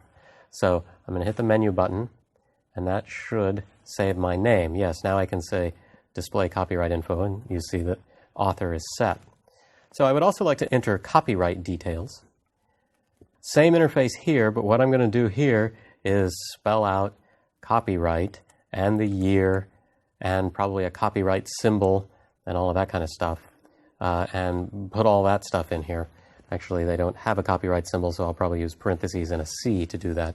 The correct syntax is copyright, parentheses with a C in it, the year, and that's all you need because you've got your name in the other field. So when you're all done, again, it's going to be menu for accepting it. And now if I display my copyright info, I see I've got both of those. This information is going to be embedded in the metadata of every single image that I shoot for as long as the camera survives. So if you ever give your camera away or sell it or something like that, you're probably going to want to delete your copyright information. So I just come in here and confirm that I want to delete it. Otherwise, it's going to be embedded in all of the images that the next person is going to shoot. You know, if you think they're a really good photographer, maybe you want to leave your copyright information in there and, you know, pick up some free images. But then you're running the risk that they're a bad photographer and your name's getting put all over a bunch of lousy images. Anyway, that's all in here. You can read this information inside any EXIF-capable image browser or image editing program. If you think this interface is a drag, that's because it is kind of a hassle. You can do the same thing using the EOS utility software that's shipped with your camera. It's got a place where you can enter copyright information and then just download it directly to your camera. You'll probably find that's quite a bit easier. When you shoot in JPEG mode, the computer inside your camera has to do a lot of things. It reads the raw data off of the image sensor, it converts that into a color image, then it applies your white balance settings, it sharpens the image, and finally it compresses it into a JPEG file. Along the way, it also possibly performs some image editing operations, changes to saturation and contrast, for example. Picture styles are collections of image editing operations that can be applied to JPEG images when you shoot. Your camera comes with a selection of picture styles that are tailored towards specific subject matter. For example, the portrait picture style will apply color corrections and contrast adjustments that will make skin tones look better. If you're shooting RAW, picture styles have no effect on your image because no image processing takes place on RAW files inside the camera. However, if you select a picture style other than standard, a tag is set in your RAW file. If you then open that RAW file with Canon's Digital Photo Professional, it will identify that tag and automatically apply settings in DPP to achieve the look of the picture style. If you're processing your RAW images with other RAW processors, then picture styles will have no effect.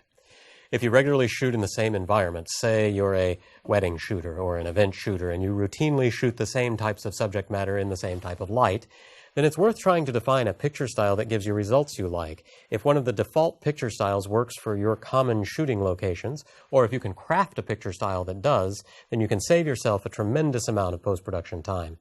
If you're shooting JPEG, then your camera will automatically apply the corrections defined in your picture style. If you're shooting RAW and processing your images with DPP, then it will automatically apply your picture style's corrections.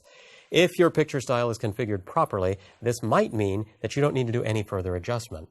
As you'll see later, picture styles can contain extremely refined adjustments that can create very subtle changes in color and contrast. There are two ways to select a picture style on the Mark III.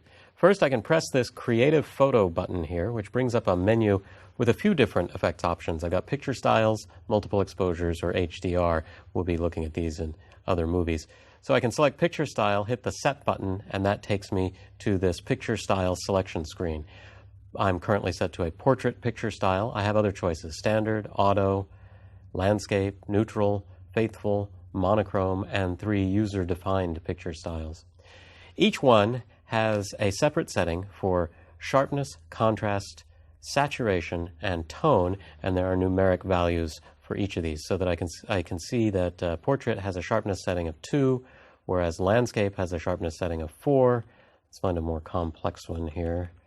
Actually, none of them have alterations to contrast, saturation, or tone.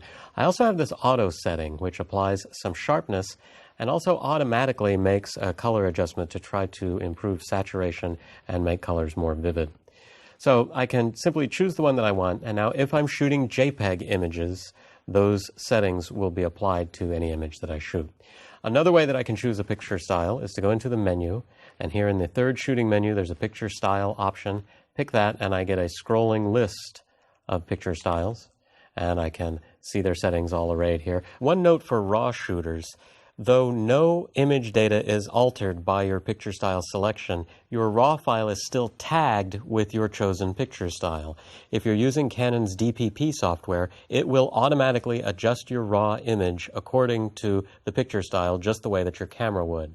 So this is a way that you can shoot RAW and still take advantage of some predefined automated processing. Again, an easy way to speed up your workflow. If I want, I can edit the built-in picture styles or even define new ones. As you saw before, each picture style has a sharpness setting, contrast, saturation, and tone, and those are represented by these numbers right here. With a picture style selected, if I hit the Info button, I'll get Detail settings. So I'm going to do that right now. And here you see I've got 4 different sliders, one for each of the picture style parameters. It's very important to take note of where 0 is for each of these settings. For sharpness, 0 is over here on the left because I can't have negative sharpness. For contrast, saturation, and tone, it's in the middle because I can either remove contrast, saturation, and tone or add it. So let's say I wanted to modify this picture style. I might want to go in here and turn down the sharpness, say, and maybe I'm going for more of an antique look, so I'm going to dial back the saturation as well.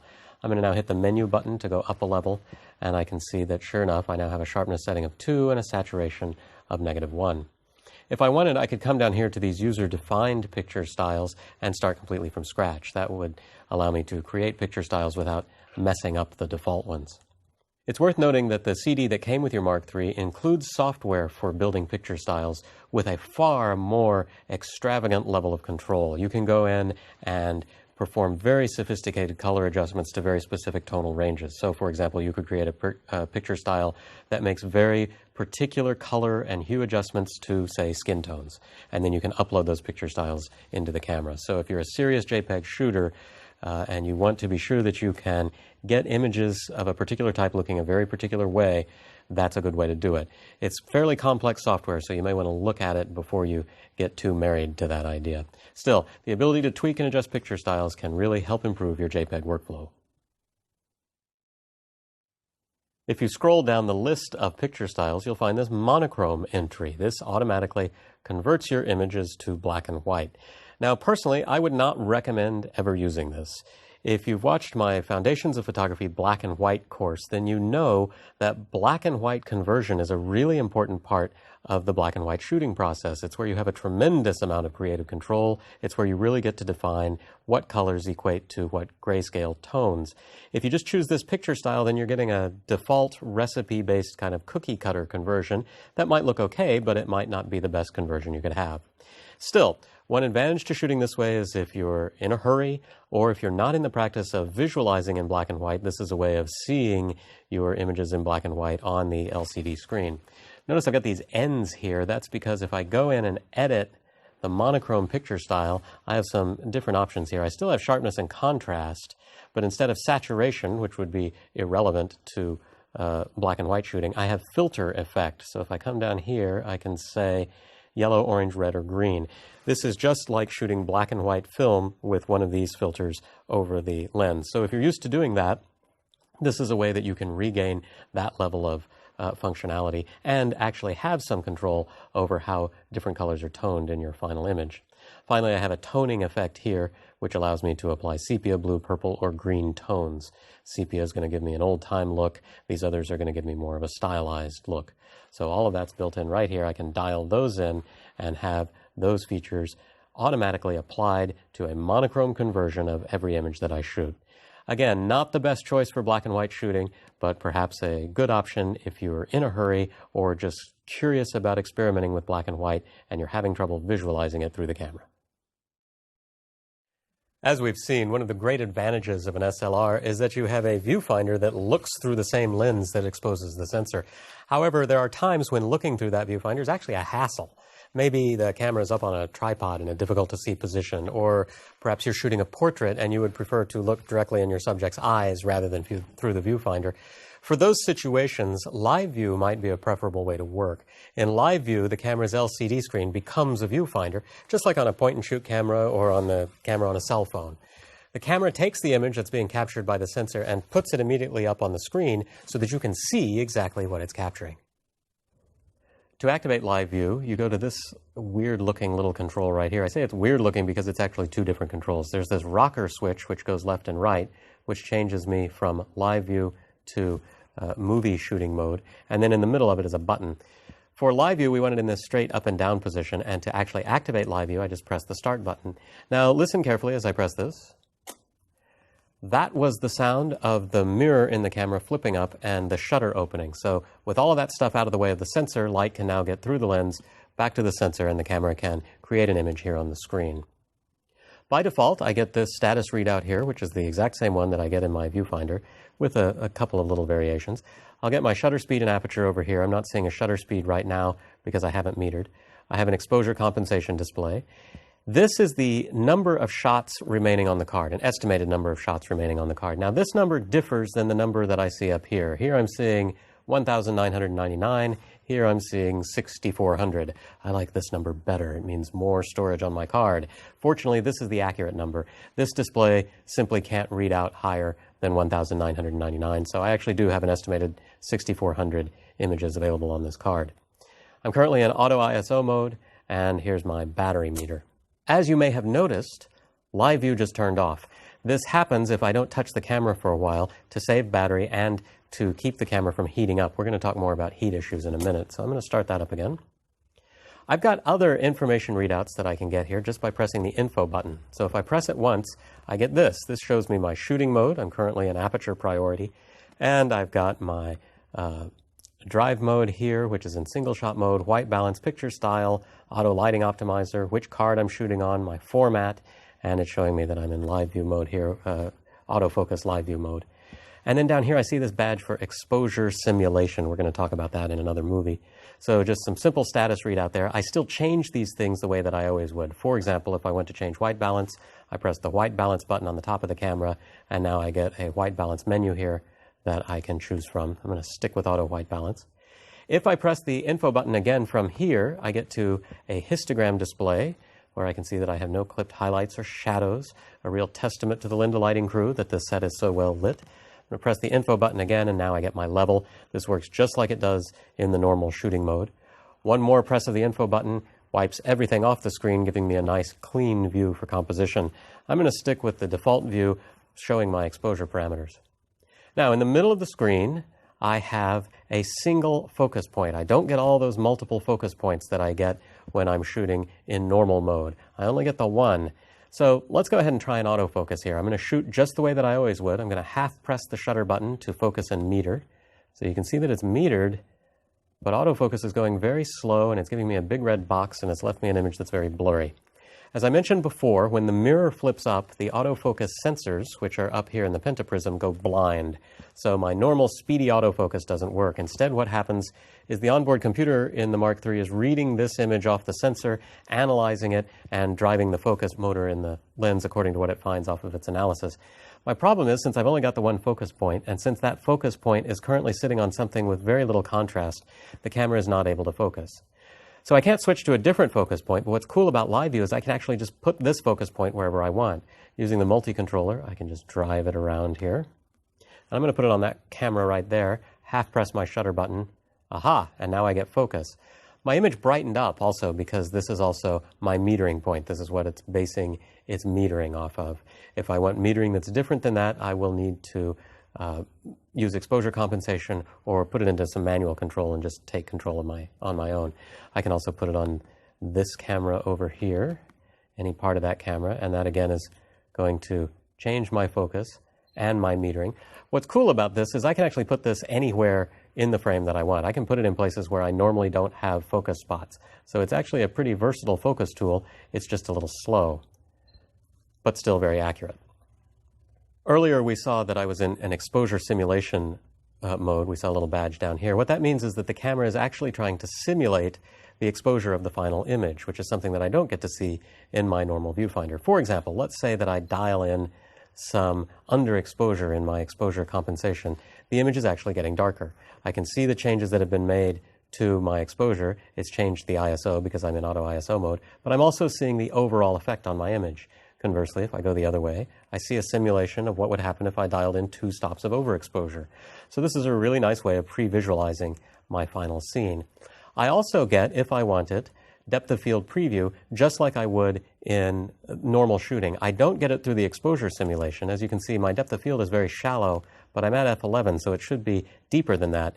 If I press the depth of field preview button, which is located on the front of the camera, right next to the lens, I actually do get a preview of depth of field. There you see that it just sharpened up. The camera in the back got clearer.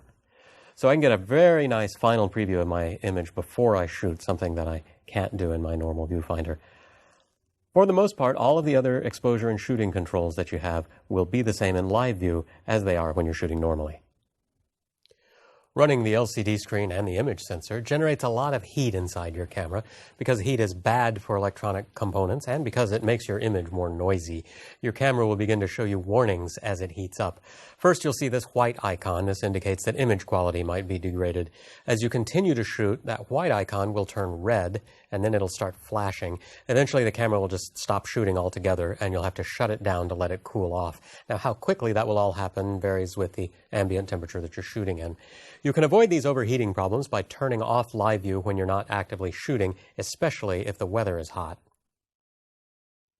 When you activate live view, your camera raises its mirror out of the way so that light can get all the way through the lens and back to the sensor that's back here. It's the sensor that creates the image that's shown on the LCD screen. So no live view image can be created when the mirror is down and in the way of the sensor. Unfortunately, there's something else that happens when the mirror flips up.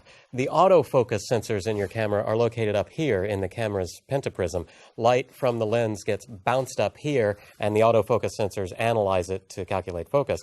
But when the mirror is flipped up, those sensors basically go blind, meaning your camera loses its normal autofocus capability. So when you're in live view, the camera has to use a different method to autofocus. By default, rather than relying on its autofocus sensors, the computer in your camera will analyze the image that the sensor is capturing and focus accordingly. The practical upshot is that autofocus in live view is much slower than it is when you shoot normally.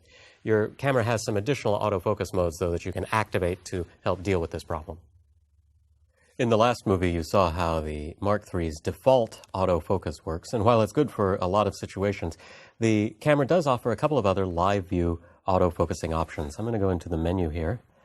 And on the very last page of the shooting category, I've got a bunch of live view options. The second one is autofocus mode. It defaults to live mode, which is what you've seen so far. That's where I get the one focus point in the middle of the screen that I can steer around with the multi-controller. If I pop this open, though, I have 2 other options. I have a really happy live mode. I think what this is actually referring to is face detection live mode. So this will actually try to identify faces in your scene and focus on those. And then I have quick mode, which gets us back to using the camera's autofocus sensors, and it has a few different advantages over live mode. I'm going to set that right now and go back into live view here. So things have changed here. I still have the box I had before, but now I have this other little box, which looks suspiciously to be the same size as one of the camera's standard focus points, and that's because it is. This is actually my focus point now, this small box. The larger box is a metering box. So a couple of things are cool here. I can meter independently of focus now, and I get faster, more accurate focus. So this is actually a focusing point, one of the 61 that I have available. I can choose to focus right now on that focus point by half pressing the shutter button. And the screen went black and the camera beeped. So what happened was when I half pressed the button, the mirror came back down. That allowed light to get back up to my focus sensors. It quickly took a focus reading. Once it had it, it beeped to lock focus, and then it raised the mirror back up to give me live view. So when that mirror went down, my autofocus sensors could see, but my sensor no longer could, so my viewfinder went black. The camera makes a lot of noise and shakes during that also. Problem right now is I'm focusing on that part of the table, which I don't really want. I'd rather focus on this camera. I do that just like I would in normal shooting. I select a different focus point. So I'm going to press my focus point select button back here, and now I get this menu of all the different focus points I have, and I'm going to steer, oops, timed out there. I'm going to steer over here with my multi-controller and put it right there. If I wanted, I could also change focus point by using the quick control dial here.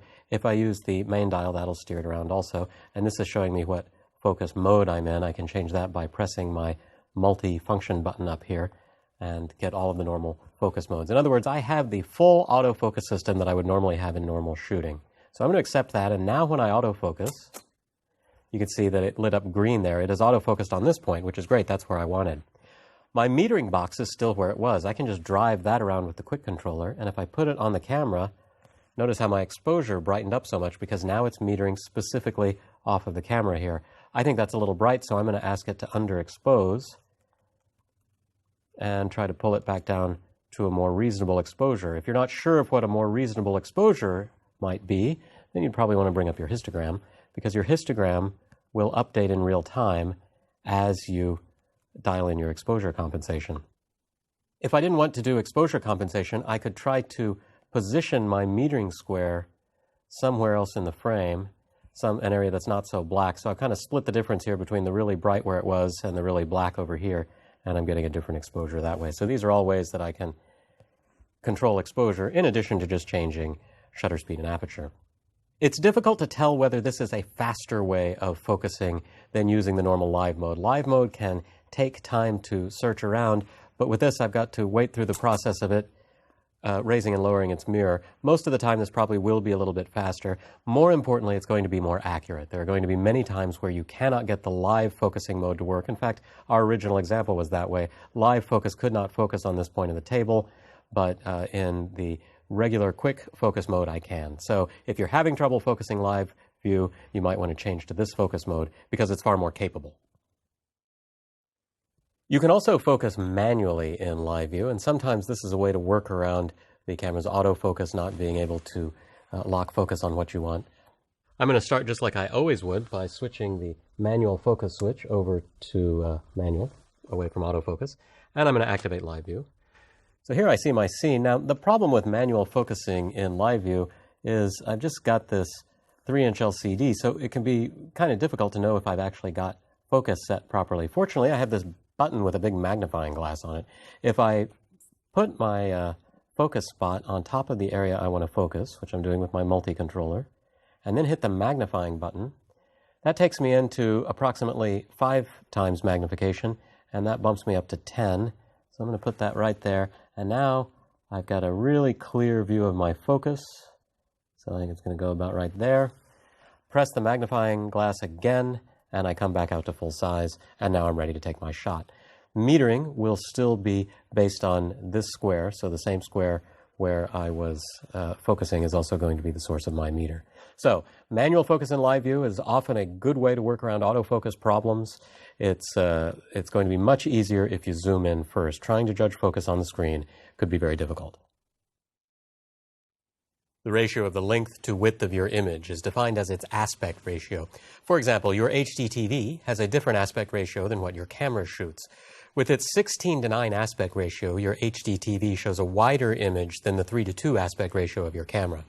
Now, if you have a point-and-shoot camera, it probably has an even narrower aspect ratio of 4:3, which, incidentally, is the aspect ratio of standard definition TV. When you're shooting JPEG images, you can choose something other than the camera's native 3:2 aspect ratio. If you're in live view, the camera will show you guidelines for the aspect ratio that you've chosen. Here in the 4th page of the shooting menu, I have an option for aspect ratio, which is currently set to its default of 3:2. 3:2, of course, is the aspect ratio of the camera's sensor, of the LCD screen. It's the native resolution of the camera. It's also the aspect ratio of traditional 35mm film. If I pop this open, I get some other options. 4:3, the aspect ratio of standard definition TV and most point-and-shoot cameras. 16:9, the aspect ratio of HD TV and some theatrically released movies. And 1:1, which of course is square. Let's take a look at 16:9. If I select this and now activate live view, you can see I do in fact have a different shaped frame here. The letterboxing has been applied to my screen to show me my new frame. I can go ahead and focus and meter and do everything else as normally. So I'm going to take that shot. I'm currently shooting in JPEG mode, so when I go to play that back, I actually see a letterboxed version of my image, and when I take this into my computer, it will look like this. If I'm shooting in RAW, the camera cannot actually crop the RAW file, so instead it will tag it as having been shot with a particular aspect ratio. If I then open it in Canon's DPP software, it can take care of cropping it to the aspect ratio that I chose. And then finally, I can have a square aspect ratio, as I mentioned. Just want you to see a more extreme one here. So this is pillar boxed. And again, JPEG images will show this way. RAW images will have to be cropped manually. So if you're a RAW shooter, this isn't so handy unless you are using Canon's DPP software. If you've got a different workflow, if you use some different software, this may not help you so much. When we get to the customizing your camera section, you'll learn about an option that allows you to change this letterboxing from solid black bars to a simple line so that you can actually see what else is in the frame. There are still more live view related options here on page 4 of the shooting category. First off, I can actually completely disable live view. If I just go into the live view shoot option here and say disable, now pressing the live view button won't do anything. If you never use live view, or if you find that in your bag or when you're carrying the camera around you keep accidentally bumping this and live view pops on, you may want to disable it because having it turn on accidentally can drain your battery and heat up your camera. I can activate a grid display. So I'm going to just turn on one of these. I'll turn on the 6x4 grid, and now when I go into live view, I see this grid superimposed. This makes it easier for me to make sure the camera is level or that vertical things are aligned properly. Come back in here and turn that off. I've got also a 3x3 grid or a 3x3 grid with diagonal lines through it. You've already seen aspect ratio. Exposure simulation we looked at earlier. This tries to simulate on your live view screen a number of different in-camera processes. In addition to exposure, you'll see any picture styles that you've applied, your white balance, any white balance correction, depth of field, if you've pressed the depth of field preview button, auto lighting optimizer, peripheral illumination correction, highlight tone priority, and aspect ratio. Now, there might be a slight difference in your final shot and the simulation, but in my experience, it does a pretty good job of getting it right on. I can choose to have it enabled so that it's always showing, or to only show it when I press the depth of field preview button around here on the front of the camera. I might want to do this if I find that there's a lot of processing and it's slowing things down, or if I simply want a really clean view of my image and only the preview image when I press the button. If I've got a really extreme picture style, that might be a time to switch it over to a push button preview, or I can disable it altogether. Silent live view shooting is on by default, and it tries to make live view quieter. Now, honestly, if I disable it, I've never been able to tell the difference. Here we are in the default behavior, and that's pretty quiet because the camera doesn't have to have that mirror flapping around, which makes a lot of noise. If I disable it, I really don't hear a big difference. If I'm shooting somewhere where I really need to be quiet, I can put it here into mode 2, which works a little bit differently. First of all, in mode 2, I can't do any burst shooting. And the reason is that the way mode 2 works is I'm going to press the button and hold it down. So so far I've heard the first half of the live view process, the shutter opening. Now when I release the button, the shutter closes and resets. So it's not the whole open and close thing all at once, so I'm not necessarily making any of the sounds any quieter, I'm just spreading them out. I'm going to switch that back to mode 1. Finally, metering timer, this defaults to 16 seconds. This is just how long the meter holds after I've metered. So right now, when I meter, hundredth of a second at f11. It's going to keep that up there for 16 seconds before it times out. I can change that if I want. If I'm using exposure locks, I might want to shorten it to speed up my shooting. So these are just a few ways of customizing live view. There are a few others that you'll find when we get to the custom functions chapter later in this course. Live view is great for certain shooting situations, as we've discussed, but it also has some drawbacks. Running the LCD screen takes a tremendous amount of power. This is why if your battery's running low, it's a good idea to turn off the image review on your camera and to not spend any time looking at images you've already shot. Because live view requires the LCD screen, it's a big battery drain, so you'll want to keep an eye on your battery status if you're doing a lot of live view shooting. If you know you're heading into a situation that requires a lot of live view, then you might want to consider investing in some additional batteries. If you're trying to shoot unobtrusively in a darker environment, such as a performance or a concert, then the light from the LCD screen might be disturbing to people around you. In those instances, it's probably better to stay away from live view. But the biggest drawback with live view shooting has to do with dynamic range. Dynamic range is the range of darkest to lightest tones that your camera can see. Your eyes have a much wider dynamic range than your camera does. This means that they can see details in areas that your camera can't. Now, this can complicate things when you're trying to frame a shot using live view, because live view is not going to be able to show you the same detail that you can see with your eye.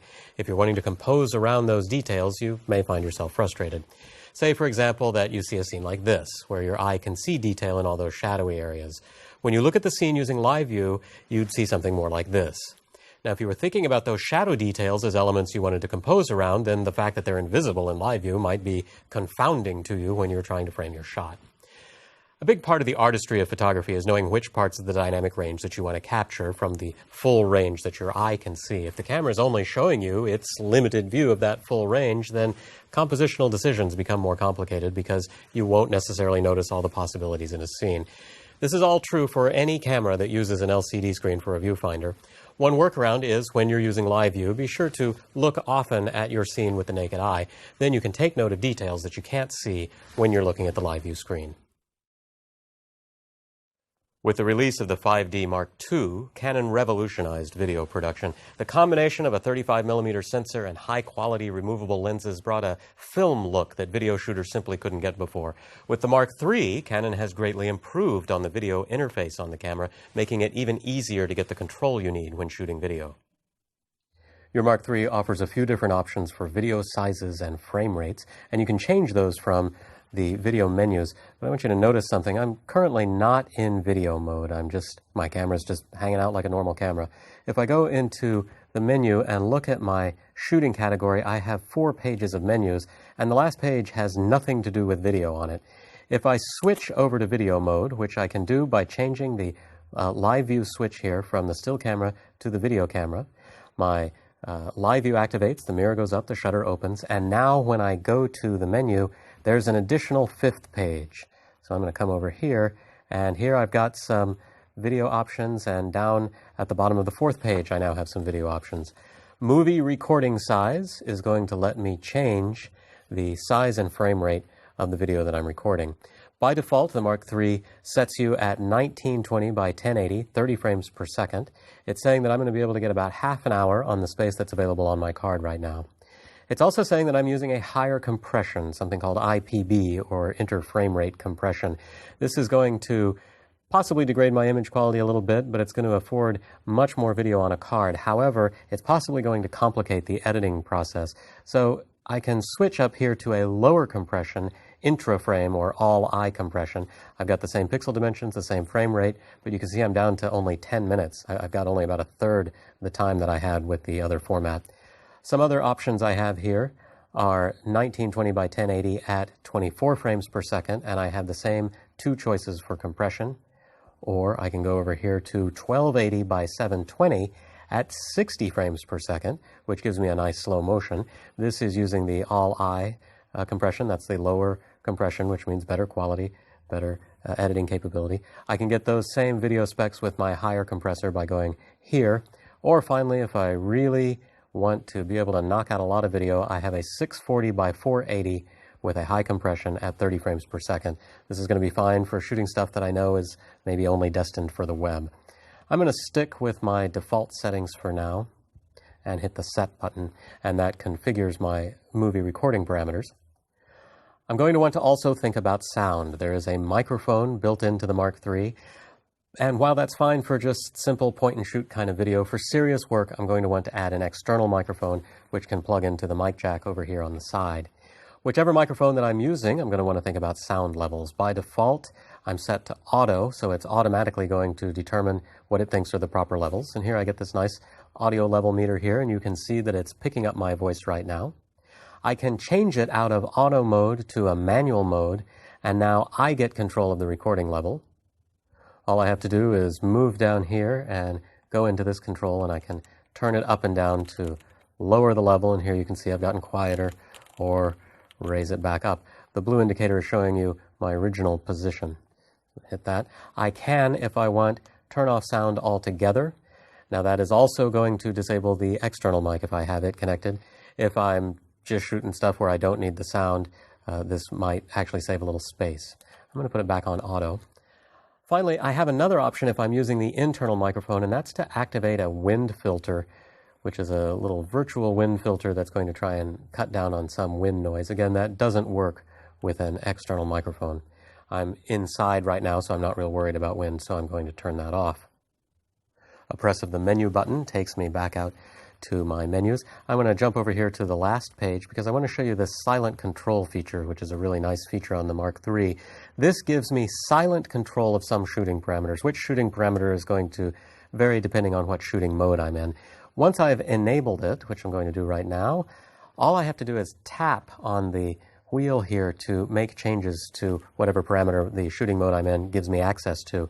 So this is a very, very quiet way of making changes to, say, ISO or sound levels or something like that without actually having to turn a wheel, which can make a clicking noise. This is great if I'm working with the internal microphone. Even if I'm working with an external microphone, if it's located close to the camera, being able to have this extra silent control can make a real difference. So I'm going to enable that. And now I'm ready to go shoot some video. So I'm going to half press my shutter button, and that takes me out here. Now, video shooting for the most part is largely like what you saw when you were working with live view. I have a single focus point that I can steer around, so I'm going to put it right there on my projector and half press the shutter button to focus. I get the beep and the green box when focus is ready. I'm in program mode right now, so the camera has automatically determined a shutter speed, aperture, and ISO. So I'm going to start my projector going there.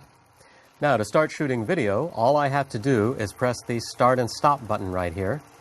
And as you can see, I get my red light, my tally light, showing that I'm capturing video. You can also see the activity light down here running, which indicates that data is being written to the card. When I'm done with my shot, I hit the start-stop button again, and it finishes. As in live view mode, a few presses of the info button will cycle me through various pages of useful information. For most shooting, you're probably going to want to keep a fairly clean screen. Note that the things that we're looking at here also hold when you're shooting in Scene Intelligent Auto mode. There's a lot more to video shooting, and we're going to cover some additional video considerations in this chapter, but if you really want to go deep into shooting video with your SLR, check out the Video for Photographers Shooting with a DSLR course. In the meantime, get ready, because in the next movie, we're going to take a look at taking more control of shutter speed. In the last movie, you saw me shoot a video in program mode. If you're just shooting home videos or casual videos or any type of amateur video, that's fine to use program mode or Scene Intelligent Auto mode.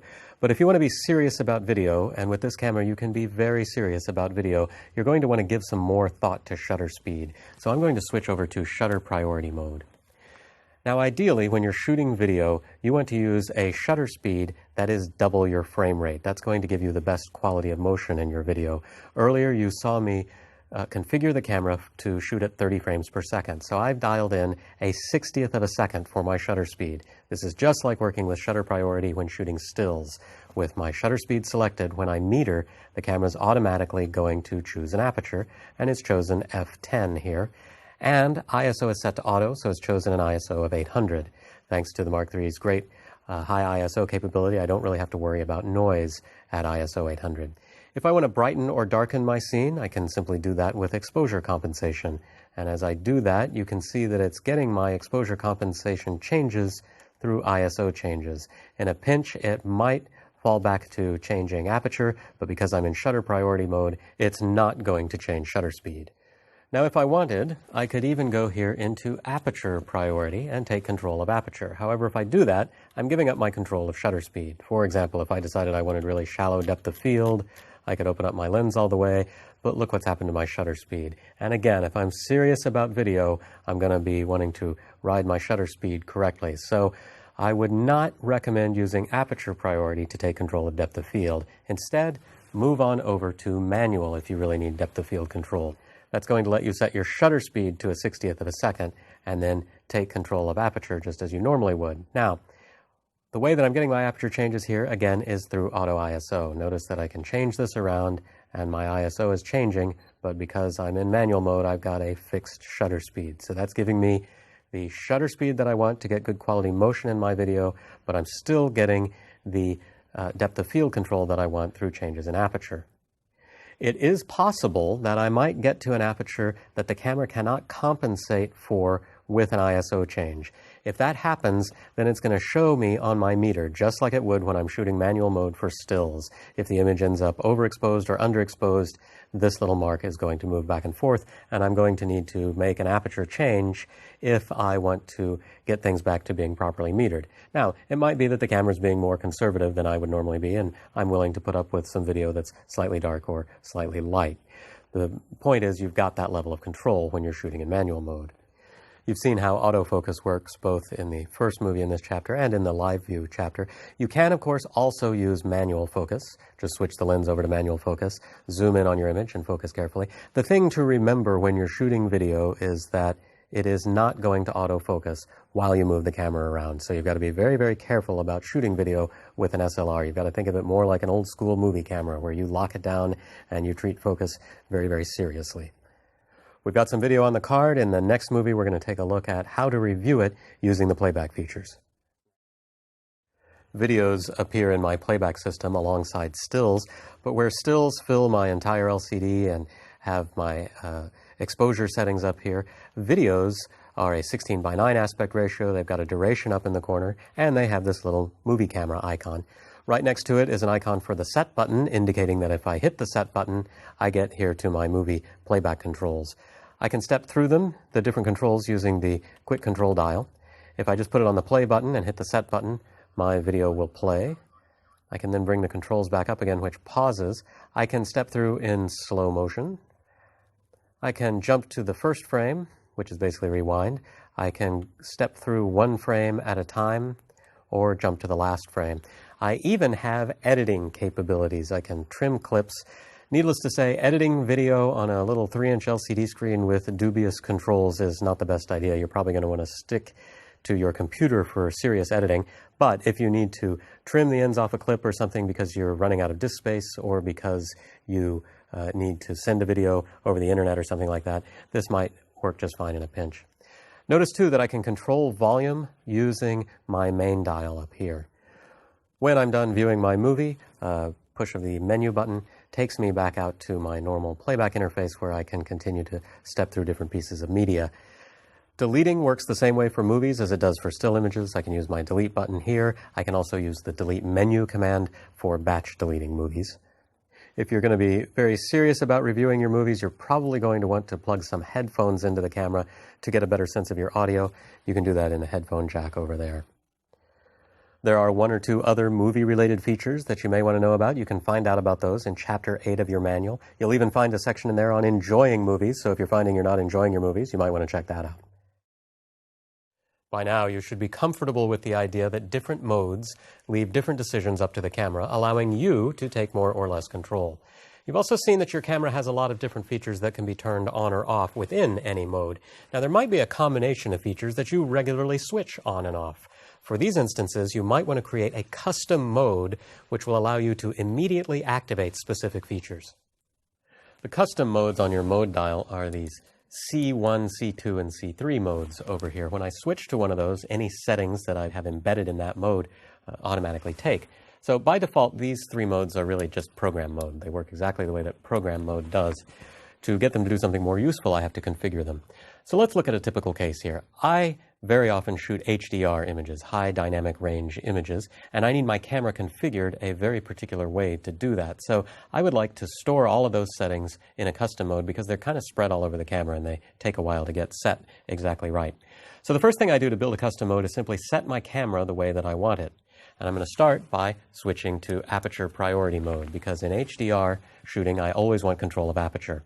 So I've got aperture dialed into f11, which is good. That's where I usually shoot. I tend to also usually work at ISO 100, so I'm just going to go ahead and set that. The real critical thing for HDR is I need a bracketed set, so I'm going to turn on auto bracketing, which I can get to over here. I use a 3-step, 1-stop bracket, 1 stop between each shot. I'm going to take that, and now I can see that confirmed here. I can also get an auto bracketing light lighting up there. So let's see, I'm in auto white balance, I'm in aperture priority mode at f11, ISO 100.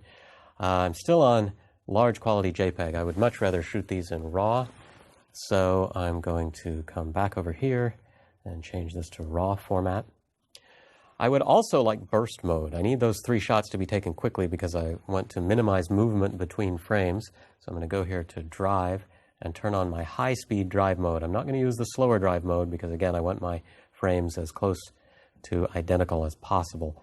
So this is looking pretty good. Aperture priority at f11, ISO 100, auto bracketing, and burst mode, shooting in RAW format. So I think these are the settings I want for my custom mode. So what I need to do now is tell the camera to register those to a custom mode. And I do that over here in my setup menu on page 4, custom shooting mode. So I'm going to hit set. And I want this first menu item, register settings. I'm just going to choose register settings. And I can pick which mode I want them set to. I'm going to choose C1. So I'm going to turn that on. Register camera settings to custom shooting mode C1. Okay. There we go. Now let's take a look. I'm still in aperture priority mode. I'm going to turn off some of these things that I turned on. I'm going to turn off drive mode. I'm going to cancel my auto bracket. And actually, while I'm over here, I'll set my image quality back to JPEG, even though I actually am normally a RAW shooter. And I'm looking for auto bracketing here. Turn that off. So now when I look at my camera, I guess auto ISO would be the last thing. I'm pretty much back to where I normally would be. Watch what happens when I switch to custom mode here. Everything has changed automatically. I've got all the things I had before. Auto bracketing, which is confirmed over here, RAW mode, high-speed burst. I'm at f11. What you can't see from here is that I'm actually in aperture priority mode. I can change my aperture here. I can confirm that by hitting the info button, and you can see that now custom mode 1 is aperture priority rather than program mode where it was before. So this is pretty nice. I've got a single dial I can turn that will do all of these complex configurations of my camera. However, I made a mistake when I was configuring this, so I would like to change it here. But before I do that, I want to make sure something is enabled here in my custom mode setup. Going back to my custom shooting mode page here. And as you see down here, I have auto update settings. This defaults to being disabled. I have it enabled for custom mode 1, which is great. That means if I change something, it will automatically update the mode. And the mistake that I made here is I configured for full-size RAW files.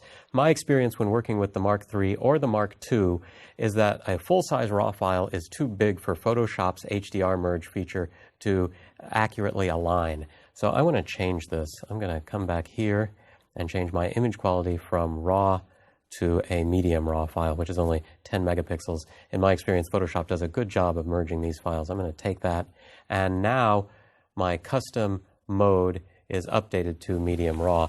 Let me change out of this, and you can see I'm back to JPEG, and now when I change back to C1, I'm back to my medium RAW file. You can get a full list of everything that the auto updating updates on page 333 of your manual.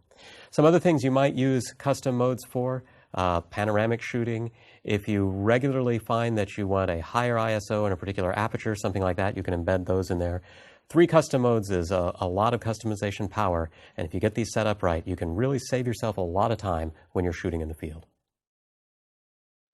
The Mark III has a lot of different menu options, and there are some that you'll probably find yourself using fairly regularly. Unfortunately, they may be spread out amongst several different menus or several different categories of menus. To help streamline that process, the Mark III has a custom menu over here. That's the one with the star on it. And it has only one menu item in it by default, and that's my menu settings. From here, I get controls that allow me to add any function that I want to the My Menu custom menu here. So I'm going to go in here and say register to My Menu. That allows me to pick from this list of every single function that the camera has, anything that I want to go in my custom menu. So some things that I use regularly. I regularly use format, and so I'm going to go try and find that. Now these are in here in the order that they appear in the camera's menus. They are unfortunately not in alphabetical order, so this might take me a little while here. I'm going to keep my eyes open for other things that I might want. There's erase images. Of course, I don't want that. I never want to use erase images. I always want to use format. So format card, I can hit that. It asks me to confirm, register in My Menu, format card. I'm going to say OK, and there it is. I also regularly use auto exposure bracketing, so I'm going to go find that. That's a shooting menu thing, so it should be fairly close to the top. Exposure compensation AEB, that's it. So I'm going to pick that and say OK. So I've got two things in my menu now. Let's go look at it. I'm going to hit the menu button to go back up a level, and then I'm going to go up a level again. And now here is my custom menu. It's got format card and exposure compensation. So I could continue to add items until I filled up the page. I cannot create a scrolling menu, so I've only got room for a few items here. This will always be one of my items because there are some utility functions in here. I can tell it how I want them sorted. And this allows me to pick an item and move it up or down, so I can put these in any order that I want. I can go in here and delete an item. I can simply pick the one I want. It asks me to confirm. I'm not going to actually do that. I like that command. I can delete all items. Finally, if I want to be sure that my menu, my custom menu, is the first thing that I see whenever I come to the menu system, I can enable this. This means that no matter where I left off, anytime I activate the menu system, I'm right here. I'm going to go ahead and change over to here, come out. When I hit the menu button, I'm still back at my menu. So if these really are the things that I use the most, I can make sure they're always the things I get to right away as soon as I hit that menu button. So this can really streamline and speed up the way you get into the menu items in your camera. If you're someone who needs to be able to shoot and change parameters, certain parameters in a hurry, you're going to want to build yourself a custom menu. You can customize a lot of the controls on your Mark III, and to see a list of which ones, just go into the menuing system. Go to the second page of the custom function category, and down at the bottom you'll find custom controls. If I come in here, I get this screen, which looks pretty complicated, but it's actually fairly simple. I've got a diagram of my camera with the current selected control highlighted. This is the list of the controls that I can customize over here. So this first one is the shutter button, and I can see that highlighted right there. Let's take a quick look at what the other customizable controls are. There's the AF on button, which is right back here. The AE lock button, which of course is this one, highlighted right here. The depth of field preview button, which is around here on the front, you can see it highlighted right there. Something that you may or may not have, the lens AF stop button. That's going to be on my lens over here. The lens that I'm using doesn't have one, but you can see that Canon is indicating that if I did have one, it would be right there. The MFN button, which is right here. That's the multi-function button right in front of the command dial. The set button, which is this one right here.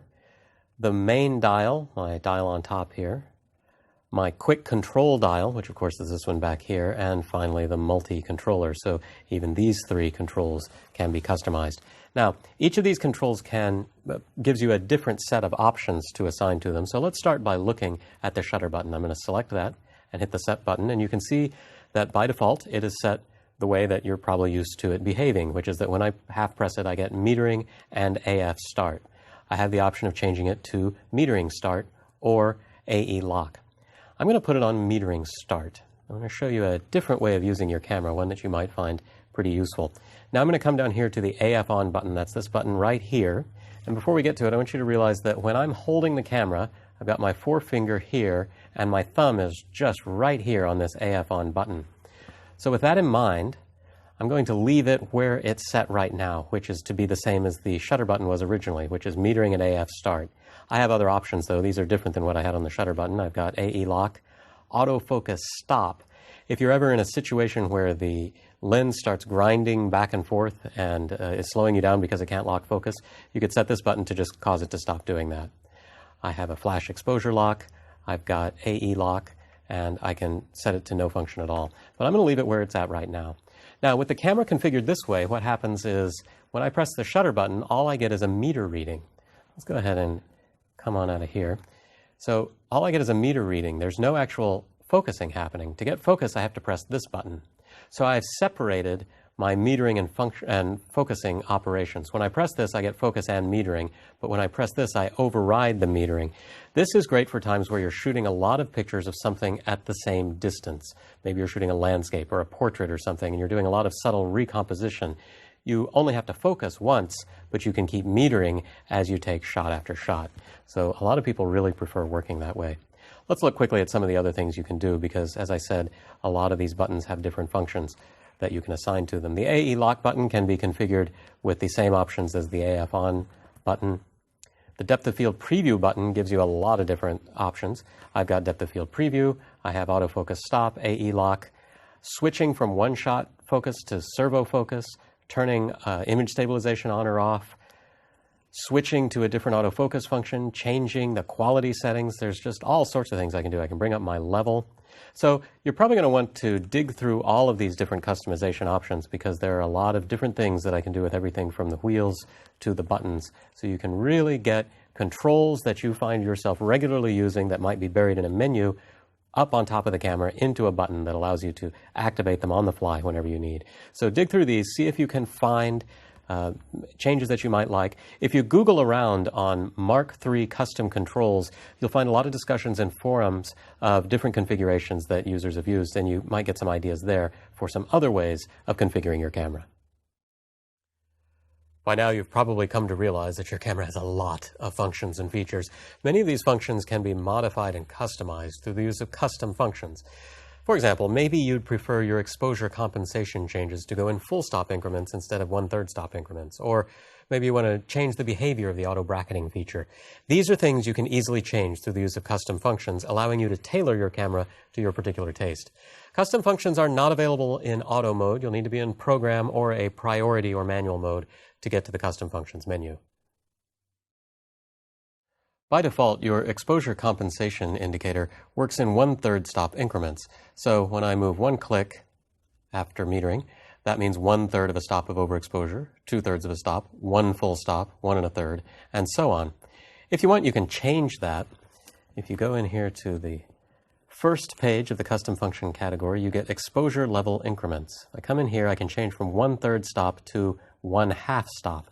The idea here is 1/3 of a stop might be far more granularity than you need for the way that you like to expose or for the lighting situation that you're in. So if you switch to 1/2 a stop, you can move up and down the scale with fewer steps. So now, when I do one click of the dial, I get 1/2 stop overexposure. Another click gets me to 1. So that's 1 1/2, that's 2, 2 1/2, 3. Of course, the same thing works in the other direction. So this gives me just 2 clicks to get to 1 stop of underexposure rather than 3. So you can tell the time savings is going to just send my productivity through the roof while I'm shooting. It might be that you want to change this because you have an easier time thinking in terms of half stops rather than third stops. It might be easier math for you to do in your head if you haven't simply memorized the 1/3 stop increments. So that's there if you need to change it. If you find yourself frustrated by how granular the scale is, or if you find that you are used to thinking in half stop increments, this very first custom function allows you to make that very simple change. By default, if you have an auto exposure bracketing configuration set up, then when you turn the camera off, that bracketing setup is lost. When I turn it back on, I don't have to worry about any bracketing happening. I think this is a really good behavior. It means that the next morning after a long shoot of auto bracketing, I won't pick it up and have my images messed up by all of this auto bracketing. However, if you regularly shoot bracketing and are tired of turning it on and off all the time, you can change that behavior.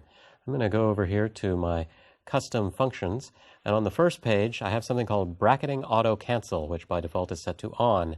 If I turn it to off, then auto bracketing will stick through power cycles. So again, if you want to be sure that your bracketing settings stick even through turning the camera off, just change this custom function and you'll be ready to go.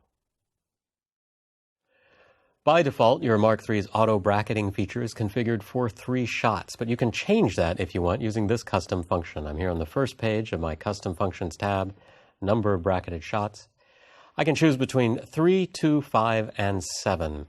If you're an HDR shooter, you might be interested in 5 or 7 shots, as that will give you a much wider selection of dynamic range.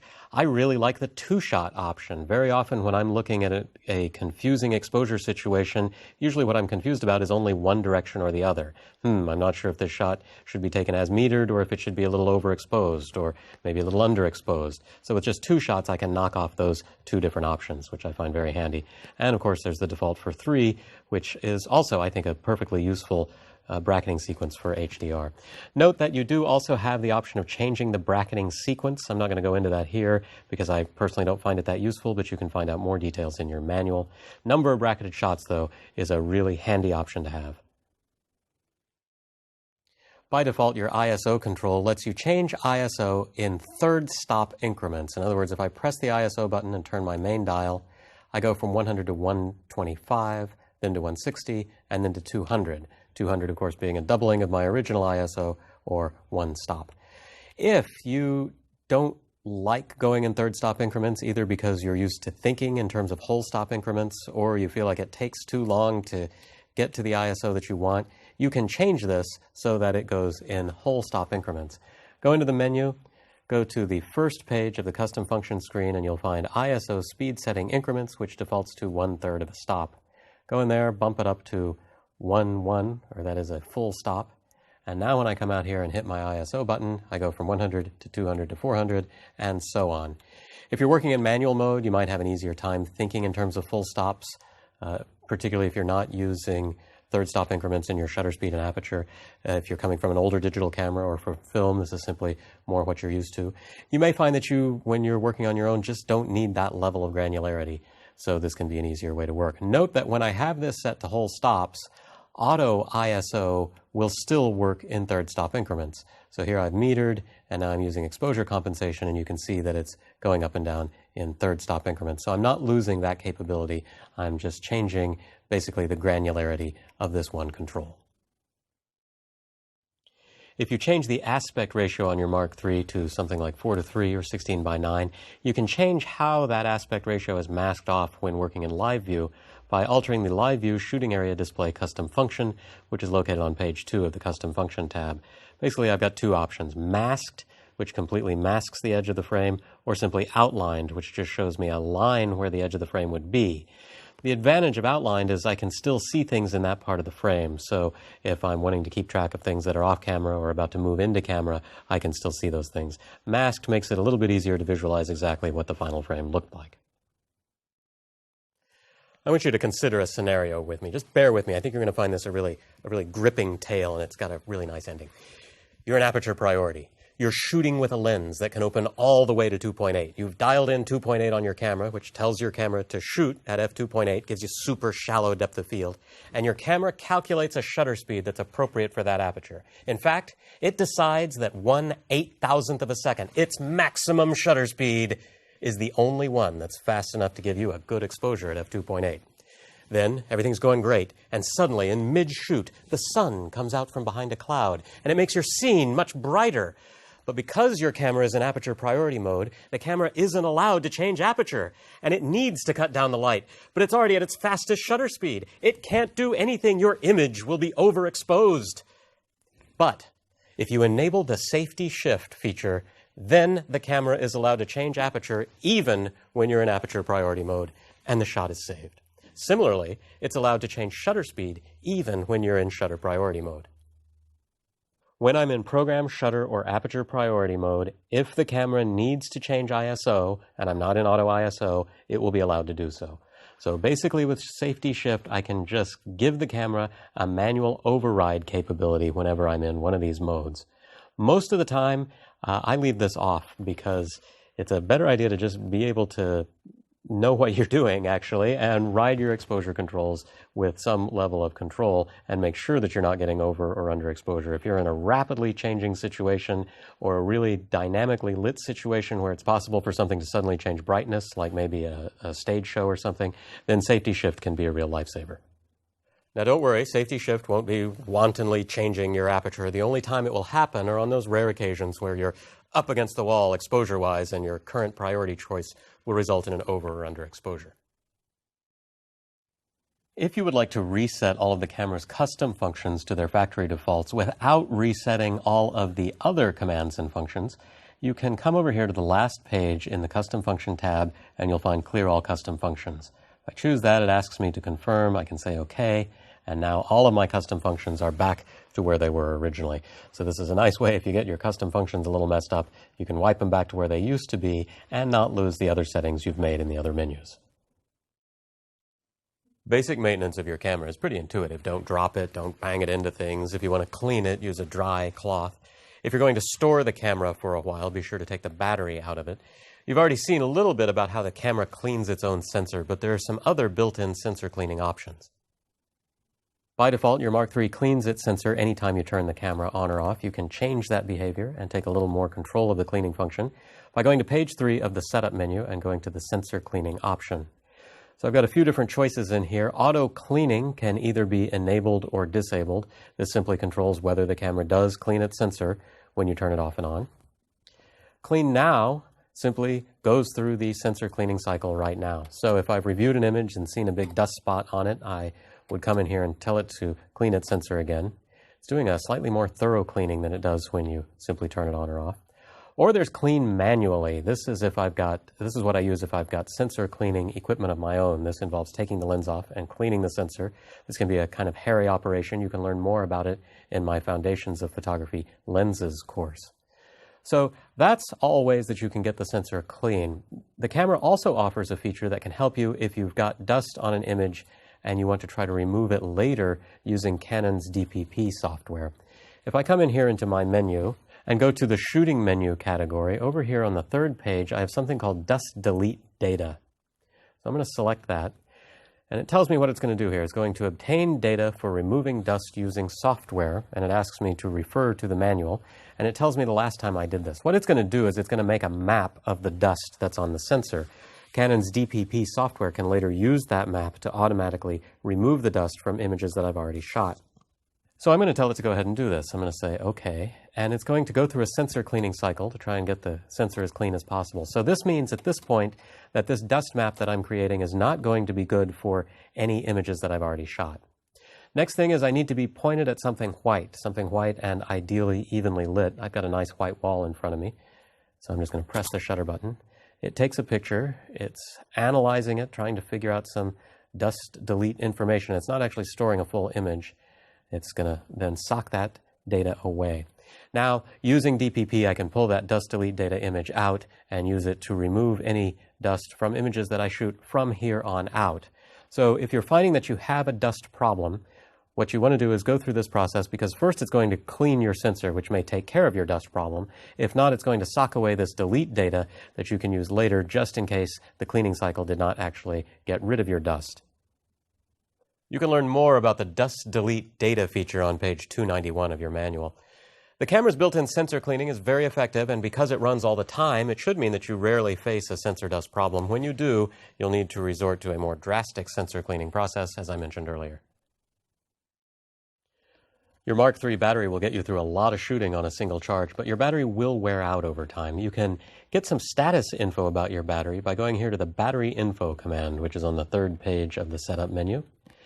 And this gives me a few different pieces of data. First, it tells me the name of my battery, the type of the battery, which is an LPE6. So if you're at the camera store or going online to order a new battery, that's what you're going to want to order. It tells me that currently my battery has 27% of its power remaining, and I have taken 20 pictures with it. Now, this is not a total running shutter count. If you're looking for the total number of shutter actuations that you have on the camera, because maybe you want to sell it or something, this is not how you're going to get it, because this number is reset every time you recharge the battery. It also tells me what it thinks about its recharging performance, and this is a scale of 1 to 3. And so right now it's saying that performance is very good, which is to be expected because it's a brand new battery. When it gets down to just the leftmost bar, Canon recommends that you buy a new battery. You're not going to harm your camera using an old battery. You're just going to find that the battery doesn't last very long. So that's a good indicator that maybe it's time to go shopping for a new one. Canon really recommends using Canon brand batteries. They'll tell you that you'll damage your camera if you use a third-party battery. I have never heard of anyone damaging their camera with a third-party compatible battery. They are much less expensive. The ones that I've used have very high capacity and work very well. Notice that they do not respond to the battery info page. The Canon camera cannot read third-party batteries. So the choice is up to you. Either way, this screen gives you a good idea of letting you know when it's time to go battery shopping. When you first get a new piece of gear, you are, of course, very careful with it and proud of it, and it's great how clean it looks and all that. Fortunately, that wears off eventually. I say fortunately because your camera is actually quite durable, and once you get over trying to keep it pristine, you'll be more likely to take it out into more shooting conditions. The Mark III manual lists the working temperature range of the camera as 32 to 104 degrees Fahrenheit, that's 0 to 40 degrees Celsius, in 85% humidity or less. Now, it's a good idea to follow these guidelines, but I've also gone beyond them and I've never had any problems. I'm not saying that you can absolutely go into extreme heat or deep cold and not have issues, but my experience is that the specified temperature range is a little conservative. Fortunately, the camera will begin to exhibit certain symptoms when you start pushing the limits of its temperature range. If you're in extreme heat, the camera will show you the temperature warning icons that we discussed earlier, and the LCD screen on the back might start to discolor and look weird. Of course, the camera can look after itself pretty well in hot weather. If it's too hot, it will simply refuse to work. In cold weather, your LCD screen might start to discolor or exhibit a really slow refresh rate. If that happens, just turn it off. Cold weather will also reduce your battery life. Don't worry, there won't be any permanent damage, but you may find that your battery goes dead quicker. If it does lose its charge, take it out and put it in your pocket or against your body. If you warm it back up, you might be able to coax a few more shots out of it. One of the biggest problems with cold weather is when you take your camera back indoors. A sudden warming of the camera can cause condensation to form inside, which can mess up your viewfinder. If you've been out shooting in sub-freezing temperatures for a while, put the camera in a Ziploc bag and seal it up before you come back indoors. Leave it in the bag for a while the temperature equalizes, and then you can take it out and use it. Water and electronics typically don't mix very well, but just because it's raining doesn't mean you should stop shooting. Light rain, splashes on the outside of your camera, they're not going to hurt anything, so don't use a little rain as an excuse to stay inside. Your camera is a piece of hardware, of course, and it comes with editing software that you install on your computer. Somewhere between hardware and software is firmware, software that runs on the computer inside your hardware. The firmware in your camera is what controls all of the camera's functions and operations, and occasionally Canon will update that firmware. Before you can find out if there's a firmware update for your camera, you need to know what version of the firmware you already have, and the camera will tell you. In the menu system, here in the setup menu on the fourth page, down at the very bottom, it just tells you this camera is using firmware version 1.1.2. To find out if there's a newer version, go to www.canonusa.com, click on Consumer and Home Office on the top toolbar, then click on Cameras, and then Digital SLR Cameras. From there, you can click on 5D Mark III. Finally, from that page, Drivers and Software. If there's a firmware update available, you'll see a firmware section on the page. From there, you can download the firmware as well as instructions for installing. Installation is a simple process, so don't be afraid to keep your camera's firmware up to date. In addition to fixing problems and possibly improving performance, you might also occasionally get entirely new features. If you've slogged through the previous 14 chapters and now arrived here, I commend you. That's a lot of material, and it's a lot of dry material in places. But it's good to study the individual features of your camera, know what they are, know how they work. Even if you never use them, it's nice to know that the option is there. That said, learning your camera's features in a room with the manual, just simply studying it, or with these videos and simply learning how to push the individual buttons, only gets you so far. A lot of these features are designed to work together. They work in unison to build up a kind of greater photographic power than any of the individual features can convey on their own. So in this chapter, we're going to take a few movies to get out in the field with the 5D and do some kind of applied shooting. Remember, these cameras were designed with photography in mind. It's not just a random assortment of features stuck on wherever the engineers could find them. Buttons are in particular places for particular reasons. Some functions are on the outside of the camera, some are buried in menus for particular reasons. So we're going to look at how you can make some of these features work well together and explore the thought process I go through as I work with the camera in a particular situation. Now again, this is not a photography class. I'm expecting that you know certain things. I'm going to be tossing some terms around that you may or may not know. If you don't, you're going to need to go do some study in some other courses. We're just trying to focus more on how I'm thinking about the camera and driving the camera. First thing I want to talk about is autofocus. Now you've seen how I can half press the shutter button and the camera will autofocus. You've seen that I've got different autofocus modes, that I have different autofocus points that I can choose from. In the field, I tend to work with those in a couple of different ways. So take a look at this scene I've got behind me here. I have these pink flowers here that are really beautiful. I would like to take a shot of them, but I really don't want them in the dead center of the frame. I would like them off to the side. I have my camera in a mode where it will automatically choose an autofocus point. And so if I frame my shot and take a picture, if I turn the camera on first, this is one of those features that works in concert with other features. You turn it on and then the other features work. Anyway, if I frame my shot the way I want it and fire away, I actually get good focus because the camera was able to successfully figure out that the flowers were the subject and position a focus point on them. To be honest, I rarely use that feature, and here's why. It adds an extra step to my shooting process. After I half press to meter and focus, I then have to stop and go, is that my subject? Is that, or is there a focus point on my subject? And it just slows me down a little bit. So what I tend to do is leave my focus point as a single focus point in the dead center of the frame. Now, that means that anytime I focus, I'm focusing on what's in the middle. In this case, with my shot framed with the flowers on the left-hand side, what's in the middle is way in the background and the flowers are going to go out of focus. So instead what I need to do is first focus on the flowers. Put the center point spot on the flowers, half press the shutter button to meter and focus. That will lock the focus, but now my composition is all wrong. So while still holding the shutter button down halfway, I reframe my shot. I've still got my focus locked. Now I press it the rest of the way and I get the shot. So I'm putting the center point on the flowers. I'm half pressing to focus and meter. They're in the dead center of the frame. Now I'm tilting down, I'm panning over to the right, and I'm taking my shot. That took a little bit of extra time, but honestly, I can work faster that way. It may just be that that's how I worked for so long before reliable autofocus point selection came along that I just have that habit.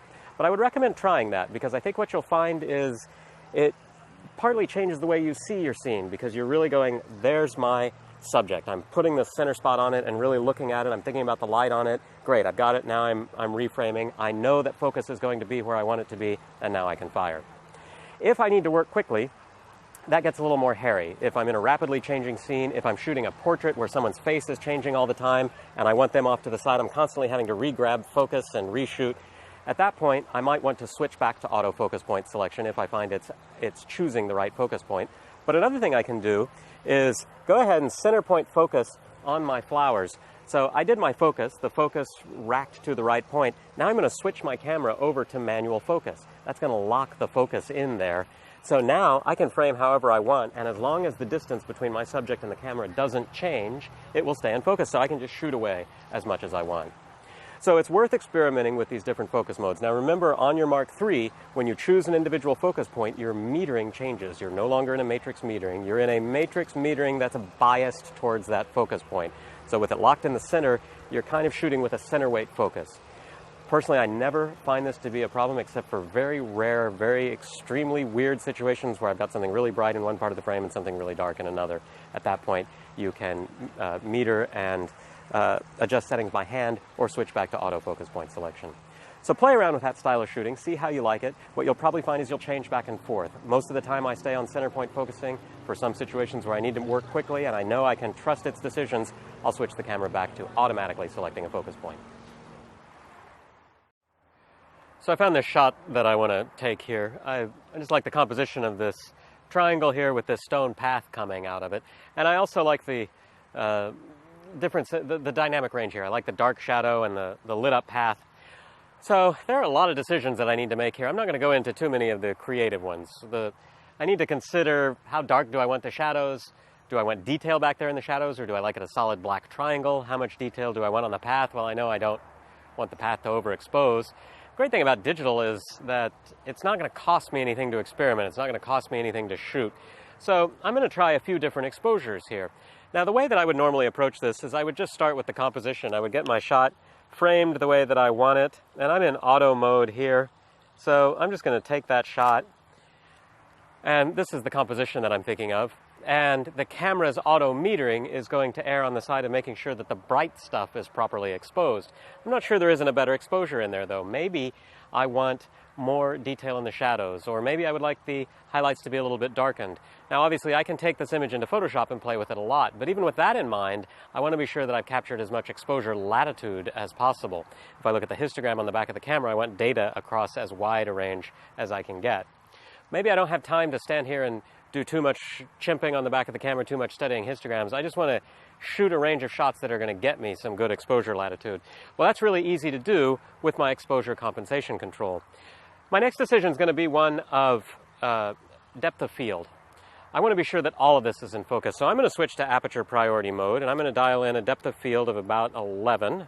Actually, I'm going to dial in a depth of field of exactly 11. And I'm choosing 11 because that's going to give me a really nice deep depth of field. Now, I could stop this down to f/22, but as I go much past 11, there's a chance that I'm going to start to see a softening in my image due to an optical effect called diffraction. You can learn all about this in Foundations of Photography lenses. So I'm going to focus in a particular point. I've got my camera set to center point autofocus, and I'm going to take my shot here.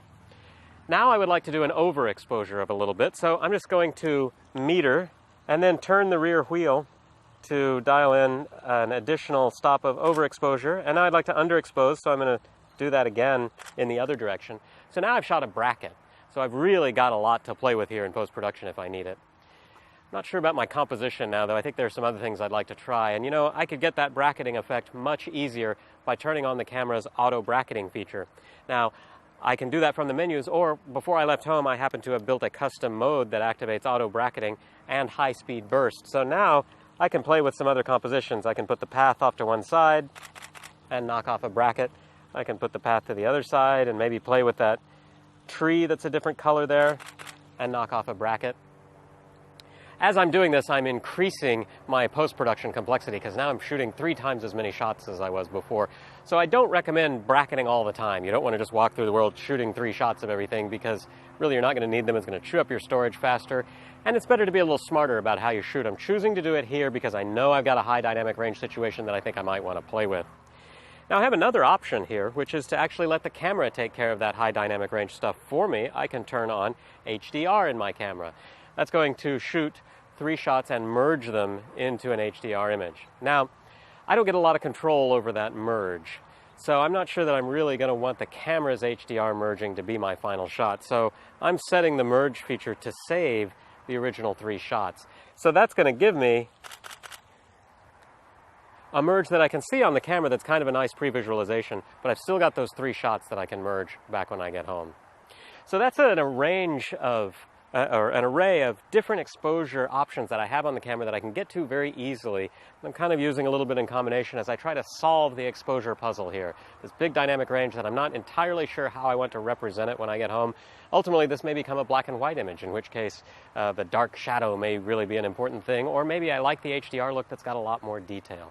So I'm trying to be sure I get the coverage that I need so that when I get home, I've got a lot of options to play with, and I'm doing that by driving my exposure compensation control.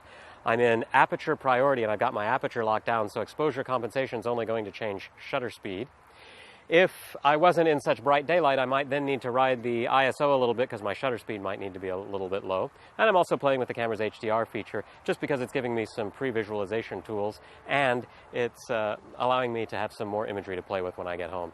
These are the kinds of ways that I work with the exposure controls on my camera to be sure that I've got the exposure latitude that I need to get the results that I want in my image editor.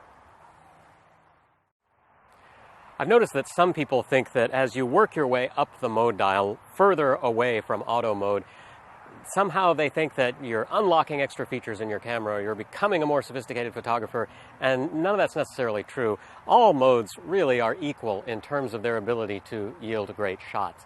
The difference is some modes give you more control of one kind than another, and sometimes in certain situations having that additional control can help. In other times it doesn't help at all. You can take fantastic shots in full auto mode, you can take fantastic shots in manual mode. The advantage of different modes is they allow you to give up more or less control to focus on one thing or another. So I'm walking around these gardens here, and to be honest, I'm not expecting to come out of here with any great shots. I'm here today just kind of looking around. I'm looking at forms and I'm just shooting them, and I'm looking at texture and shooting that. That can be a valuable exercise because the more you look at a particular form, sometimes just one day something clicks and you see it in a different way, and now you're seeing photos that you didn't see before. So to facilitate that kind of thing, which is really I'm just doing an exercise in seeing, I put my camera in program mode, because now I don't have to think about exposure. I can just really look at things and look at their shapes and look at their textures and just focus on that part of photography. That said, one of the great things about program mode on the Mark III is I've actually still got a lot of manual override. So I was walking along and I saw this thing here. This is a plant. I know that, and I don't know much more, because really my knowledge of botany goes really nowhere beyond being able to identify this as a plant. So I was walking along and I saw this plant, and it caught my eye for some reason. You don't have to know why. And so I decided to get a shot of it, and I come down here, and I'm not doing anything fancy compositionally. I'm just putting it in the middle of the frame. And as I'm shooting, I began to realize, oh, you know, it'd actually be nice to play with a little depth of field stuff.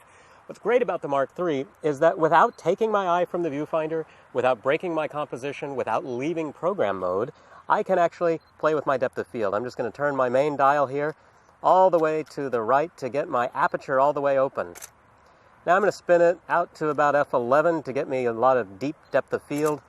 So I haven't left my mode, I haven't left my viewfinder, and I've shot 3 very different pictures. Because as I'm changing this dial, I'm getting program shift. The camera is automatically cycling through every reciprocal combination of exposures that yields that same metering. So this is giving me the opportunity to go to a wider aperture or a smaller aperture. Or if this was a moving plant, I could be opting for one shutter speed over another. So it's a great amount of manual control right there without leaving program mode and without breaking up the rhythm of my shooting.